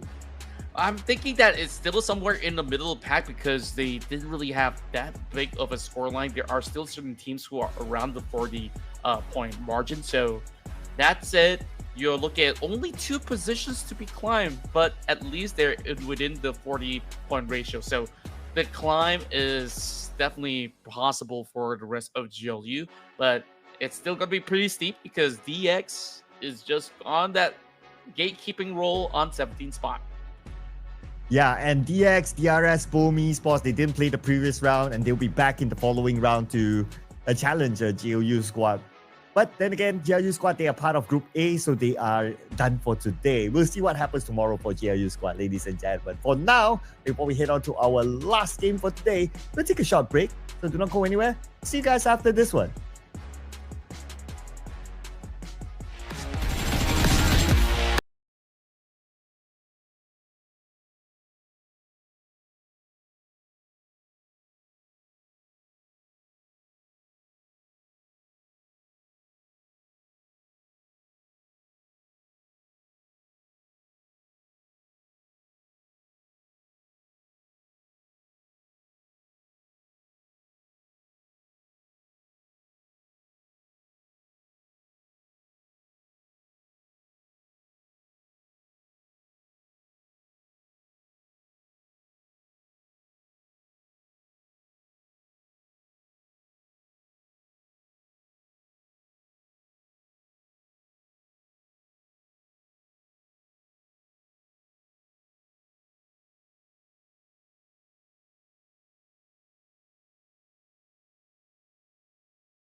Last game for today in the Ruthless Invitational Showdown Season 10. And your boys are here still with you. My name is Clark together with Contra. And the rise of teams on page 3 continues on. That's right, and we're looking forward to see who's going to snatch away the final chicken dinner of the night moving into this Miramar run. So that being said, we're already seeing certain teams to be taking a break already for tonight. Thank you so much for all your effort for participating. But of course, if you guys are just tuning in right now and thinking, "Ah, man, it's only the last game," don't worry. Tomorrow we'll bring another 6 matches here throughout the entirety of the playoffs. So as we look into the list of winners, we are looking at pretty much very differing names that's been able to score the chicken dinners for today. Yeah, so that's what makes it fun, right? Also more difficult for us to make the prediction. Since we have to predict again, of course, focusing on the group B and C. Back to the drawing board it is, Kadra. I don't know about that, but let's put on DRS for me. Okay. The Real Soldiers. The Real Soldiers. Okay, I'm gonna be moving from my usual picks this time around. I think that Boom Esports, they have shown promising signs, so I want to see Boom Esports come up huge this time. Hey, there you go, locking it in. And let's see production. They are one of the teams on page 3 as well, just to point out, Boom Esports and also DRS. So this is where we'll start to see like maybe the rise of teams on page 3, including 2 of our predictions. Let's see if production wants to go for a page 3 team. They're going to play safe. Okay, BTR. Well, to be fair, BTR is currently on page 2, so it's a little bit of climb for them, just to ensure that they are safe for now. BTR, I'm just hoping to see them, pop off like how they used to do with Federalis, really cutting players down. So this ferocious team hasn't been hitting up to the mark just yet. They're just doing slight maintenance. That sees them doing just about enough to qualify. But if they were to have any slump, I'm kind of concerned for them. So I would definitely say Boom Esports, they're kind of on the same notion, but from looking at their coaches and as well as the rest of their staff actually being involved, I'm just becoming more of a fan of how they've been able to at least show us something special, especially now. It is going to be dire with them moving into the halfway mark of the tournament here in the playoffs.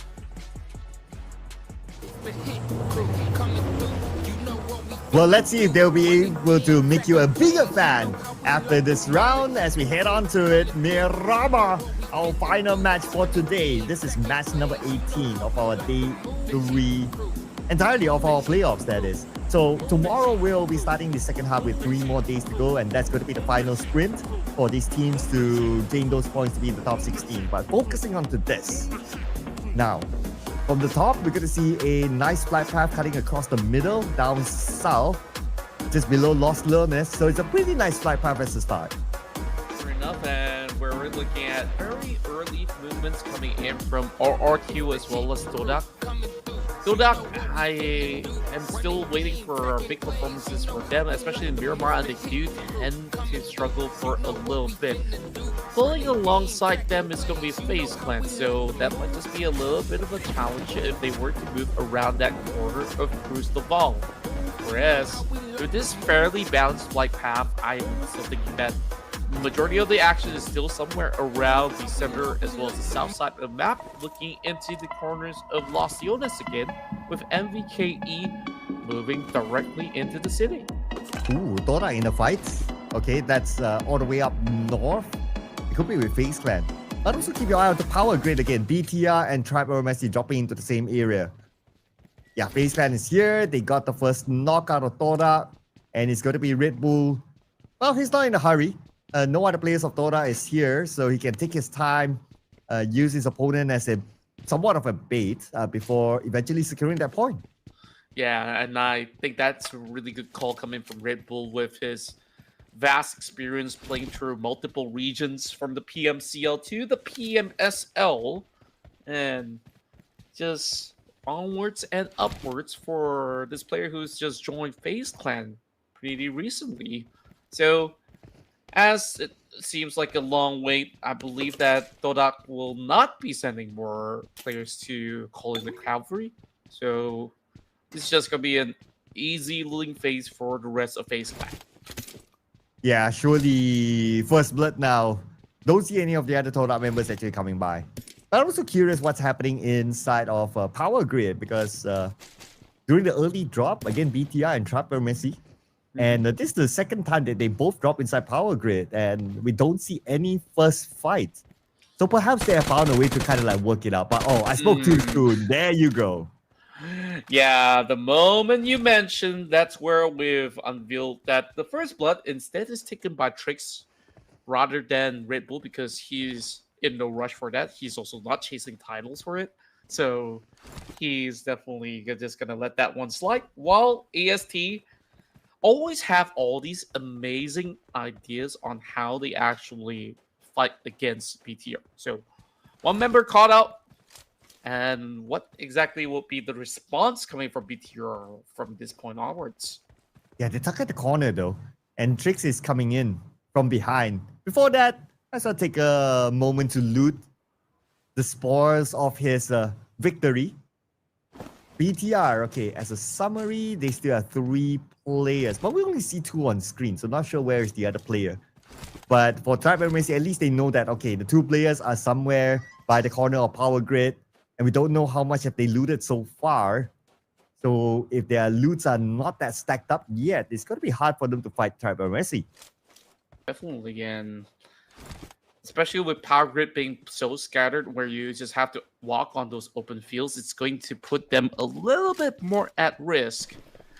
If you ask me, not really the best sign coming from the side of BTR, but they are sending Razy onto that low ground, securing himself a beautiful coup just to drive over onto the top portion to perhaps save his teammates. So Trap Embassy, instead, they don't really have those vehicles. They will now have to slowly climb away, so they will just leave BTRB because now you're playing the mental warfare that BTR, they can't afford to just simply move around the map.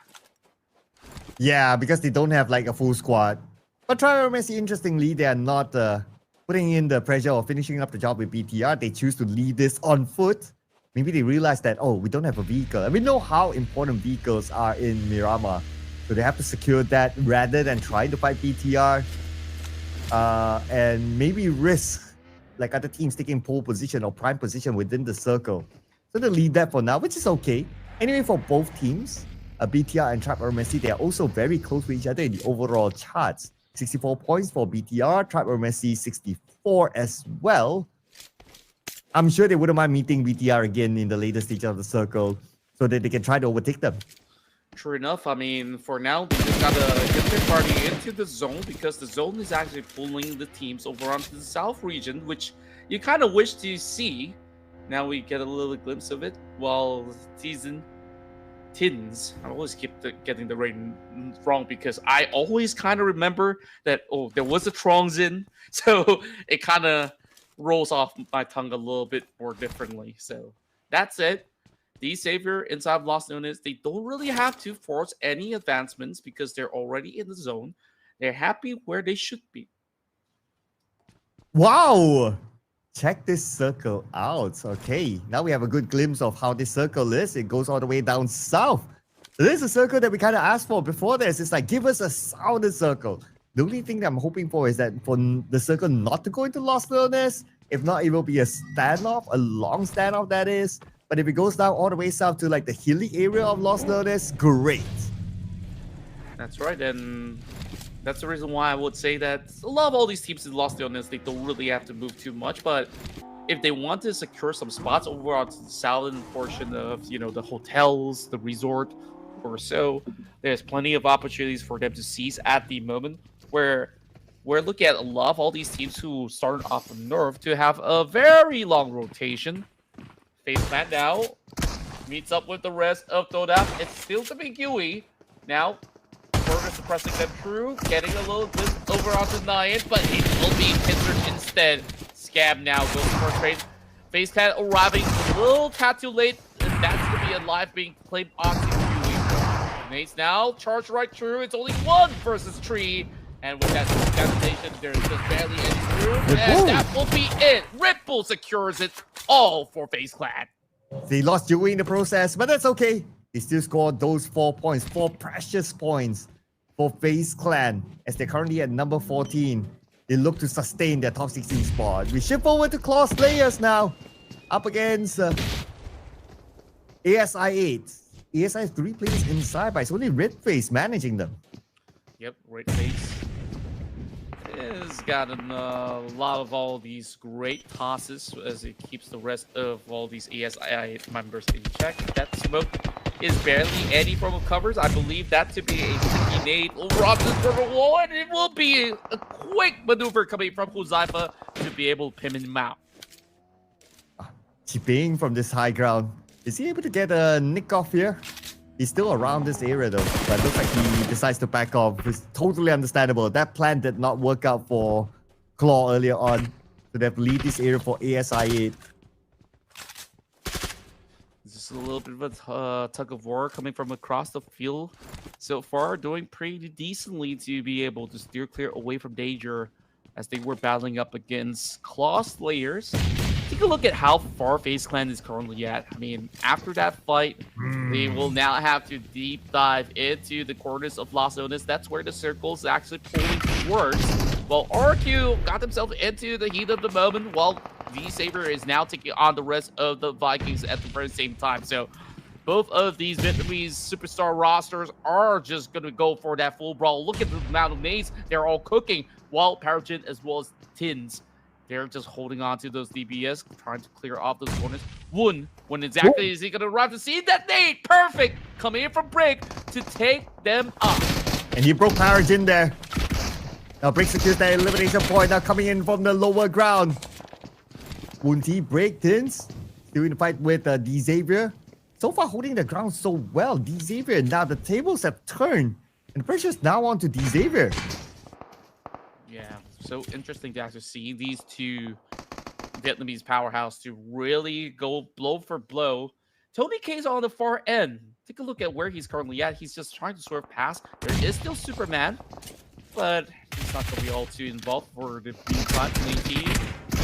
During all the footsteps, as there is a pile of smoke that he will have no vision upon. So not really getting a clear glimpse on MPKE just yet. Niti with the molly across. And D-Xavier, they're not going down without a fight. But around the corner is also Vampire Esports. I wonder if they will join in anytime soon. But still between these two teams, D-Xavier and Vikings. Superman eliminated by Genola from Vampire Esports. They start to show themselves. Tony Kane receives a decent amount of damage, down to 10% of health. He has to heal up right now. Vampire Esports waiting for the right moment to strike. If they see any name appear on the kill feed, that is where they will just march upon them. Miaola just getting a little bit back up. Well, Break first one to falter while they were just trying to trail by the corner of the staircase. Finding it tough to actually breach right through. AT does have that UFP, putting in just about enough damage. Not enough just yet, but they will be able to at least put on the pressure. Now securing those kills, and he does let it all completely lined up for Nate to secure it for D-Xavier. Wow, how many times today that we have seen Nate become the final player for D-Xavier and always putting up a good show. Beautifully executed by Nate, and now he can pick up his teammate. D-Xavier will return as a trio. But more teams coming into Lost Learners is what we expected with this kind of circle. Vampire Esports, they were monitoring the situation from before, but they're not making the big moves yet. But let's not also forget about some of the other teams that have arrived. I believe on the southern side. Yeah, that's Claw. Claw has arrived as well. So we can expect more teams to come if stage 3 still goes to Lost Learners. Yep, and indeed it will be closer to the city, it seems, where we are getting the update as of the moment that will definitely include even the southern side of the factory where some of the players have been battling all across. Mello now drops the nade, catches onto Bobo, where Claw members, they will have to find a way to actually stand over onto these grounds. As you can already tell that there are plenty of all these compounds to be claimed, but it is safeguarded by Vampire Esports overall. And here's Delta from DRS. Say hello to Lost Learners. Managing Point Donkey at the same time. We have Potato in this building, sharing the same area as another member of DRS. Delta is on the other side. Door is open. Potato has to move to the other side of the building. Smoke been deployed. Shooting into the smoke. Blind shots by Potato. Not able to get the knock yet. The rest of DRS looking for him. He's healing up. Should be able to heal in time, but the rest of DRS, they have arrived. Yante down, just trying to sit past some of these smokes while the rest of DRS will be able to surround Potato. Pick up that grenade in. Over on the other corner, he's also getting pincered by DRS, having Delta being in the prime position. That was some clean takes overall from DRS themselves. Ooh, and DRS looking to make a comeback from page number 3. So far, 2 elimination points collected by them as they enter Lost Learners. And they will cross the road, so they will manage the road fairly early this time.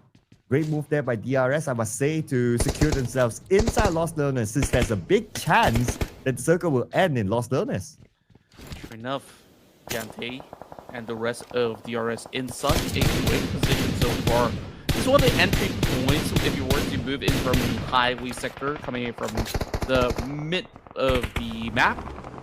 While YBF does actually form up an exchange as they have to kick down some members coming from the side of 7-9 as 7-9 reaches into the containers instead. That's barely enough cover. So great pickoffs coming in from Nate onto Firen. So Dingus, they're on a roll. So Nate secures himself 3 elimination points. Now more teams are starting to come in into Lost Learners. The Xavier having a decent spot that they can oversee like all these teams. Say hello to 7-9 as well. Jaxie made his move closest to Lost Learners, anticipating that stage 4 will be here. Wonder where the rest of 7-9 are at. Oh, wait a second. Oh, 7-9 only has Jaxie left, so he's going to play it rather passively now that he managed to make his way into just the outside of Lost Learners. Yeah, and it's just getting even more crowded. On the outskirts, there's plenty more teams to be trying to cut right by. I believe that's the talent that's going to be on the outskirts instead. Take a look at Killer YT. He's just making sure that he marks every single location, relaying all that info back to his team. The rest of Vampire Esports as well as ASIA, they are going to be holding into the deeper field. So if it does draw closer into the north or even the center, then it could be a big advantage for a majority of these guys coming from Vampire Esports. Urban ending, it seems. Oh, man. Okay. More teams are coming onto Lost Learners now, including Talon on screen that we can see. But a lot of teams are occupying the left side of Lost Learners. Lesser teams are occupying the right. So if they're able to scout out that information, especially for those teams on the outside, then they would definitely pick that right side. But for Talon, now that they have arrived, might as well go for it. And here comes Boom Esports. All right, coming into Lost Learners unchallenged on the right. Yeah, speaking of which, with the rest of them arriving to the scene, that could actually pile a little bit more pressure towards ASIA. That's where they're currently holding closer up against the rest of Bloom Esports. But as we expected with an urban ending, you're not really getting direct fights overall. Even if there's a couple of knocks, you would expect certain revives to be taking shape, unless if they were moving it out into the open with BTR somehow traveling very, very deep into the city, just moving past Federalis. He's got to be a little bit careful from here on because he's reaching closer and closer to ASIA. And Chipping just keeping an eye on the other teams coming in. But since the circle is big enough, as long as they're in the circle, a lot of these teams will have their own spot. But Refus from RE looks like he managed to get one out of the Xavier, and that's a long-range shot, so we can expect that Levi's can be picked up. Not going to be a problem. They're still on the outside anyway. Yep, taps after taps. Refus just trying to deny any mobility coming out of all these guys. While Going Donkey having ways actually be able to spot out more and more players. That's beyond to the member of AST. So good notion on them despite being on a duo mission right now. Heard those form of commotion coming from Talent Esports as they got taken out as well by Razak. Boy Donkey now in the fight with Talon. And the moment Razak turns his body, immediately he gets that elimination of the Talon. Okay, that was pretty straightforward there. Anyway, with that Talon out, and Void Donkey will have that compound for themselves. But on the elimination feed, we do have Razy from BTR. Talking now a member of Vampire Esports. But again, because this is like an urban warfare, for the most part, we'll get to see like these long-range knocks. And for a permanent elimination, we'll probably need to wait. Yeah, it's going to be a lot more of a slow tempo. 13 teams still remaining as we're already moving to the end of stage 4. Reigns, despite them being planted in the city for quite some time, it doesn't seem like they've been able to manage any form of catches.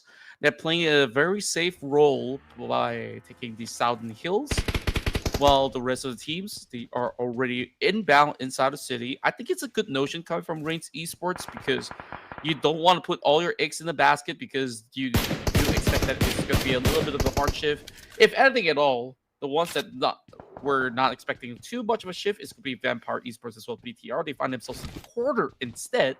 It is ASI 8. This is once again holding the focal point. You could also argue that DRS, they get a better run this time because of how they've been holding out from that west entry point of the upcoming circle. I'm foreseeing the future right now. The future will be, we will play at this stage 9, and then everyone will be just like having their own corner in one building until one team decides to push. But we will go to stage 9 with this sort of urban circle.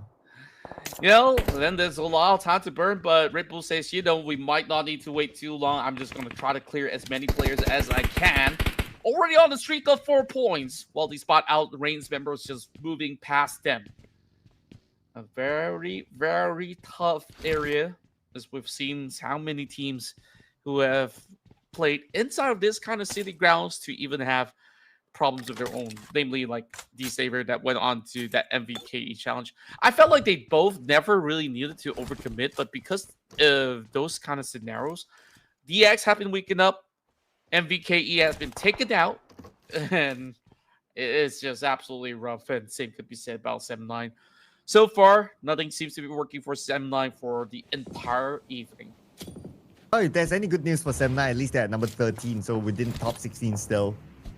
But with one player left, Trixie was kind of difficult. Right in front of him was D-Xavier anyway, and he had a hard time coming in. Speaking about D-Xavier, now is their time to cross that road. They will do exactly just that. And now that we share the same compound with Tribe Arrow Messi, looking for their next target to get into the inner side of the circle. Yeah, it's just being held to a gunpoint right at this moment. Reigns Esports, they're just trying to see if they can bait some shots, and yes, they do. Top quickly spotted out, leaves his buggy vulnerable, so he will have to go on foot from here on out. They lose Ruthless in the process, while we're looking at how many teams who are currently situated within these quadrants of the map. Everybody's on board, 20 minutes in, and I'm afraid that we're just getting to the point, like you said, stage 9, everybody got to make a run to the direct center. Yeah, so for now, those who have secured their compound, they'll be fairly okay, unless the team choose to charge forward. And that was the case for D-Xavier, I believe, against Trap Arrow Messi, where D-Xavier, one player knocked, and Venom is still holding his gun. The final player for Trap Arrow Messi, waiting for the other members of D-Xavier to arrive, and here they are. But the moment he jumped down, they make good care of him. And Trap Arrow Messi out number 12. Moving into only 11 teams left in this stance. Mela now getting into the thick of the fight, where they've expected some form of retaliation coming in from the side of the Savior. Detonation on both ends, not really finding anything at all, while Lamborghini this time having a deeper run. But the Savior, I think they are not exactly in a very comfortable spot, as we are looking at another shift popping up, still favoring the guys who are holding over onto the north point. So we got Boom, ASI8, RRQ, and DRS in some of the prime position.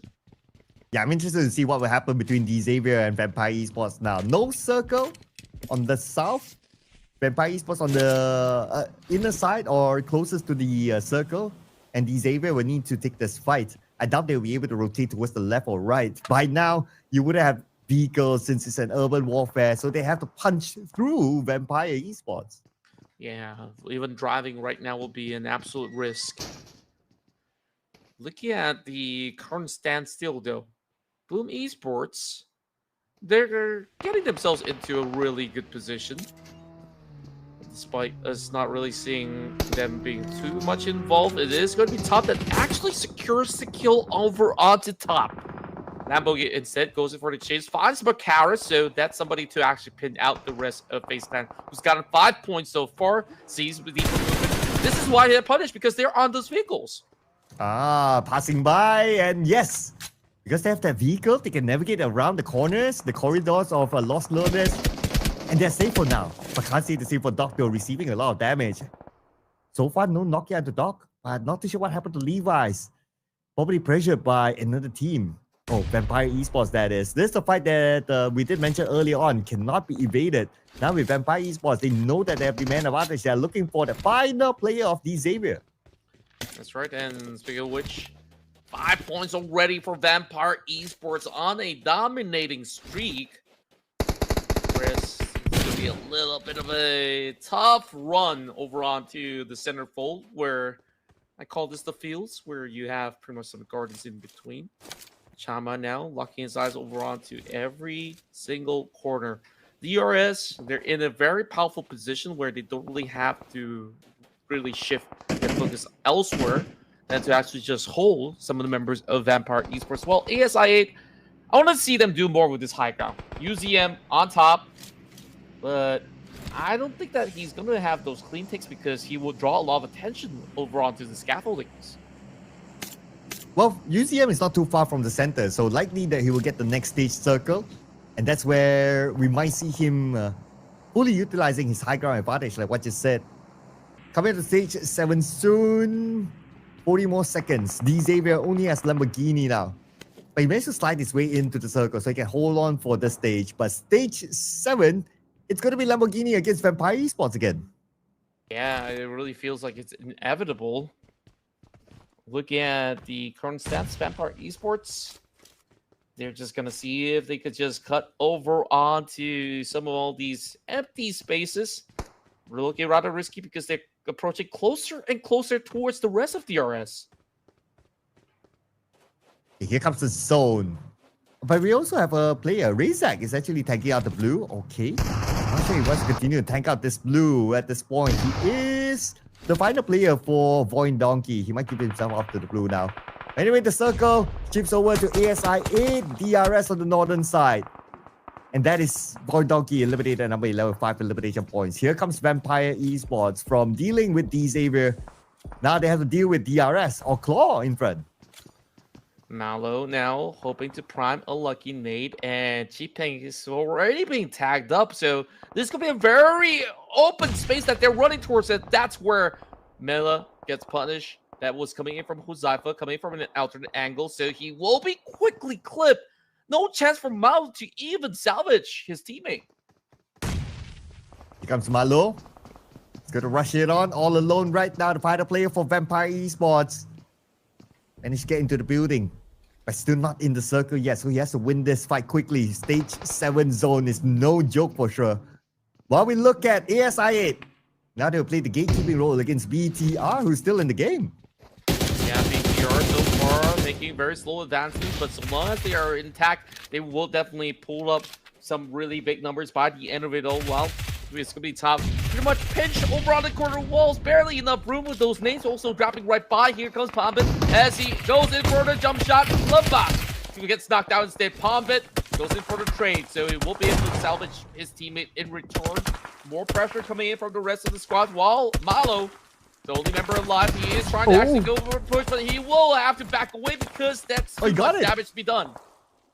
And he got it, but oh, here comes the blue. No! Okay, managed to heal up. But he has to move forward. He has to move quickly. Time is on his side, but there are teams in front of him. Oh, man. Okay, sliding into the circle. He managed to navigate around. Beautifully done. That's map knowledge for you. Yeah, just quick maneuvers overall. That grenade did manage to land so perfectly so that he could actually get out of that situation. Vampire Esports with only one member remaining. UZM, though, locking his side over onto BTR. Now, this middle ground with a lot of streets that's pretty much uncovered will be the awkward scenario where all these teams will have to get directly to the center. In the center, we still have a good amount of teams there. But for BTR, they're going to face their biggest challenge right now against ASI8. You asked for UZM in action from his high ground. And he's going to do just that with Casanova on the lower ground, knocking up Federellas. 2 left on the side of BTR, spraying into the smoke. It's going to be Casanova trying to land his shots with the S10. Still going to be Federellas down and eliminated by Casanova. BTR, 2 players left. Just how proactive these members of ASI have been, and he's just tapping through the walls, finding it out, shutting down the entirety of BTR. They only walk away 1 point, but ASI, that's a total of 6, and even more to go. And here is stage 8 coming into stage 9. That's what we predicted. We will see stage 9 this time. So far, based on the minimap, it could be only like 1 player on the outside, perhaps. But it's so tight right now. We have to kind of zoom in at some point. So Delta. Okay, he's in the circle, so he's fine together with Chanma. Marlo from Vampire, aka Onzens. He's still on the outside, so he has to move forward. But he should be able to navigate around the buildings. Yeah, speaking of which, we are looking at some sign of struggles for Boom Esports. 1 player being knocked out on the blue zone, and that's going to be Lumbang. Malo barely enough space, and that nade might actually find him.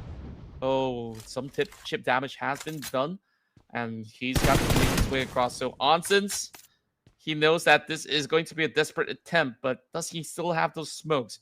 It allows him to pass, though. Chalma misses mark. Okay, second time around for Chalma. Onzens sliding into the circle, thanks to this building. But stage 9, hello, stage 9.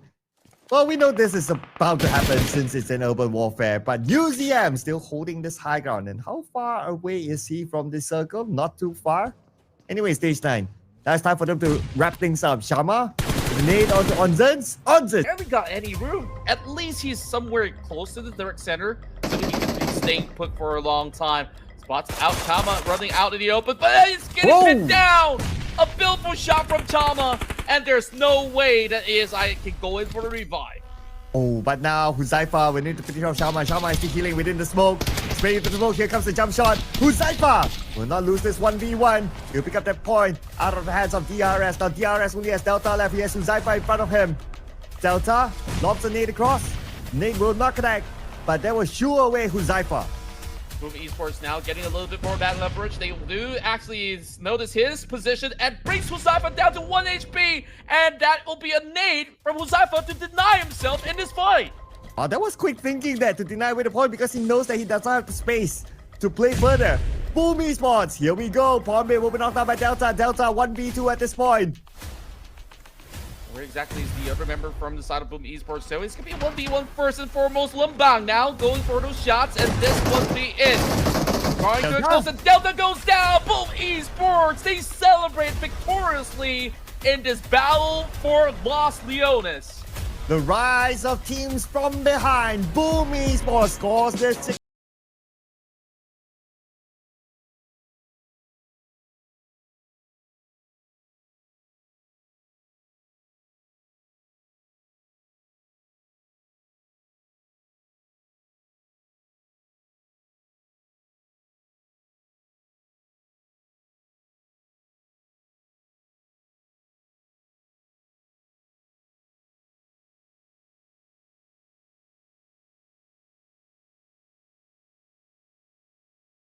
If that's to be the case, but I'm happy regardless because I finally got my prediction right this time around. 7 total points, just about good enough for Boom Esports, snagging a total of 17 in this round itself.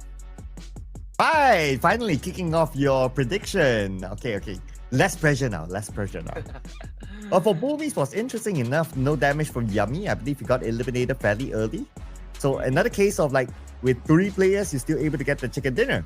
And for Boom Esports, it's not only about the chicken dinner, it's about the points. Since they still need to claw their way into the top 16. But with this chicken dinner, I believe they should be in the top 16 already. I believe so as well. I mean, take a look at their run so far. They've been on the rise for this entire run for today here. And tomorrow onwards, who knows, they might have already have a decent build up from this momentum that they've been able to gain throughout the final run. So surviving inside Los Leones has been rather difficult for a majority of the teams, but we are seeing some huge bounce back performance coming from ASI 8, ERS at the very same time. So, you know, those predictions that we've put in are actually coming pretty close at the very least. Faceland manages a top 4 finish, so that kind of sums up the big players on board. Interesting that FaZe Clan only opponents, but I guess FaZe Clan, they were more on a defensive stance for the most part. That's why they didn't really need to deploy all those utilities. And they also had a full squad time of only 16 minutes as compared to Boom Esports, ASI8, and DRS. So that also means that, well, lesser players to just deploy utilities. But it's okay. As long as they're in the top 4 teams to watch, that also means that it's converted to points. True enough, and speaking of points right here, we see the comparison between Pubg versus Nate T. A lot of clutch moments come from Nate T, especially when they were fighting up against not only Vampire Esports, but also victorious against Vikings Esports. So more damage to be dealt by Nate T, but he did manage to secure as many points as compared to Pubg, who's been pivotal into ensuring the success for Pubg Esports in this round. So that said, we are looking at a very different MVP though, because Huzaifa, he's dealt a truckload of damage to whoever sets their foot inside of Lost Leo. Wow, okay, 1,123 damage. That's a lot for somebody who brings in 5 eliminations to his team. So he has been doing a lot of work for his team, damaging opponents, allowing his other teammates to also finish him off and bring in the points overall. At the end of the day, it's a team effort. So if your teammate is able to get the points in, that's fine. But besides Huzaifa, we also have Pubg, whom we have not been able to see that much today, coming up here as our top performer with 5 eliminations. Delta, towards the end, he was the final player for DRS, 4 eliminations, and FaZe Clan and their latest signing, Red Bull, with 4 as well. Yeah, great results overall, especially on such a difficult round to be played out. So still very convincing that they would be able to still make their time worth throughout the playoff stage. So 3 more days of action, 6 matches per day. You don't want to miss it, so make sure you guys hit that sub button as you get to see your favorite players perform once again. So as this match concludes, it's definitely Boom Esports that secures the maximum points with that chicken dinner. But everybody have gotten themselves pretty much enrolled with a fight nonetheless, to see how long would this be able to stand off inside of this map where everybody's just hugging through walls inside of Lost Leo. At least everyone got something right this round, so that's okay. But of course, if you talk about like teams like Dota, they need more points in with 3 more days to go for them to secure the top 16. So we're looking forward to their performance again tomorrow.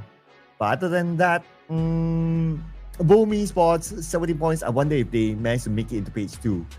Before we get onto that, not only Boom Esports scoring the chicken dinner, but Mr. Johan himself gets the longest elimination distance. Might not be the most important stat, but it's always nice to have your picture up. Yeah, it's definitely true. I mean, especially for Johan, who's been the later addition into the squad of Boom Esports, so it's definitely good to at least be given a little bit more of that limelight while we are looking at plenty more trouble use moving into this round. Now, the overall MVP, I guess we have no other questions on what Sky has been capable of. 6,000 over damage throughout the past 3 days. On an average, he's just dealing with like, what, 2,000 per day. So that is a scary number to behold. Yeah, no doubt, right? He scored his own MVP here today, and also he's very consistent throughout the entire day as well. So no surprises here that Sky is our current MVP. 32 eliminations is a whole lot there, with 6,051 damage output by him. But we also like to check out like who's coming in at 2nd place in the road to MVP. And it is Razak from Void Donkey, followed by Onzens from Vampire, and then we have Jimmy OP from Celcom DG Alliance, and then we have Badru, Rosemary, we don't know, and number 5. Yeah, there's definitely interesting stats coming into the block so far, especially with Razak now moving up the charts onto number 2 alongside with Onsens, because these are the 2 names that we didn't really get to see too much of from the rest of the party. So moving into tomorrow's run, we'll keep our eyes onto these set individual, while Sky has constantly stopped all the players out there as he's just built diff with the amount of damage output. But when we take a look at the rest of the party, right, they're all hovering around that 4,000 damage output with 20 over kills. So looking at the current standpoint, despite CV Alliance not really having the best day out today, they're still having some good numbers being scored here by Dear Custom 99, aka Jimmy OP. But what's glaring for me is that Sky is ahead by 9 eliminations as compared to his next contender, Jimmy OP. So that's a note there, ladies and gentlemen. And because of his good performance, together with the entire squad of Hora Esports, they still hold on to that number 1 spot. 119 points, followed by Point Donkey 108. So towards the end, we still only have 2 teams that have broke the 100-point mark so far, followed by South of DJ Alliance with 94. They're very close. I'm pretty sure tomorrow we get to see South of DJ Alliance and also Vampire Esports break the 100-point mark. Yeah, what's also interesting to note is that RQ is making their very steady climb, now moving into the top 6 already. So they haven't been the flashiest, as you can see that their average matches, they're just trying to pull 6 to 7 points on the good run. 1 or 2 is somewhere in between, so definitely they cannot be slept on with it. So that said, Boom Esports, after securing the Chicken Dinner, they move all the way up into the second page. That's 8 positions that they propel towards. So great job coming in from such a powerful Indonesian team. Wow. Probably coming in as a late boomer. Okay. Yep. I get you. I try. Yep, I'm currently at number 11, 68 points, but the gap is not far. Look at that. E-Arena, 64 points, and they are at number 16. So I wonder how many points is at number 17 now. So just keep a note on that. 63 points. 1 He's point. just 1 point behind. Man, it would have actually sucked for whoever ends up to be on the 7th spot by the end of the playoffs, but still plenty of chances for DX to be able to climb up.